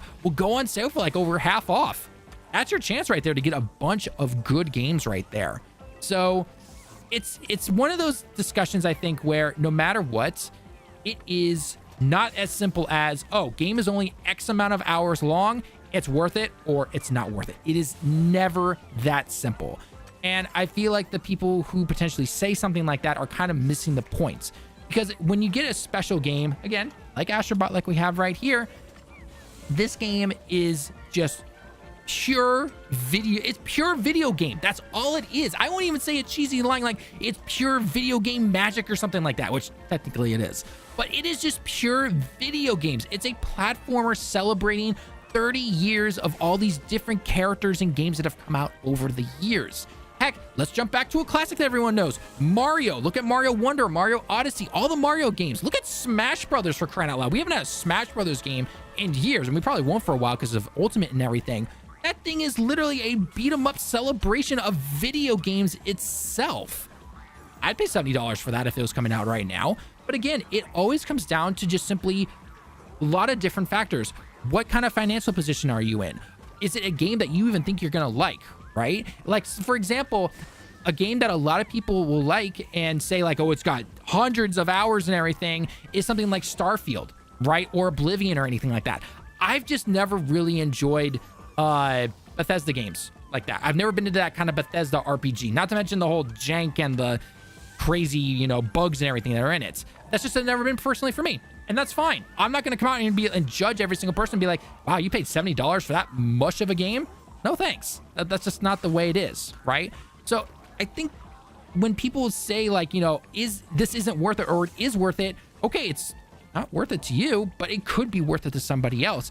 And you know what? And I might get some flack from this.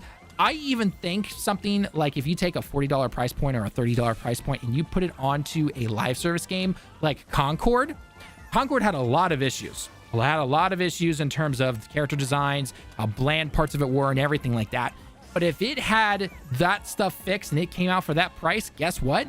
If people saw that, it would have sold well, because I loved the idea of only paying once and not having to do the free-to-play Battle Pass multiplayer BS stuff. Just saying it right now. I think that kind of drops off. Obviously, I understand the problems that Concord had. I had them. We've talked about it in other videos and live streams and everything like that. But again, it always comes down to what is best for you. Bobby, I want to get your personal thoughts right now. Do you think shorter games that are around 10 to 15 hours, and let's just say 15 to 20 hours, are those worth it? Or does a game need to be this open world 100-hour plus bloated game to be considered good for that $70 price point? What are your personal thoughts? It's a lot like you said. It's very subjective. We have to be realistic, and we want good games, so prices are going to go up. That's the biggest thing. A lot of people threw a fit over going from 60 to 70, and I get it, because times is tough, as they say. But at the same time, like, the developers got to eat, and I know a lot of the profits and all that stuff is going to like higher ups, and that's something that needs to be dealt with completely separately. Like, we don't need to be giving trash humans like Bobby Kotick, $180 million to leave. Like, that's stupid. But at the same time, we absolutely need to make sure that like the boots on the ground developers are able to eat too. And so if prices have to go up to make sure they can have what they need and we can get better games out of it, I'm okay with that. That's the first thing I want to say about like price, stuff like that. And again, it's subjective, right? Like, some people will go like, I will never pay $70 for a game. And there are people who don't. And it's like you said, Steam sales, PlayStation has their sales like once a quarter. Yep. Where it's like the, up to 70% off this. And you'll find like the newer ish games that are like 5 months old, they'll be 20% off. Yep. So you can buy like Black Myth Wukong then and spend 50 instead of 7, right? With all of the things, it's really like Talon said, is it worth it to you, right? For me, I buy a lot of games that people fucking hate. You know, I spend $100 a year on Destiny. You know, I played Avengers. I played the shit out of Avengers. I played a couple hundred hours of Avengers. I played a couple hundred hours of Anthem. Now, Anthem I got for $5. I will never complain about Anthem. Never. Because I got it for $5. Avengers, I think I got for like 20. I'm not going to complain about that either. Got a couple hundred hours. I thought it was fun. Yeah, I could have used a lot of work. I was hoping they would actually see it through a little longer. But, you know, 20. The 20 was worth it for me. Astro Bot, I just dropped the 60 on it to get the physical. It was 14 hours of joy, of just bliss, of playing a fun ass game that just the entire time I had a smile on my face.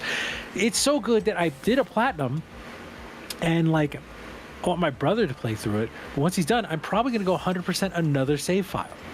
And it's like Talon said, like, I'm one of those people too who, you know, like Last of Us 2, I go back to that game twice a year to play through it. Like, I've played through that game like 8 or 9 times in 4 years. I've had games, you know, whether it's my PlayStation because of like the 4 and everything, or things on my Switch that have been out for 7+ years now. And if I'm still playing them in some regard to this day, I think that's worth it. I mean, $60 over 7 years. Yeah. You know what I mean? You know how many separate accounts I have on my Switch? Oh yeah, I've got like Bobby 2, Bobby 3, Bobby 4, just because I want to play Breath of the Wild again. And I think one of the biggest things that a lot of people don't do, I'm not saying everybody, but I think there's a lot of people who they simply listen to online comments about how a game that they've probably never played, especially if early reviews are out, and they're only basing it on the trailer.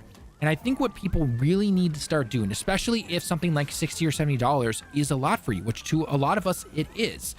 There are definitely games I've skipped over because of A, the price point, B, being busy and all that stuff.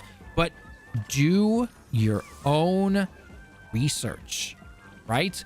Watch a trailer again if you need to. Watch multiple reviews. Don't just watch one review. Go in watching the gameplay. How does it look? Does it look fun? Have you played games that look like that before? Right? All of that stuff. And there are times where people are like, hey, I only play this one particular type of game, and this game that you're watching this video or listening to a review or reading or whatever is completely different in another ballpark. Will I like it? That's hard to say. If you've never played a game like that, there's a good chance you might not like it. It could surprise you and you do like it, and it finally gets you out of that one game area right there, and you finally get to explore different avenues of gaming and everything like that, right? Whether it is something that's more action heavy, or it's a first person shooter, or it's a puzzle game, or a platformer, or anything. That's why gaming is so special to a lot of people, because there are tons of different games that you can play all over in different genres and everything. But I think, again, you need to do your research, right? I was guilty of this when I was a kid, right? I'd listen to your typical one IGN review, or this is going to age me a bit, game trailers review, and that was it. And then I based it off of that, essentially.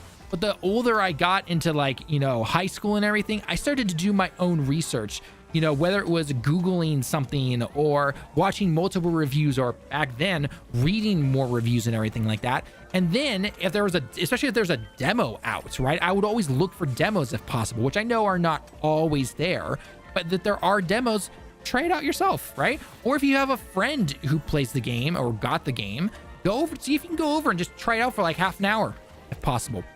I did that all the time with my friends back in high school. Right? Or I would buy the game and they came over and be like, hey, I want to try this game out because I'm thinking of maybe buying it. Okay, sure. Here's the controller. Go for it. Right? And there will obviously be certain games that no matter what, you're going to pick up regardless, right? For me, it's going to be when Metroid Prime 4 comes out. That is a day one for me, no problem. That's just how it is. Astro Bot was another one. God of War, right? All those good games and everything like that. There are easily games that I do want to play, but I'm like, okay, either I have too much to play right now, or in more realistically, I just don't have the funds for it right now. So I need to either wait for a sale, or I need to just wait a few months to save up some money, and then I can go buy it, essentially. So yeah, the biggest thing I can always say is never take one person's word only or random comments in a video / on Twitter, right? Do your own research. Research everything. If your research then yields those same results for reasons A, B, C, and D, then okay, don't buy it. That you did your research and you said, nah, I'm good for right now. It's like, okay, that's fine. But don't just judge it off of one thing that you've heard or some random, again, I use Twitter as a thing because honestly, you should never take Twitter comments that serious. It's because of the, what it is essentially. So, yeah. Just always do that thing. And one thing I do want to pull from our comments, by the way, shout out to Fuji here over on YouTube, which, by the way, if you want to join us live, always come by. He says, new game plus, difficulty, specific changes, multiple ways to play, alternate endings. These are all highly effective ways to build a game ability for it to be replayed. And you are correct. It can't be applied to every single game. But yeah, there are tons of games that do that, right? New Game Plus is added to a lot of things, right? And by the way, for anyone saying that New Game Plus should be there day one, it's not always that simple because otherwise balance gets thrown out the window essentially. But yeah, you are right. Having things like a New Game Plus, different challenges and everything that you can try out and all that kind of fun stuff. One game that I personally loved was the God of War Ragnarok New Game Plus because then after I beat it, I went and did all the Valkyrie challenges and everything. They're not required, but I wanted to put my skills to the test and everything like that. Or a much simpler game, Mario games. I go and seek out all those secret worlds and everything when it comes to Mario, all the secret levels and all that stuff. I'm doing it now in Astro Bot. So, that's just, the way it is sometimes with that. So I definitely do agree with that statement. Yes. But I don't think it's necessarily required for every single itty bitty game. For certain games, it absolutely does. But, it is what it is essentially. Yeah. So I want to take, because Guy has a couple good questions over on the mobile. Mm-hmm. Saying, okay, first of all, says games are only longer these days because they pack it with bullshit, battle passes, and time-consuming mechanics, and that is very true. There are a lot of games that do that and bloat, and like the newer Assassin's Creeds have done that a lot. Not the last one with Mirage, because that one was like them stripping it down and trying to go back to old school, but like Valhalla, that's what I've heard. It's just so bloated. And I've even seen Gene Park from the Washington Post, I think. Gene Park, who does great video games coverage, he said, like, if you're gonna play Valhalla, you need to treat it like it's a single player live service and just like log in, do like an hour, and then like log out, and then come back and play it over like a year and a half, and it's a great game, right? He's like, if you try and sit there and brute force your way through like 120 hours of shit, because like that's basically like, I think the campaign alone in that game is like 70 hours. It's like 60, yeah, it's collecting at 60, 70 hours or something like that. So. Yeah, and that's the time I spent like doing a ton of shit in Final Fantasy 16, like doing all the side missions and all the hunts and like everything, right? I don't want my campaign to take that long, like unless it's like Baldur's Gate. Like Baldur's Gate, I can get lost, in that world because it's such just a world, and your choices matter so much. But yeah, and then Guy also says, what do you mean by smaller game? Campaign size or indie games? I think generally we talk about, I like both, right? Because Astro's like a smaller campaign. It could be anything. So Astro Bot, if for those of you who don't know, was made by a group of developers who used to be the team of Japan Studios, which everyone threw a fit over. Unfortunately, a lot of their games didn't sell particularly well years and years ago. But a good chunk of that team stayed and made the current team that made Astro Bot. They're a team of 60 people, and it took them 3 years to make this game. And it has done absolutely amazing. Not only are reviews top marks, but it is actually sold out in a lot of retailers around the world. It's been sold out here, not only in stores in Japan, but also on Japan Amazon. It's been sold out on US Amazon. It's been sold out on Amazon in different European countries. It's been sold out in other stores that I've been seeing people post about. It is selling, right? And so the quality of the game, and this, it's a simple term, quality over quantity. When a game has good quality, people are gonna buy it regardless. One game I wish, this was actually talked about earlier on in our stream when I was playing Astro Bot, but one game, or there was a question that was saying, what is a game I wish more people would know about, or try out, or anything? And I think the end of it said, like, even if it's a much older game, it's not a much older game, but I've talked about this since the beginning of the year here in 2024, and it's Prince of Persia: The Lost Crown. And it is an amazing game, absolutely amazing, but a lot of people don't give it any kind of chance because it has Ubisoft's name behind it, right? And I get it, Ubisoft has burned us all, like, depending on whatever game you've gotten from them at one point or another. But again, this comes down to doing your own research and everything, because I've had people come into our videos that we've made on the game. I did a bunch of boss guides on it and everything, and people came in and said, you know what, I didn't want to play this game because it's Ubisoft, but I gave it a shot, and oh my gosh, I cannot put this down. It has amazing combat. It's a Metroidvania, cool art style and everything, amazing little like unique abilities and everything that you can do with all the platforming, lots of challenge areas. It is 100% worth it, and it's only $50. You can probably find it on sale now for like 20, if that. And it's even getting some story and other side quest DLC. A majority of that is free. Some of it is paid, but it's like the new story DLC is like $5, which is awesome. So again, this always comes down to don't just blindly believe people online. And all of us fall into that to some degree, whether we were kids, young adults now, we've all fallen into it at one time or another. That's why it's so important to do your own research and everything. But seriously, Prince of Persia: Lost Crown, buy it. It's an amazing game. Absolutely amazing. You'll get tons of hours. It took me 30 hours to beat the story. I definitely did a lot of the exploring the area, so I could easily cut that down probably to 18 or 20 hours. And then there's so much more after that. So just to answer that question, I guess, personally. Yeah, I'll say, when we're talking about small games, right? Like, it's smaller in scope, I think, is what we're really talking about. That could be indie, that could be AAA, right? Because Astro Bot is AAA game for sure. It is smaller in scope. Yeah. It does not have to be giant open world Assassin's Creed Valhalla. It does not have to be even, like Last of Us 2, where there's facial mocap that is just ridiculous. Like, it's just a fun little platformer that you kind of get lost in for the amount of time that it takes you to play it, right? And that actually brings up Ryder Jacobson in YouTube says, I was surprised by how short it was, but don't necessarily think it's a bad thing, just a bit disappointing. I get that, and I think that having the DLC later on, and as well as just the extra save files, is a big thing. Because, like, for me, for a platformer, I will always go back and play a platformer again. Oh, yeah. And there's been multiple platformers, like the Crash Bandicoots back in the day. I used to just play those, and then I'd play them again, and then try and 100% them again. And I'm gonna do that with Astro, 100%.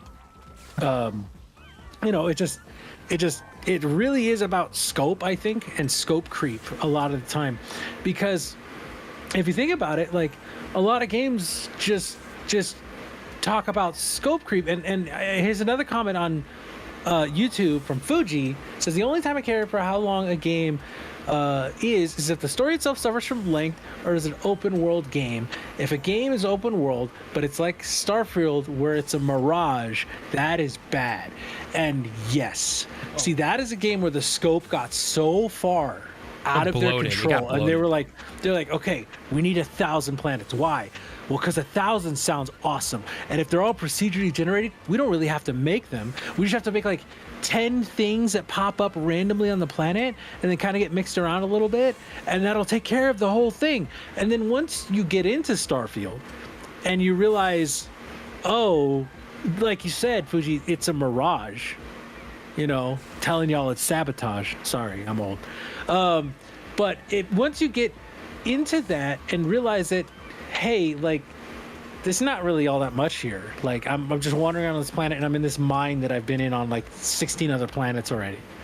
Like, even down to like where the stuff is, right? Where the enemies are. That happened super quickly for me in Starfield, where I got to a planet and I was like, okay, I'm just gonna go explore, like do the Bethesda, like I'm exploring, looking around. And I got to a planet, and like 3 planets later I was like, this is the exact same thing I was just in on this other planet.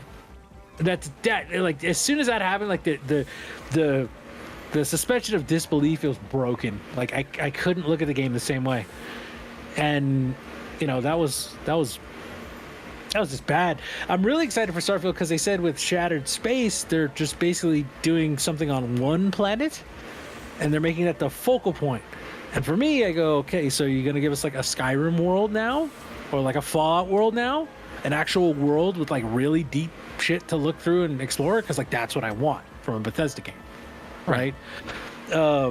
Like I was playing, I told you I played Fallout 4, the next gen update a bunch, and yeah, it's still got its problems, but it's like it's fucking fun to explore and wander around and find shit. And like I played that game when it came out, and now I'm playing it again. I'm like, hey, damn, I never found this the first time, or at least I don't remember it, But yeah. And then Guy says on YouTube, Assassin's Creed Valhalla sounds like something the CIA would use as torture. Force them to play Valhalla for 12 hours a day for 2 weeks. Yeah. That's a lot of Valhalla was definitely a polarizing game to a lot of reviews, and people I'd see one that was absolutely positive on it, and the next one was like, the heck is this bloated open world game essentially.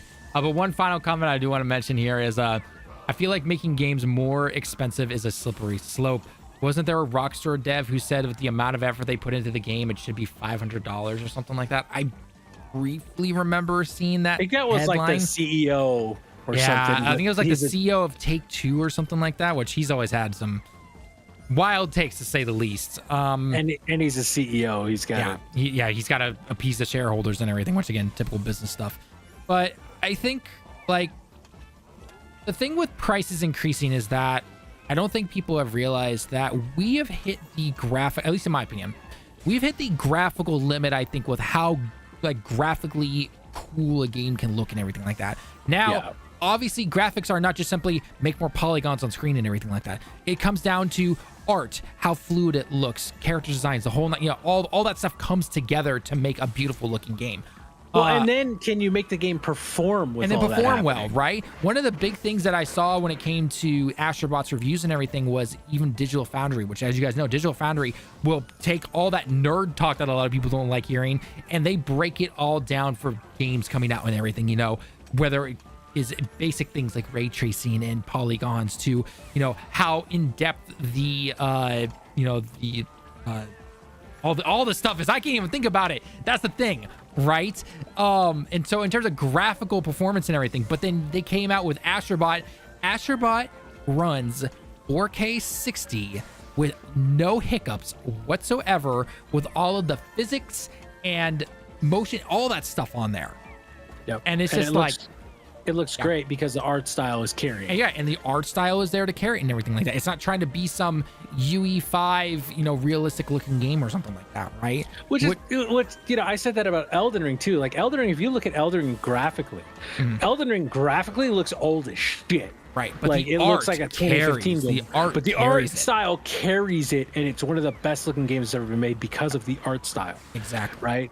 And guys, as we peeked at Bloodborne in designs, yes, like we don't need don't get me wrong, like Horizon Forbidden West, fantastic. Alan Wake 2, I would say, is the one game where I'd say it looks that good, and the game needs to look that good because you need to see those characters' faces in the situations and stuff. And they even carry a lot of it with FMVs, right? Which like nobody does that anymore, but they did that so they could save money, and instead of having to animate and do all the little facial tics and stuff, they just film people and put it in there. Yeah.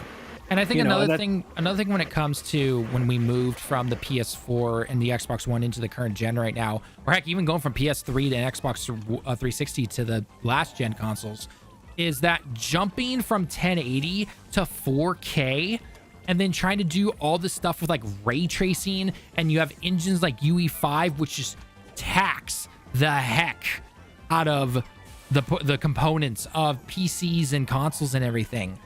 That causes a lot of issues, and you have one of two options. You either take extra years to really smooth it out, which then just adds on prices and everything, or you release it in a buggy mess essentially.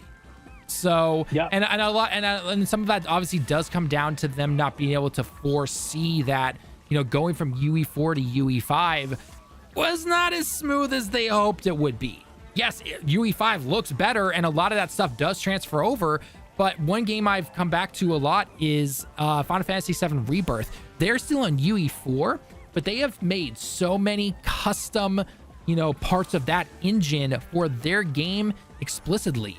And if they try to, and someone asked them in an interview here in Japan where they said, are you going to go to UE5?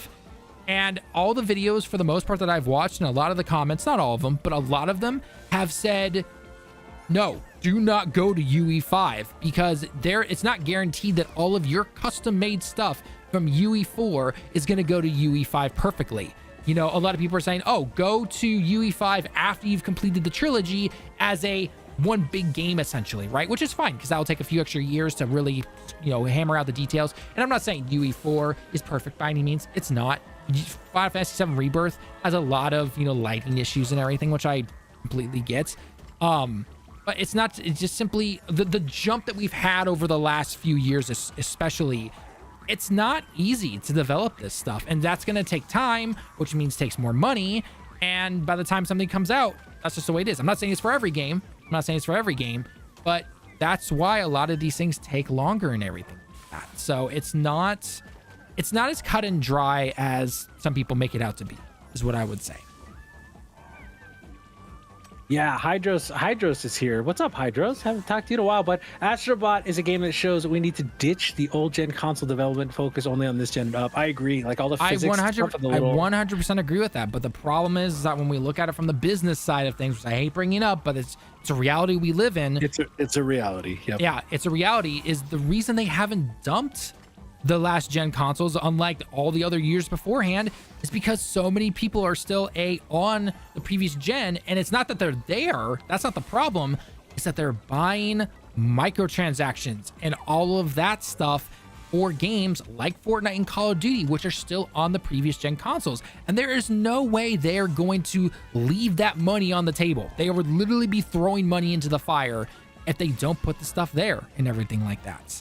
Now, because if I remember correctly, there was a article that came out saying, or there was it was a business update from Sony when they were doing the whole new CEO, and the COO was a big numbers guy here in Japan, was coming to be like, now we still got 45% of players over on PlayStation 4 buying all these microtransactions for all these games and everything like that. There's no way they're gonna throw out all those players for that money. Now, if it had said something like, there's only 20% of people on, PlayStation 4 or something like that, yeah, they would have dumped it long ago, probably, right? But that's not the case. Half of that, all that sweet revenue and money that they're getting is on the previous gen, and they're not going to ditch that. They're just not. Yep. So as much as we would love for it to get dumped finally, I've been saying it for years now. I'm like, get rid of the freaking PS4 stuff. Stop it. Which, to be fair, end of 2023, coming into 2024, aside from your Call of Duties and your sports games and everything, a lot of things are going current gen right now. Only they are. Yeah. Well, yeah. The biggest thing though is Fortnite is still last gen. Because everyone thinks they can just make the next Fortnite, and that's just how it's gonna go. Well, as Guy in comments says, it all boils down to capitalism, baby. Yep. Pretty much. So I mean, and you've been saying for a while, Bobby, you think that GTA 6 is going to push the next gen consoles essentially because it's only on Series X and PS5. I am curious how they're going to handle the S version. I'm wondering about that. Well, we'll see whether or not it drops the same day or not. That's up to Microsoft. I mean, if they didn't let Baldur's Gate 3 slip through a little bit, I wouldn't be surprised if they let them do the whole S. Although that rumor, though, it's a big rumor. There's no big confirmation or anything. But the rumor is that it's not coming out until 2026. And if that's the case, then Xbox might be the best way to play it, because if they release it after the supposed 2026 Xbox console that's in development now, from what we're hearing, then Xbox could have a huge win there that would actually be good timing. Yep. So for them, for the first time it's always funny looking at these rumors though, because there's the rumor of the new Xbox console that would probably be releasing around 2026, give or take. Then there's the rumor about PlayStation 5 getting the marketing deal with GTA 6. And then there's the rumor of the PlayStation 5 Pro, and it's like, okay, so hang on. So it's going to be a new Xbox console, quote unquote, versus the PS5 Pro. But everyone's questioning who's the PlayStation 5 Pro for. But then you look back at like the Xbox One X and the PlayStation 4 Pro, where if you actually look at the sales of those, they weren't really that high actually. So it's just at that particular point, it's interesting to look at all this stuff, right? So, but and Hydros, I know you're talking about like Astro Bot and your single player and your big games essentially. And like I said, I think especially this year, most of them are going to current gen only right now. I could be wrong on that. There's obviously still some. I mean, we saw that too last year with Spider-Man. Spider-Man was not a PS4 game. Yep. You know, Spider-Man 2, excuse me. And like, I think Sony's finally, like Xbox said it a while ago, hey, we're not doing any more for the one. Third party is. Xbox themselves aren't. And I think PlayStation has just quietly done that, because I don't think since Ragnarok they've released anything that's cross-gen. And that was about 2 years ago. Yeah, that was about 2 years. Ragnarok was the last cross-gen PS4, PS5 game. And then after that, I'm going to say... Yeah, it's the third parties that are... Yep, it's mostly third parties, which again, I get it. It's all, business. It makes sense. But yeah, it makes sense for Sony and for Microsoft to go like, you should buy our new consoles to get our games. And that, that is what it is. But yeah, we are going to see a huge shift to next, quote unquote, next gen, current gen now with GTA 6. There's no question about that, because there's so many people who are still playing GTA 5 on their PS4. Yep. And when you go, hey, you can get GTA 6 only on a PS5 or an Xbox Series, they're going to buy it. Yep. With how popular it is, yeah.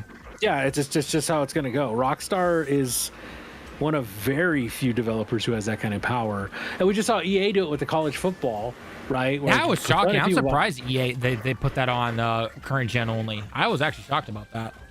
Yeah, well, I mean, they have to at some point start doing that, because either way it goes, like those PlayStation 4s are going to start dying pretty soon. Same thing with the Xbox Ones. Those things don't last forever. No, they don't. They're not built like the old consoles. No, well, and that's the thing, right? They'll eventually die, and you're gonna have to replace them. And how do you replace them? You have to go up to the next console, essentially. I think the thing that unfortunately has also hurt it a little bit, though, is that instead of seeing prices, we've talked about this beforehand, instead of seeing prices go down, we've seen prices go up. Worldwide. Call it inflation, call it corporation greed. It's a mix of everything, essentially. Yeah. That feels different, right? Especially if you're someone who's only been gaming for like the last 15 years or so. We would see prices go down. I mean, like the GameCube and the PS2 into the 360 and the PS3, Xbox One, PS4. All those eventually went down in price over time, and that was a stepping stone for people to finally jump into the current platform and everything.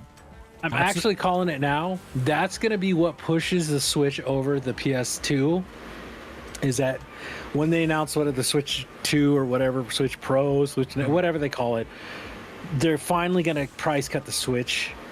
And if they do that, it's GG for PS2. Like, they're not going to hold that record. Holding that record. Yeah, because think about it. Like, how many people would upgrade to an OLED? Like, if they're like, hey, we're taking the OLED down, like the Switch is going down to $199, the OLED's $249, the Switch Lite is $150 now. Like, boom, done. Like, it's just sold out everywhere. I mean, yeah, I see Switches bought every day here, essentially, still, because it's just not popular and everything. So, Xbox 360 games are already getting ridiculously expensive, as who's been playing is a bunch of backwards compatible games. Oh, because of the store officially shutting down or whatever. I guess that would make sense. Yeah. Yeah. Yep. I mean, we've seen that throughout history. I mean, Game Boy, DS, old Nintendo, old PlayStation, old Xbox stuff. Yeah, like we've seen all that happen before. Dude, I remember trying to get a copy of Mario RPG for SNES in like 2004, and people were trying to charge $120 for that. That's just what happens. Because like once stuff gets more rare and harder to get, people are like, well, I'm going to charge a premium for it, for used games. But this comes back to the whole discussion where we started, right? It's all down to subjectivity. Like if you're like, I want to own like Chrono Trigger, right? I want to own the SNES Chrono Trigger, and I found a good thing on eBay, but they're trying to charge me $350 for it. Like, is that worth it to you? If it is, then you're gonna pay for it. And that's the same thing how you treat your new games. Like, is Silk Song worth 70? Probably not. Will you pay 40? Probably. Yep. Like Animal Well, it was like $20. I bought that shit immediately. Did not regret it. Yeah, exactly.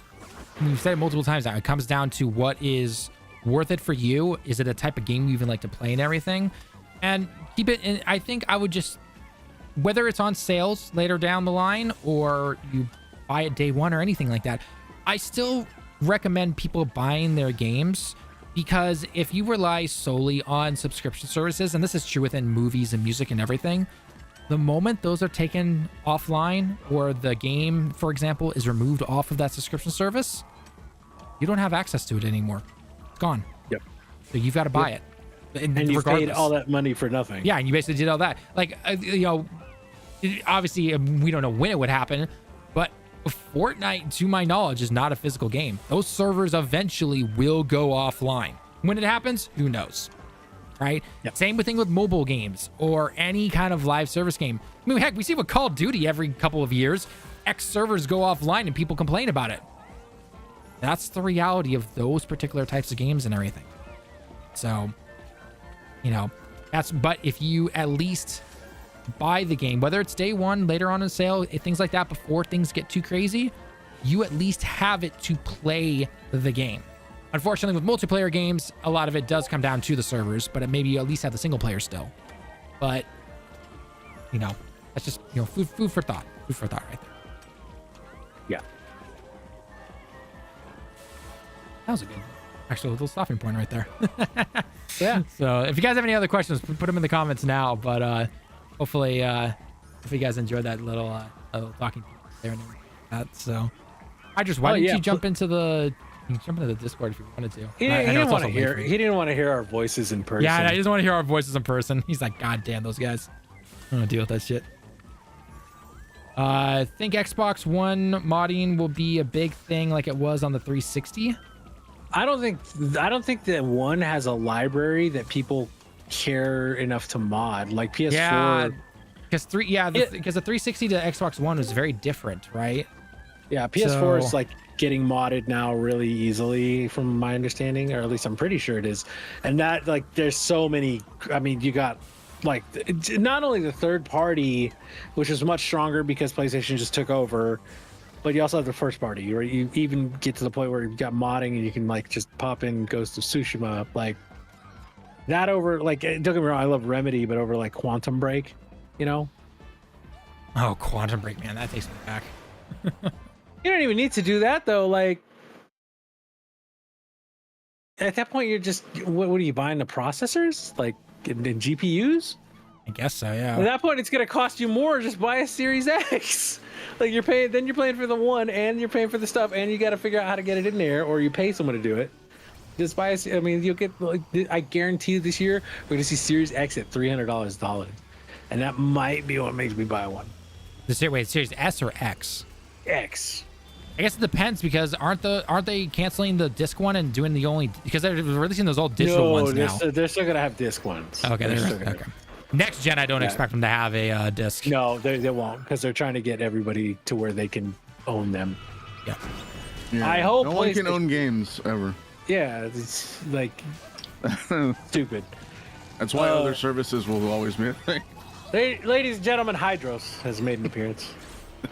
What's up, buddy? Speaking of modding consoles, I've seen people modding like Switches, giving it more RAM and adding NAND chips and stuff. That's pretty cool. I'm actually gonna take my OLED and send it to my cousin, because he's doing that. He's like, oh, someone prints 3D cases, so I can put it, or the 3D print cases, I can put your Switch in a case. I'm gonna get you cooling fans. I'm gonna put the NAND chip in it, so you can run whatever you want on it. And then it's got extra cooling, so you can boost the clocks up super high. He's like, I played Tears of the Kingdom at like 45 FPS, and I was like, that alone might make me do that, because it's worth it. Like, At that rate, you might as well just use an emulator. Yeah, but even the emulator, like at least because like Ryu Jinx is the only one left now. Like that, I'll get like 40 to 45, and then it'll just drop. It's like it's like yeah, it just depends on if they added support for the game or they fix it for certain games. Yeah, console modders are built different. They are like so like my cousin does that. He made my PlayStation controller, the custom one. I love that thing. He's just the only reason I've never modded my OLED is because I'm waiting for the new one to be announced so I can see what it's like. So you can know. Yeah. And I got my first gen Switch. That's fine. It's got its handy dandy stuff on it. So yeah, I gave that one away, my first gen, because I was like, but that was when basically I'm just waiting for the money to pay for the parts and the shipping, and I want to pay him something for doing it, but. My cousin was like, "Oh yeah, I can get the chips, I can get the fans, all the 3D case, and all that stuff. Ends up costing like $150 plus shipping it to him, plus like giving him something for it." And I'm down to pay that. Like I have an OLED on my desk, and I have my Zelda OLED, which is never getting touched for any reason. I might take the Joy-Cons apart and put the Hall effects I have in it, but that would be it. But yeah, I just have the other OLED. And he's like, "Yeah, it works great if you do this." Blah blah. So I thought, yeah, like maybe I'll do that because I already have that. But I had 3 switches. That's what it effing is. God damn it! all these bots, the bot hunt. The only thing for me about modding like a Switch, like an OLED one, since it requires soldering and stuff like that for these chips. Yeah. If I can't bring myself to want to do it to an OLED. If I did it, I would do it to a light because those can do it too. Oh yeah, because it's less money, and I don't feel bad if I screw it up. There you buy the Zelda light and see if you can do it, man. Oh, I wouldn't do it to a special edition. No. That stays in its box forever. It's so funny that everybody's like, buy the. And I'm like, I'll never buy a Switch Lite because I don't trust the joysticks not to fail. And like you got to take the whole thing apart. I have them. They're stuck in their box. Yeah. Like I like on I have the Zelda one. I actually took it out. It's mounted. Like I never use it in handheld. It's literally mounted on my wall behind the TV. So like I can see it from like when I walk in the room. Otherwise, it's like I have the other OLED. I could use that for handheld mode and everything. But yeah, it's just is real. I hate it here, Bobby. Oh yeah, I absolutely love these special stages. They're so chaotic and ridiculous. Switch Lite from Monster Hunter Rise only forget to port it to Xbox One. Yeah, that Capcom, you better bet Capcom is going to put things everywhere after. Like if something comes out exclusive for a while, it's going to come out everywhere or almost everywhere at a certain point because Capcom wants money. Especially now, they straight up admitted like we're just putting our shit everywhere. I did find it interesting during their like quarterly call or whatever, where one of the investors was like, "Why isn't Monster Hunter out? Now? Why do you have to wait this long?" And God, I know they can't say it out loud, but I would really be like, "Do you want to make money? Yes? Then let us do our damn work." Yeah, that's the biggest thing too. Is it's like people always go like, "What do the shareholders?" No, shareholders care. They want the games to come out. They want because that means, like, if Astro Bot, right? Astro Bot is a big enough hit for Sony, and they come out in a few days ago. We've already sold 5 million copies, right? Then the shareholders go, "Oh shit, we made $300 million on this game that costs 50 to 60 million to make. Awesome. We're happy. We're going to invest in this company, more money into this company to make sure that happens more." Yep. Right? And so you want to keep the shareholders happy because that's what keeps the company going. But at the same time, shareholders don't understand, like, with games, you can't just put shit out. You can't. Yeah. Because if you do, then your whole fucking brand dies. And that's what's happening with Microsoft right now. Past these guys, I don't have anything to really take care of the bills. Same way you did the last one like this. This is the one with the floor that goes bye-bye, Talon. Oh, got it. Okay. Yeah, all of these with this name have the same way to beat them. Got it. Unless I get hit by that, Jesus. Literally only Switch for playing The Witcher whenever I want, wherever I want. That's why I own a Steam Deck. Yeah, if you have a Switch and a Steam Deck, you're probably never going to use the Steam Deck for like Switch games. At least I don't. Yeah, that is true. But if it's a third party, I'd much rather play it on a Steam Deck. It just depends on how well it runs on like Steam Deck if it's a Switch game for an emulator. So. Oh no, I'm talking like he's in like The Witcher, right? Oh well, yeah, Witcher. If I'm playing like Kirby and the Forgotten Land, I'm playing it on a Switch. But if I'm playing The Witcher, I'm just gonna play it on Steam Deck, right? That's me personally. I'm still trying to finish my Pokemon DLC. There you go. I haven't even gotten that because I heard the performance was so ass. So I was like, meh. It's war. I have I put a 500 gig mem card in my Switch so I could download all the Pokemon games digitally onto the mem card, and wow, the memory card sucks. Their write speeds for this thing are awful. It's like because it's like what SDX1 or whatever. It's so bad. Yep. I hope the new Switch has like a faster flash NAND chip in it for storage and also a faster memory card slot. No, it will, because they're going to have it to stream textures from it if they're going to let you install stuff on it, which they will, because they wouldn't take that functionality away. They wanted you to play Cloud Kingdom Hearts on the Switch, so that was such a bad idea. That was stupid.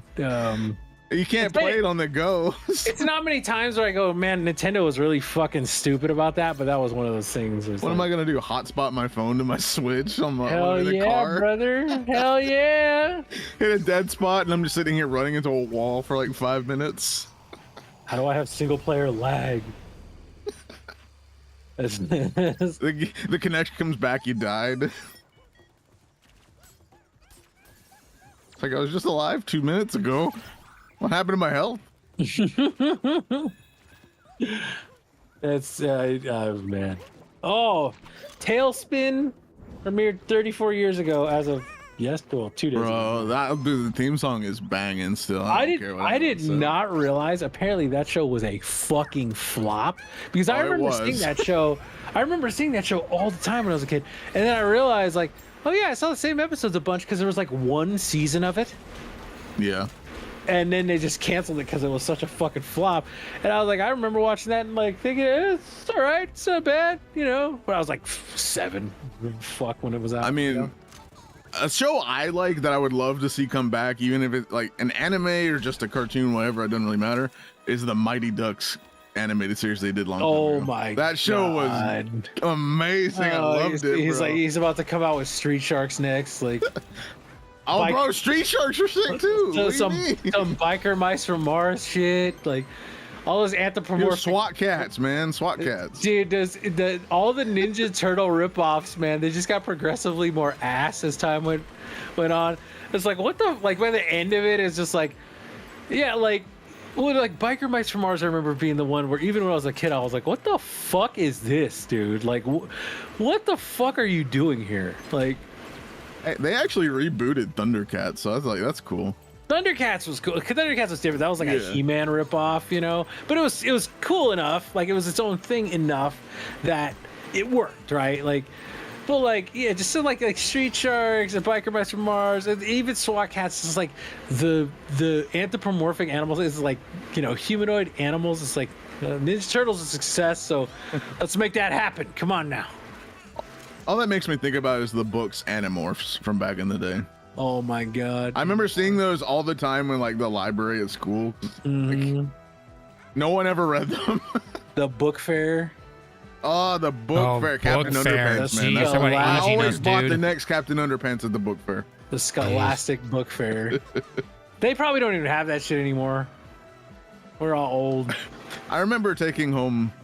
My library in like middle school and high school had like manga in it, and I never realized that until until I realized what manga was after the fact. I mean, do you happen to remember where the first golden egg is? The Uncharted level? Yeah, it's where the plane is, somewhere around there. Oh, the plane where you found Sully, excuse me. Scully. Middle school Scholastic. Stick it to X Files or something. Didn't they make a collection game for Uncharted a while back for like PS4? Yeah.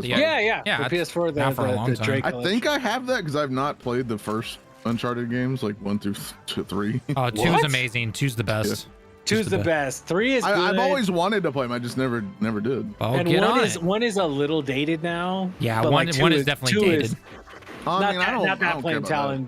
The plane like that's hanging in the trees. Oh, got it.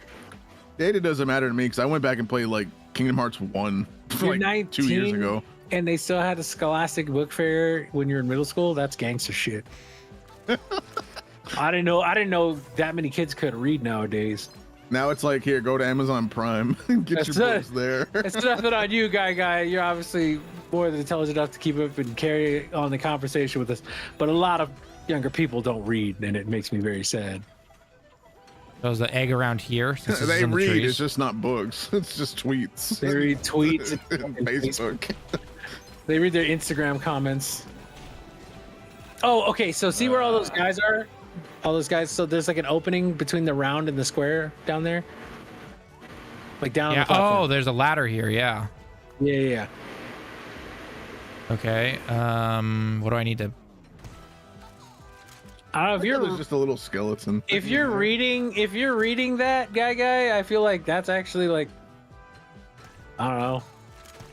I guess it could be Which worse one am I things. supposed to do? Is there a pattern like up above You just them where they have just to go? just match them. I know I got to match it, but which one? That's the question. I think it's the top left. Oh, top left. Okay. I think, yeah. I think it's the top left one. It's the right one. That's all the same, aren't they? No, I don't think so. I think it's because it's got a crack in the middle of it. I don't know.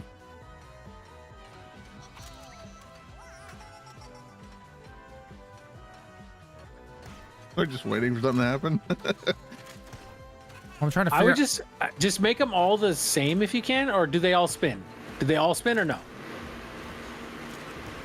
Oh, they all spin. Yeah. Oh, okay, so then just spin them all one at a time until they all match, and then it'll eventually open. I don't remember what it was. There it is. Yep. Got it.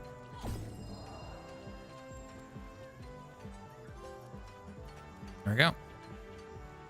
I think I read more Warhammer books than I have school textbooks. That's that's fine. As long as you're reading, you understand how text forms, language. I would realize how expensive Warhammer becomes. It's like Magic. Like when I got into Magic some years back, it was like 10, 12 years Oh ago. God, Magic the Gather. Yeah. I did that for about 6 months, and then I was like, this is costing me way too much money. Like, I can't. For I can't. Warhammer though, it's like if you're just like playing with friends and not like trying to do like official stuff, I just get a 3D printer and print my stuff. It's like There you go, yeah. that's way cheaper than buying the official garbage. Not saying Warhammer's garbage, just the prices are garbage is what I mean. Oh, just say Magic is it's an expensive hobby. It is. It's a I've very seen like expensive some hobby. cards get like super. It's like Pokemon Expensive. cards, right? Yeah. Like Pokemon cards are fucking expensive too. That talent, the card, that's what got me on this level. Oh yeah, no, I remember it. It just I was so happy seeing that. Since the Magic collection is a house, yeah. Like I for like 6 months, me and my roommate were really into Magic, and like I made good money, but I was like, this costs way too much money. Like this costs way too much money for me to keep up on this. I cannot keep up on this. Oh, where's that final puzzle piece?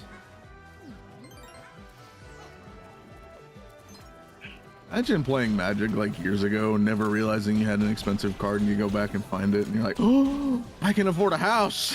Yep. Well, it's like shit, like those fucking Charizards and shit. YouTube helped with that stuff because those Charizards like skyrocketed once it became popular. Yeah. I mean, that's what happens, like something catches on. And I mean, old cards are always going to be expensive after a while, but it just like shot up because of YouTube. yeah. I remember people like knocking people over just trying to get packs at like Walmart. It's like, my God, just chill.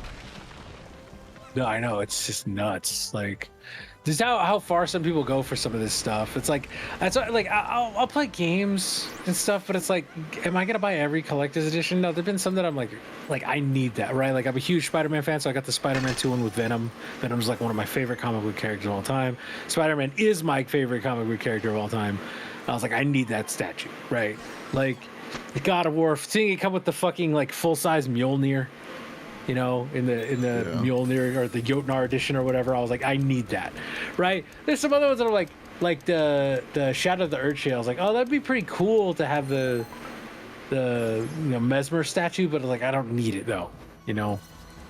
But yeah, it's just like you see some of that stuff, and then people try and sell it. I saw someone trying to sell a Jotnar edition for like $500 the other day. I was like, really? Fuji says, I never bought Alan Wake because it didn't have a physical copy. I was gifted Alan Wake. A lot of people are the same. Yeah. That's me right now with Wukong. If they never do a digital, physical, it's gonna suck for me. I just want the disc in my hand. That's all I really want. I don't care if I don't mind buying digital. I just really want a physical copy. Alan Wake is coming with a physical. Yeah. It did finally break even. Did it? I don't know. I thought I remember saying, even though it was, ow. Sorry, I'm trying to talk and play at the same time. Even though it was like really well financially and everything, or it did really well review wise, apparently it still never broke even. Oh yeah, that's Remedy does not break even very often. They did with Control, because Control sold really well for them. I don't know why. And they did with the old Alan Wake, but Alan Wake 2 costs a lot, and then they only released it digitally and only on Epic. That also was. I hope the Epic money was like worth the it. Dumbest thing they probably. Well, I mean, Epic helped make the game, so it's like sucks, but that's them's the breaks, you know. Epic funded a good chunk of the development. Yeah, I mean, same with PlayStation 5 and the remake trilogy going on and all that stuff, and 16, they gave money for 16, like. Yep. So there's going to be a point where they put it on Steam. I think that's going to make it break even immediately. And then when these physicals drop, which I think is in the next month or two, for Xbox and PlayStation, then there will be no, freaking ice. A definite there'll be a definite break even point for them, because so many people are just like you. I just are like, I'm not going to buy it without physical, right? Well, I'll buy digital. It's just if I get it, I would probably get a physical copy too, just to have. Yeah, I like having, because if I enjoy a game, I really just want it, I guess. Yeah. Now I thought about buying the Alan Wake physical. Then I saw my buddy, he was playing Alan Wake 2 on his PlayStation, and I was like, I've played this on PC, and on PlayStation this game looks like ass. Like. Yeah, because I bought the Ultimate Edition for Shadows, so Assassin's Creed Shadows, but I also got a disc because I have all the Assassin's Creed games physically, so yeah, you can't break that. Yeah, exactly. And that's it's a thing too for collectors. Like, I just have I don't have a huge library, but I have like my Wii U games, I have my Switch games, I have my 3DS games, like. Yeah. And my PlayStation 4, PlayStation 5 games, and then I own 400 games on Steam, 350 games on Steam. I have like 200 and some on Steam. Yeah, I mean, I'm gonna be real. Like, a ton of them are like indies, small shit, like from Humble Bundles. And I remember back in the day, like I posted on the community thing for. I think it was Rust, and I was like, yo, if someone wants to gift me Rust, y'all be great. And someone actually gifted me Rust. Like, hey, cool, appreciate it. You're a real one. Didn't ask for anything in return. I can't believe I survived that. Like, okay. Wow, that was miraculous. Holy crap, how did I survive that? Not paying $70 for a game that gets taken away whenever. I mean, I agree. I agree, but you gotta understand, some of the things are like GOG. GOG is really trustworthy. They don't give a fuck. They just like download the game.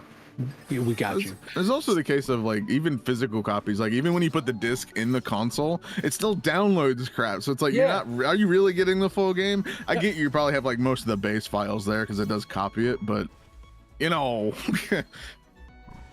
if you really want to preserve games, I guess the real test would be, even if you buy digital, have a hard drive that's just full of your downloaded games, and wait for someone to be able to decrypt them and stuff to be able to be used somewhere.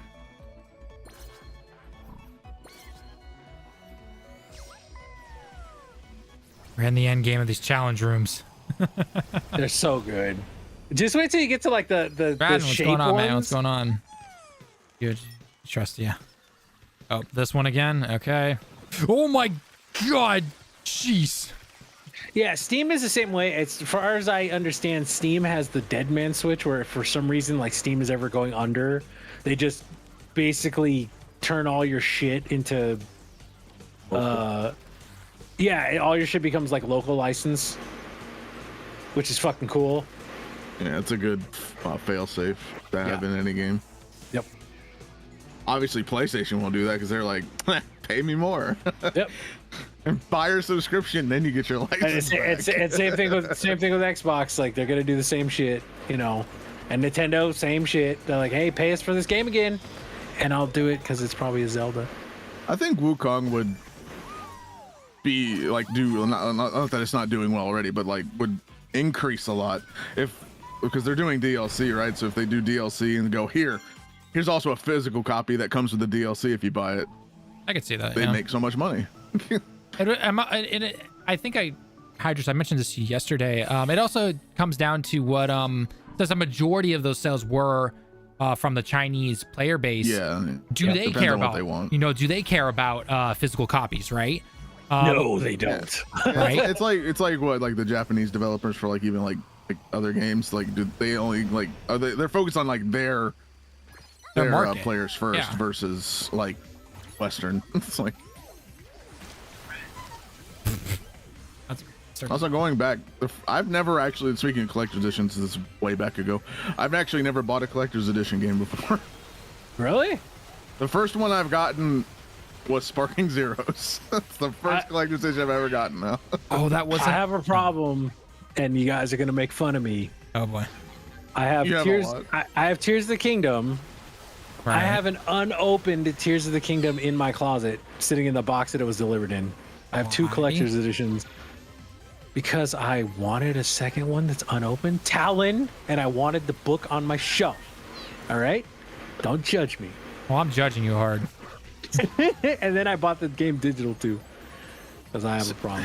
See, I don't know what the deal with Pokemon is, but like the UK always gets the steel books. That's for the fucking Pokemon uncool, games. dude. It's like, bro, like I want to pay you more money for the steel book. Like, come on. Well, and it's like, let's be real here. Like, Japan was Pokemon killed, but like, dude, the US made Pokemon. Like, really made Pokemon. You know what I mean? Like, And even though 4Kids sucks, it's like that show took off. Whoa, where the fuck are the freaking rocket frogs? Ah, you can throw the duck at him. So once you get close enough, just throw it at him. Imagine if Pokemon was not the way it was, but like I guess like Digimon, I guess, but instead of it was like more Yu-Gi-Oh, like a card game.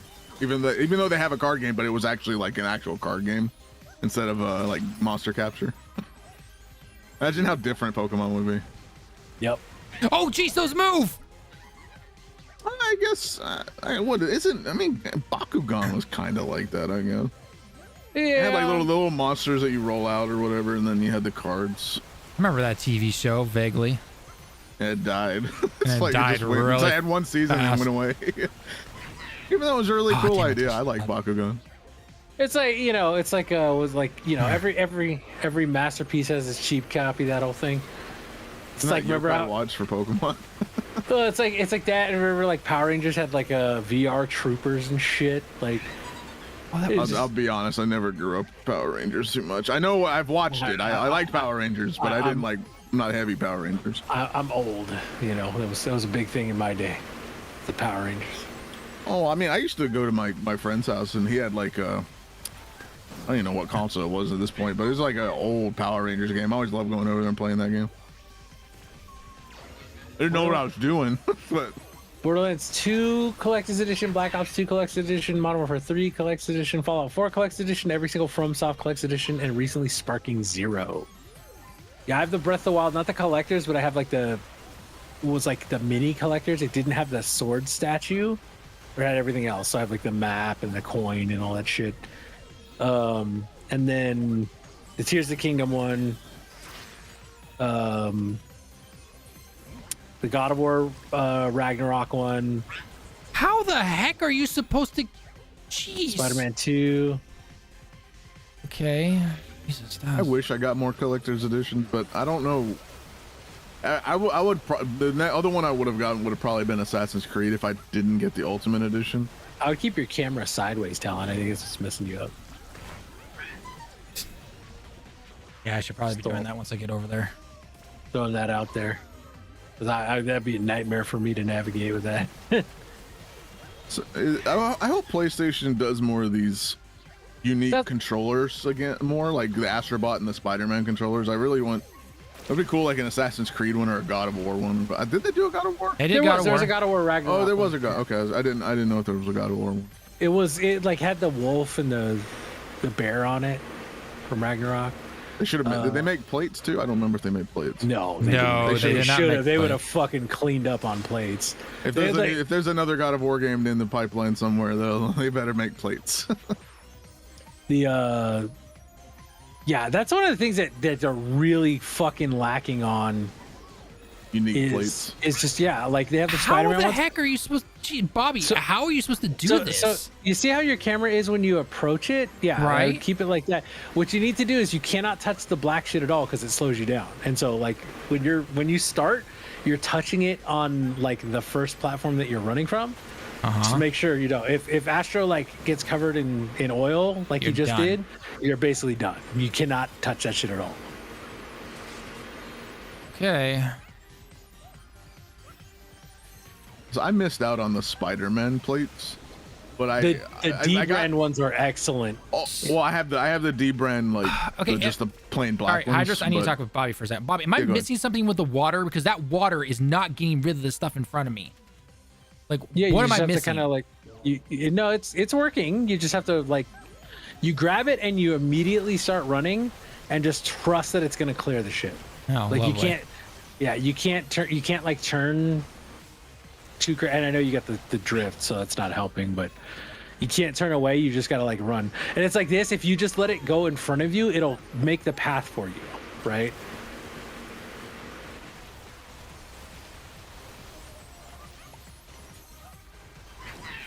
But you can't whip around too much because that thins it out. It's weird. The water is just very weird mechanic.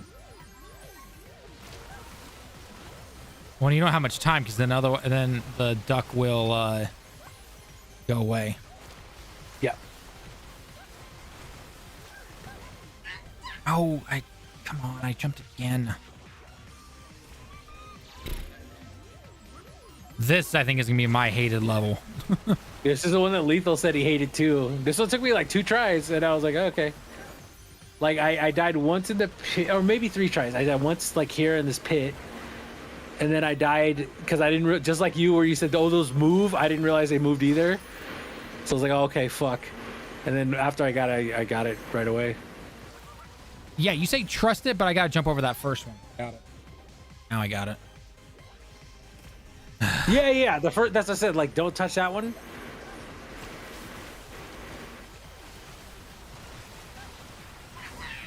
Come on.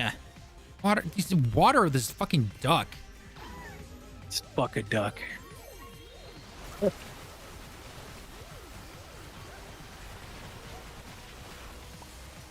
This just makes me want to play Mario Sunshine. Watching the water.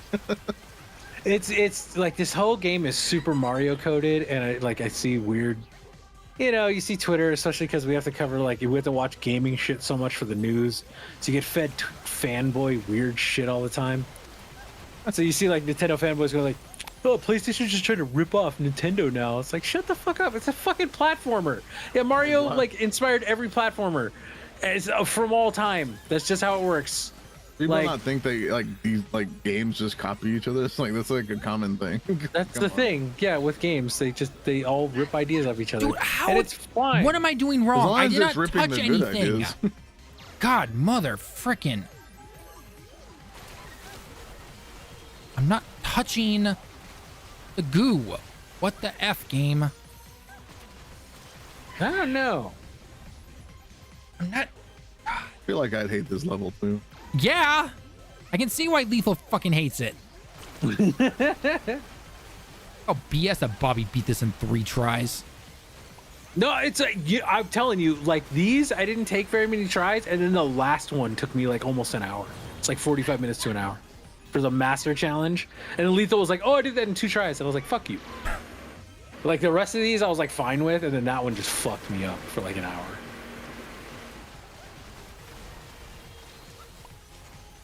God, this game's so good. God, I'm gonna be stuck here for like an hour, aren't I? You might. Oh. And it's not my platforming skills. I'm at the mercy of the water from a fucking duck. That fucking duck. The water just like automatically spraying when you pick it up. Yeah, it just automatically sprays. And it's on a timer. It's on a timer too. You gotta get to like the next area in the amount of time. So Talon, you're swinging really wide on the first thing. Like cut your circle down. Yeah, there you go. Cut your circle down a little bit. Okay.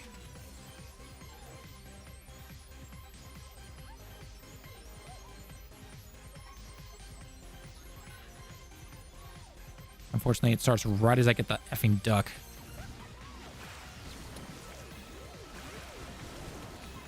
God, I barely got that. What stage is this supposed to be like the reminiscent of? It's a challenge stage. It's a challenge stage. That's all it is. It's a special. Okay, how do I get past this? Can I jump over those? I hope I can. Yeah, you those the beams. Yeah, you just time your jump over them, and then don't touch that orange shit that the guy's spraying. That I know.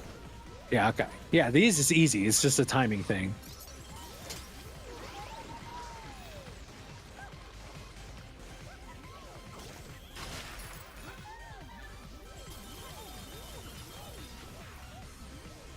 Nice.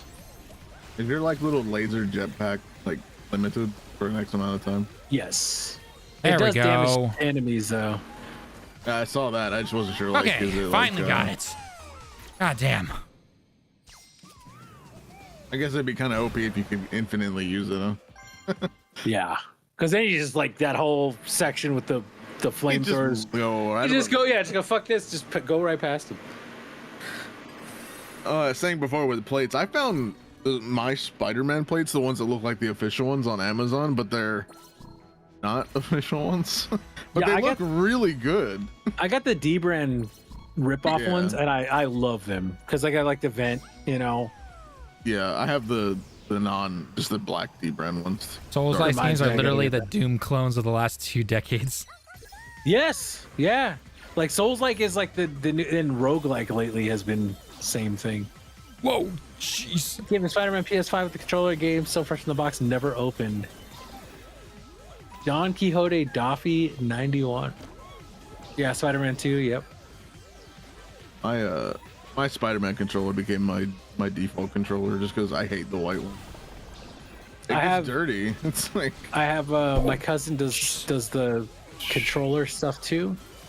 So mod I controllers. yeah, so he modded me one with like the big battery, which is sweet. If you Hydros, if you don't have that, at least do that yourself. Okay, I It's gotta go super around that. easy. I've never Got it. touched a Got it, mod got it. controller. I probably would.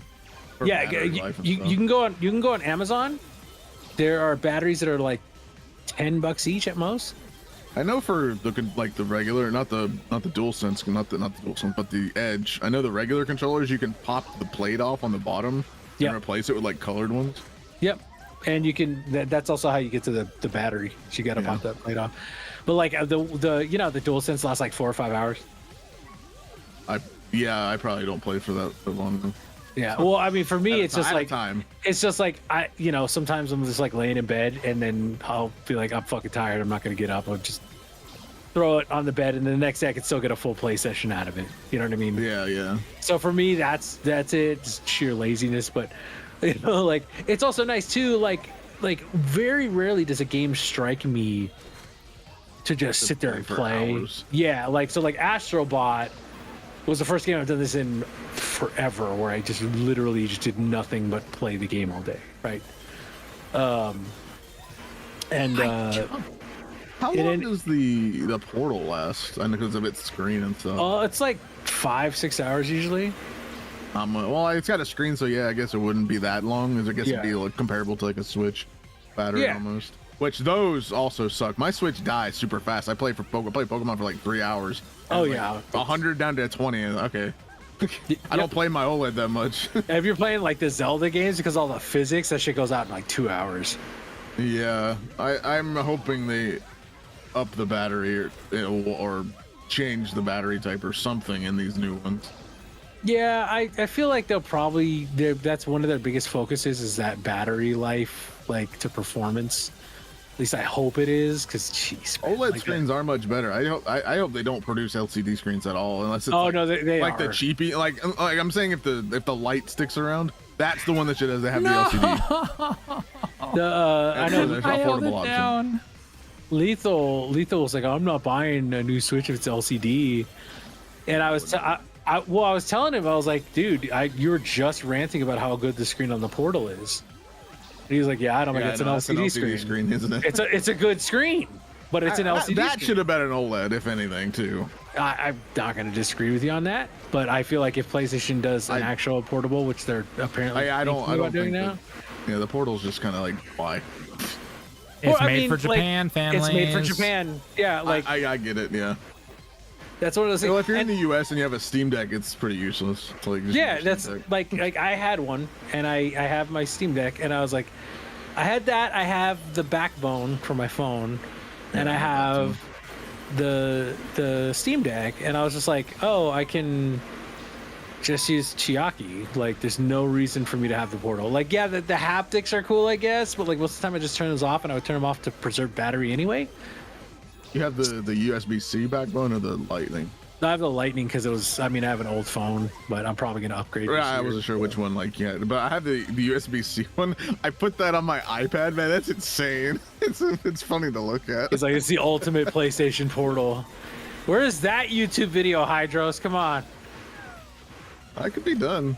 Do it. No, wait till Sparking Zero comes out and then be like, Heck I played Sparking Zero on the ultimate PlayStation Portal. Yeah, I thought about getting it on PC, but it's like I've played these games on PlayStation forever, so it's like I just probably would not do good on PC. Yeah, well, and like there's always going to be hackers on PC. It's simple as that. Like, yeah, but doesn't matter the game. Like, as well as there's the sweaty people, and I just don't care. There's sweaty people on PlayStation too, but good God. I don't know the tournaments on PlayStation. Huh? Aren't all the tournaments on PlayStation for the most part? I have no idea. I know that there's a tournament creation mode, so there's a lot of different things that you can do, but I assume it's on all games. I don't think it's just PlayStation. Valorant is just. I should mean like official tournaments. I guess that might be, yeah. Guy says Valorant is just Overwatch but Counter-Strike. That's the best way I've ever heard anyone talk about Valorant. I remember Valorant, people were calling it Sloverwatch when it first came out because. Sloverwatch? Valorant is. I'm trying to be very nice here because I'm sure it was a labor of love and all that, but Valorant is the single most boring fucking game I've ever watched ever. Yep. It's like, isn't it just a battle royale? No, it's Counter-Strike, but with like, it's like a hero Counter-Strike. Oh, that's right, because you can buy stuff, yeah. So it's like super slow, like plotting. Yeah. But it's slower than Counter-Strike. Yeah, it's slower than Counter-Strike even. Like, and Counter-Strike's pretty fucking slow, but it's just like, man, because people will like wait and they'll throw out an ability and then wait to see if anyone touches it. It's like, oh my god, like people. I feel like people who play Valorant are just like, they're either like complete sweat lords who like have to be competitive with something, or they're just fucking boring. You know? It's like, play Overwatch. At least it's fun to look at. Fuck. Like. Yeah. I have a guy. Overwatch shoot themselves in the foot though with whatever they did. Yeah, they've kind of recovered since they made all the heroes free again, which that was a huge fucking thing that they should never have done. That was the dumbest thing they ever did. Like, dumbest thing as the game. Like, yeah, originally, like, well, they were free because the game, you paid for the game. So like, yeah, but it's like, no, you created that expectation that the new characters that always show up OP, always, were going to be free. You've never had a new character be like completely balanced out of the game. They always have some shit that's like OP, right? And so like, they're like, oh, charge them. So immediately people go, okay, so now it's pay to win. Cool. Like, and then they didn't deliver the PvE, which I'm still fucking salty about. Oh, that's what it was. It was the PvE stuff that I was like that PvE looked so fucking awesome, and I was like, oh my god, like I'm gonna just cancel it. I'm actually gonna no life the shit out of Overwatch, and I never thought I'd say that. And then they just like, yeah, we don't really have the budget for it, so we're just gonna stop. After like, all those microtransactions, you gotta be kidding. Yeah, after you changed the whole game and created like a whole new fucking shitty microtransaction system to justify it. Fuck you. It's Blizzard. You got money. Shut up. Well, and then they got bought out by Microsoft. Microsoft's like, well, we don't really have the money. We're the second most valuable company on the planet, but we don't really have the money. Maybe you shouldn't buy companies if you don't got the money. It's like, dude, like we know you guys aren't making a return, but like, don't do it. Overwatch 2 was literally just a shop update. Yes, guy. 100%. Yeah, I mean, it's literally what it was. I mean, for a while, Overwatch the file 2, still like, said why? Overwatch 1. Yeah. It's like it's like DLC made into a game. It's Yeah. like what Ultra Sun and Ultra Moon were. Yes. This is Literally the same thing. This is a fucking sad time, man. Ultra Sun and Ultra Moon should have been the first games. It's like those were fine as they were. I like those two. Old Sun and Moon were just an incomplete feeling. Well, yeah, they should have just taken another year and fucking flushed the games out. But it's a Game Freak. ZA is good. They ain't doing Legends that. Arceus was, so ZA should be good, hopefully. Well, yeah, and if they just take the time to make a good game. Can you imagine? Okay, can you imagine if Pokemon didn't have the stigma of this game's gonna come out and be shit, but like everyone's gonna buy it anyway? Like if they came out with a game that was that good, like the game would sell like 70 million copies. You know what I mean? Also, like the console was good and could run the game. Oh yeah, I mean that again. That like, aren't they like second? They're like first and a half party, aren't they? Like Nintendo owns like half of the Pokemon company or some shit. It's Game Freak, Pokemon, and Nintendo that own the share of Pokemon. Yeah, so it's like I don't Pokemon understand Company why. being the most, I believe, yeah, and then I don't understand why Game Freak is Nintendo's the not least, like. which is weird. Nintendo needs to be like shipping their engineers to them and going like, let's make this shit actually run, please. I know it's like Oh, y'all, God. people complain about Pokemon. It's like Nintendo, give them money. What the heck? Give them something. Game Freak could use the help. See, when Game Freak gets help, like they did with the Niantic from Pokemon Go to make Let's Go, the games are actually good. I think this was my favorite of the challenge stages. Talon. Mr. Face. Oh God. Is this like an extension of like that Astro Bot like default game that came installed on the PlayStation 5? Yeah, it's like that was like the Like tester. but beta, yeah, whatever. that was like the the concept, and this is like the proof of concept of like, hey, we Did can they make it because people really wanted a game because of that? yeah. Oh, that's cool.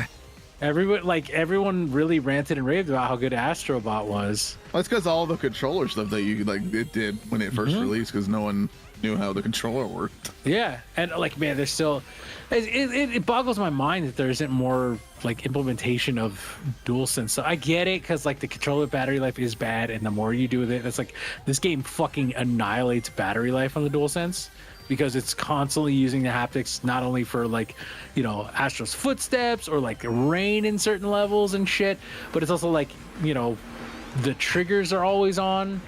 Yeah. Like you have to like blow into the mic and shit. Like it's all that is just drains the ever loving shit out of the battery. But man, like it's worth it because it's completely immersive. Yeah. Really. I wouldn't be surprised because of how Discord's icon is, and Astrobot's icon in some of these platforms look very similar to Discord's. If they do a collab with like the Avatar crap, That would be and they cool. sell those. like that platform right there that Talon jumped on, that one looks like That actually Whoa, does what look the like heck? a few seconds behind, so I'm just waiting to see what happens to Talon. Oh God. Yo! Oh no, I saw it.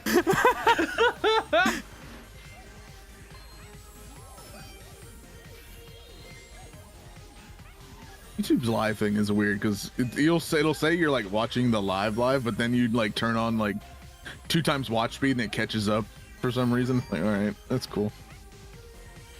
Yeah, because it'll be something like a hiccup happens, and so you're a few seconds behind. And that happens over and over. You know, Yeah. and to get to like No, I jumped. Come on. the Beat Saber level. Am I close to the end at least, Bobby? I think so. I think that's pretty close. Like that little flipper thing. Uh-huh. I think it's like that, and then there's one other little section right after it, and then I think you're at the end. Okay. I'd laugh if they made like a Flappy Bird like homage stage. That'd be pretty Oh, come rad. on. That's one of those things that like came and died so quickly, and now you can sell phones. You know. I think because the guy got like super hated for Flappy Bird for whatever reason, they took it down. No, it's people got so obsessed with it, and so like people were like losing their jobs because they couldn't like put it down. So weird. It was simple and addicting. Like that's ideally what you want, but like you don't want it like that. And then people got really weird and obsessive with him. Like, you know, you created something so magical, and he's just like, y'all are fucking weird. I'm just stopping support of this. I made enough money off of you. Go fuck yourselves. It's like it was free, wasn't it? Oh, yeah, no, it was like it was like $3. And was it? Yeah, and he sold because I thought it was. I thought I downloaded it for free at least. He sold it. He sold like millions of copies of it. But like I could have sworn it $3. was free. Maybe I just downloaded an APK or something and installed it. I guess. Yeah, I it don't know. could be. Yeah, yeah. See, I knew that wasn't in the end. All it took was someone just ripping the APK and letting people play it. Yeah. See, that's the problem with selling phones. It's like, just rip the APK off and put the APK out in the public. It's like, there you go. You're good. And the iOS has IPAs. You could do that too, especially with like EU phones having side loading now. It's like, which that should come to the US because that's stupid. Oh boy, I this is gonna be. think they probably make that change worldwide.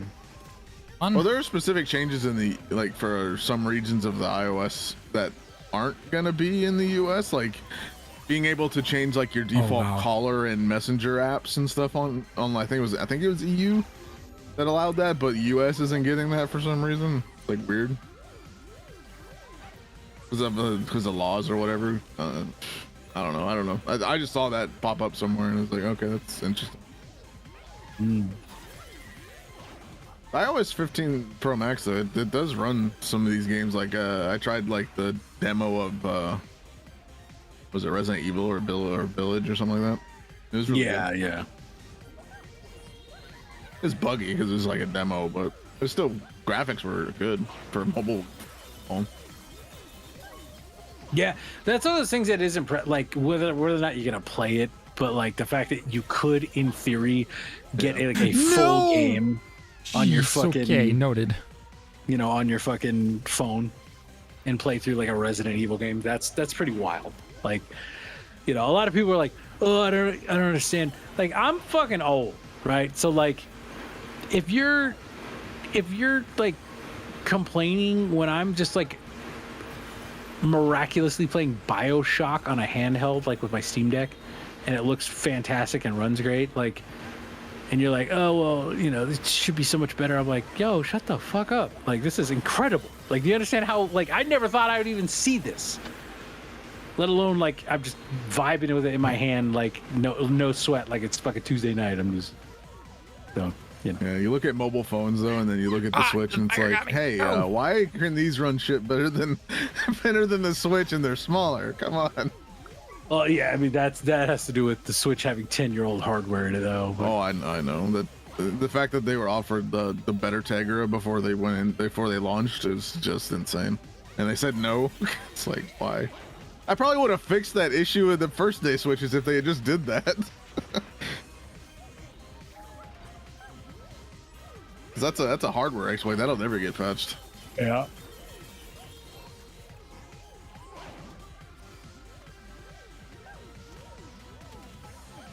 Some of these things in the DLC for Pokemon is weird.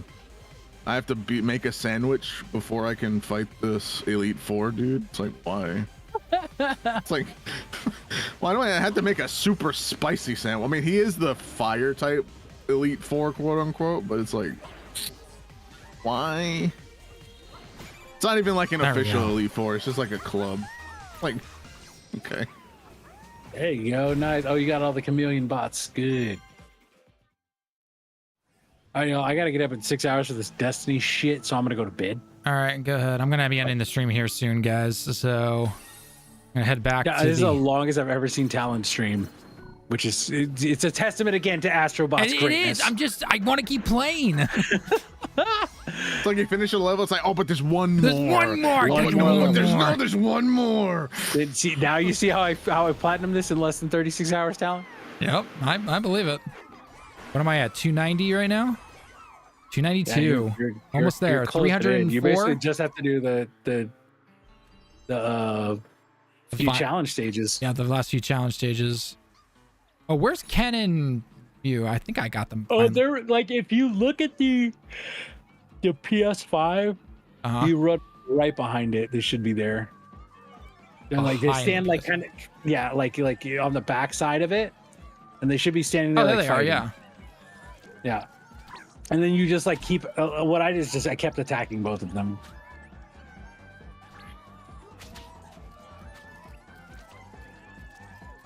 Did you get the picture one? The Explorer picture? That shit sucks. Maybe I did.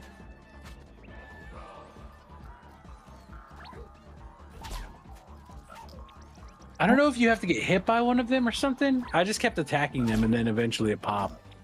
This trial beat me and I'll give you some potato salad. Like, what the fuck is this? Oh my god.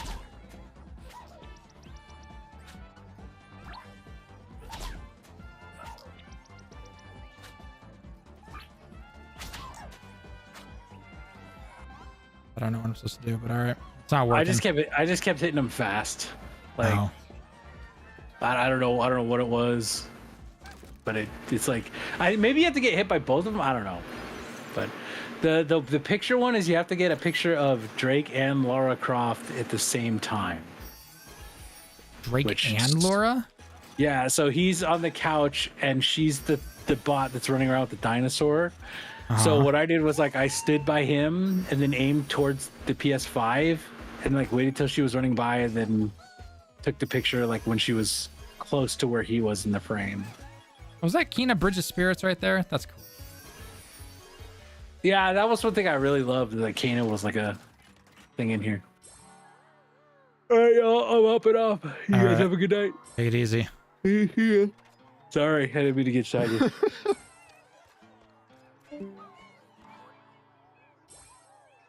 Ever tried VR? A couple of like arcade places in Japan I have.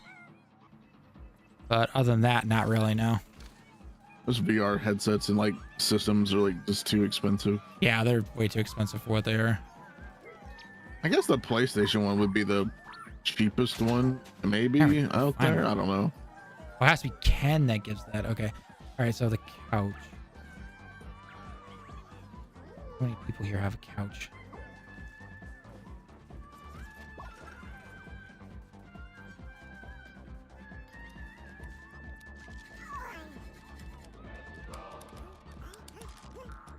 Wait, Nathan Drake and Laura Croft?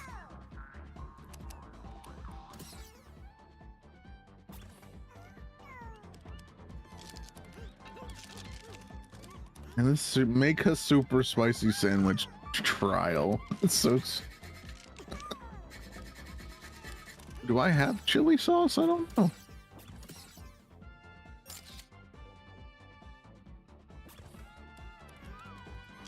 I have no idea. Whatever. Oh, I actually have to battle these people? Oh, that sucks. I thought I could just use the items I had in my inventory. For what game? Pokemon. I'm doing the DLC because I've not finished it. No, I finished the first DLC. I'm doing the second one. Sorry. Oh, the second. I haven't finished the second one. Yeah, the Indigo disc. All right, depending on how many levels I have left over on the final world. 18. I hope not. Wow, there's actually quite a bit here I don't have. Okay. Is this game free? No. You gotta buy. It's a normal game. You gotta buy it. It's 100% worth it. 100% worth it. Is that $69.99 price tag, or is it the $59.99? 59. It's 59. It was originally like on Amazon. It was originally 70, but then I got a refund of like $14 or something. It's like, oh no, it's actually 60. So. Oh, they dropped the price. Oh no, it was supposed to be 60. Just they had put it as. Yeah. So the pre-order was 70 at first, then they dropped it. Yeah. Why is someone selling Astro Bot on Amazon for $113? We're that desperate. Oh, the controller, $189. Oh, the controller. Yeah, the controller. That's limited. No. The game I'm talking about is $113. There's someone has the controller for $189. Oh God. Okay. I don't know why someone thought it would be a good idea to put the Astro Bot game on there for $113. Cool. Would be surprised if they scam them into just playing the demo. The demo, yeah, it's not the real game.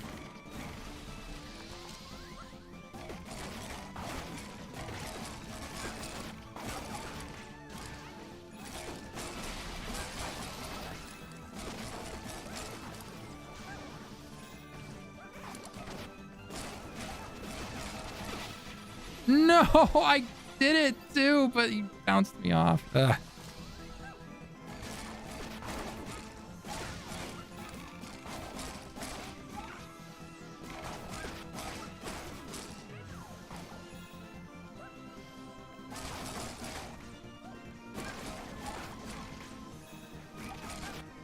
Oh, thank God all these aren't battles. I just have to trade stuff. Okay. You get this trivia question. What do you get when you mix eggs, oil, and vinegar? Is that just mayonnaise? Yeah.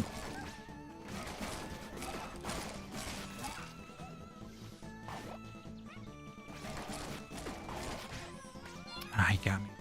Oh, God, there's not much room here. Oh, that was fast.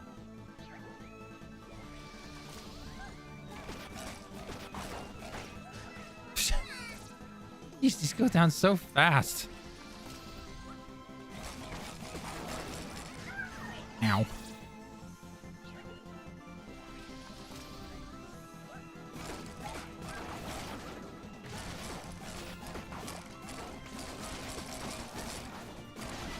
No, I thought I got around that. Damn it. Okay, what happens if I just come back here and not get hit with that?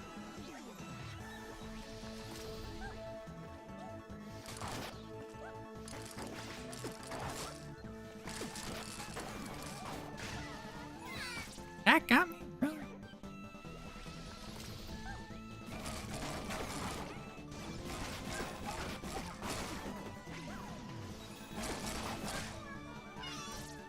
I thought punching was not going to do that, but okay.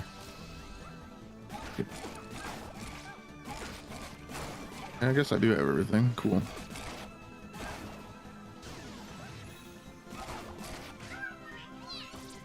I hate using these frog things because really work your fingers out.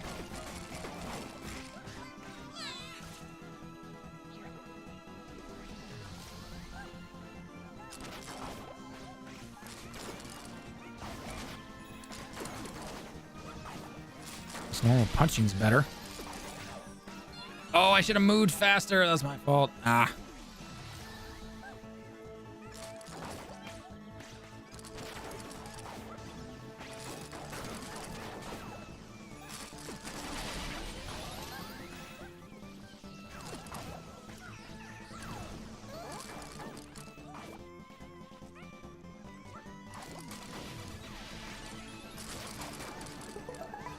There we go. Got it.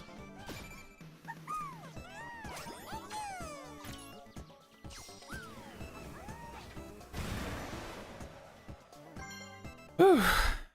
Oh my God, I've been streaming for over 5 hours. My God.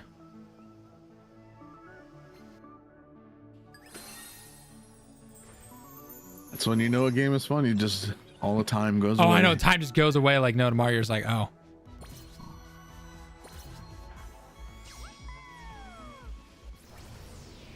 All right, I'm gonna get the crumble one done, and I have to seriously be done, guys. I start making dinner because my wife's gonna be home in a couple hours. So Sounds good.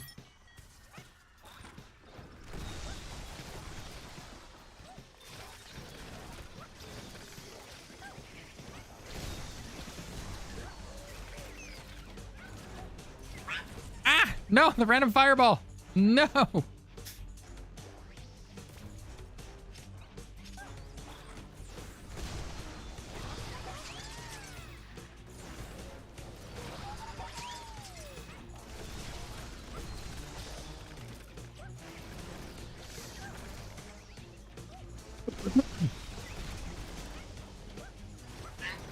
Oh, come on. The one fireball. I gotta get rid of this guy.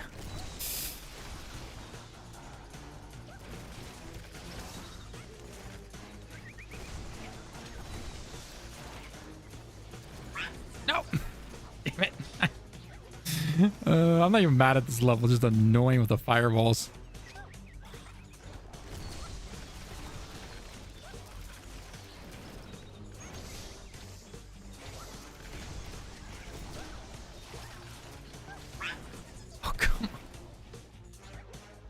Oh my god, you're watching this and I'm just, yeah. And dead. Damn it, fucking fireballs. Ah!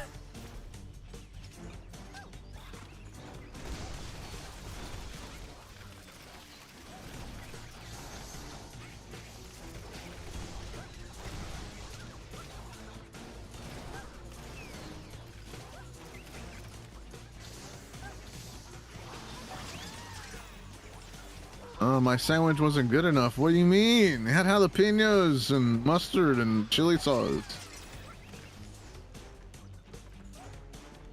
You have no taste. This guy has no taste.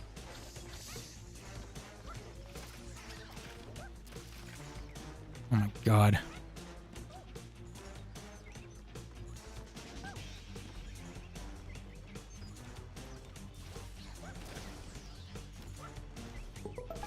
Finally, I was with the sale. I was like, come on, pop up already.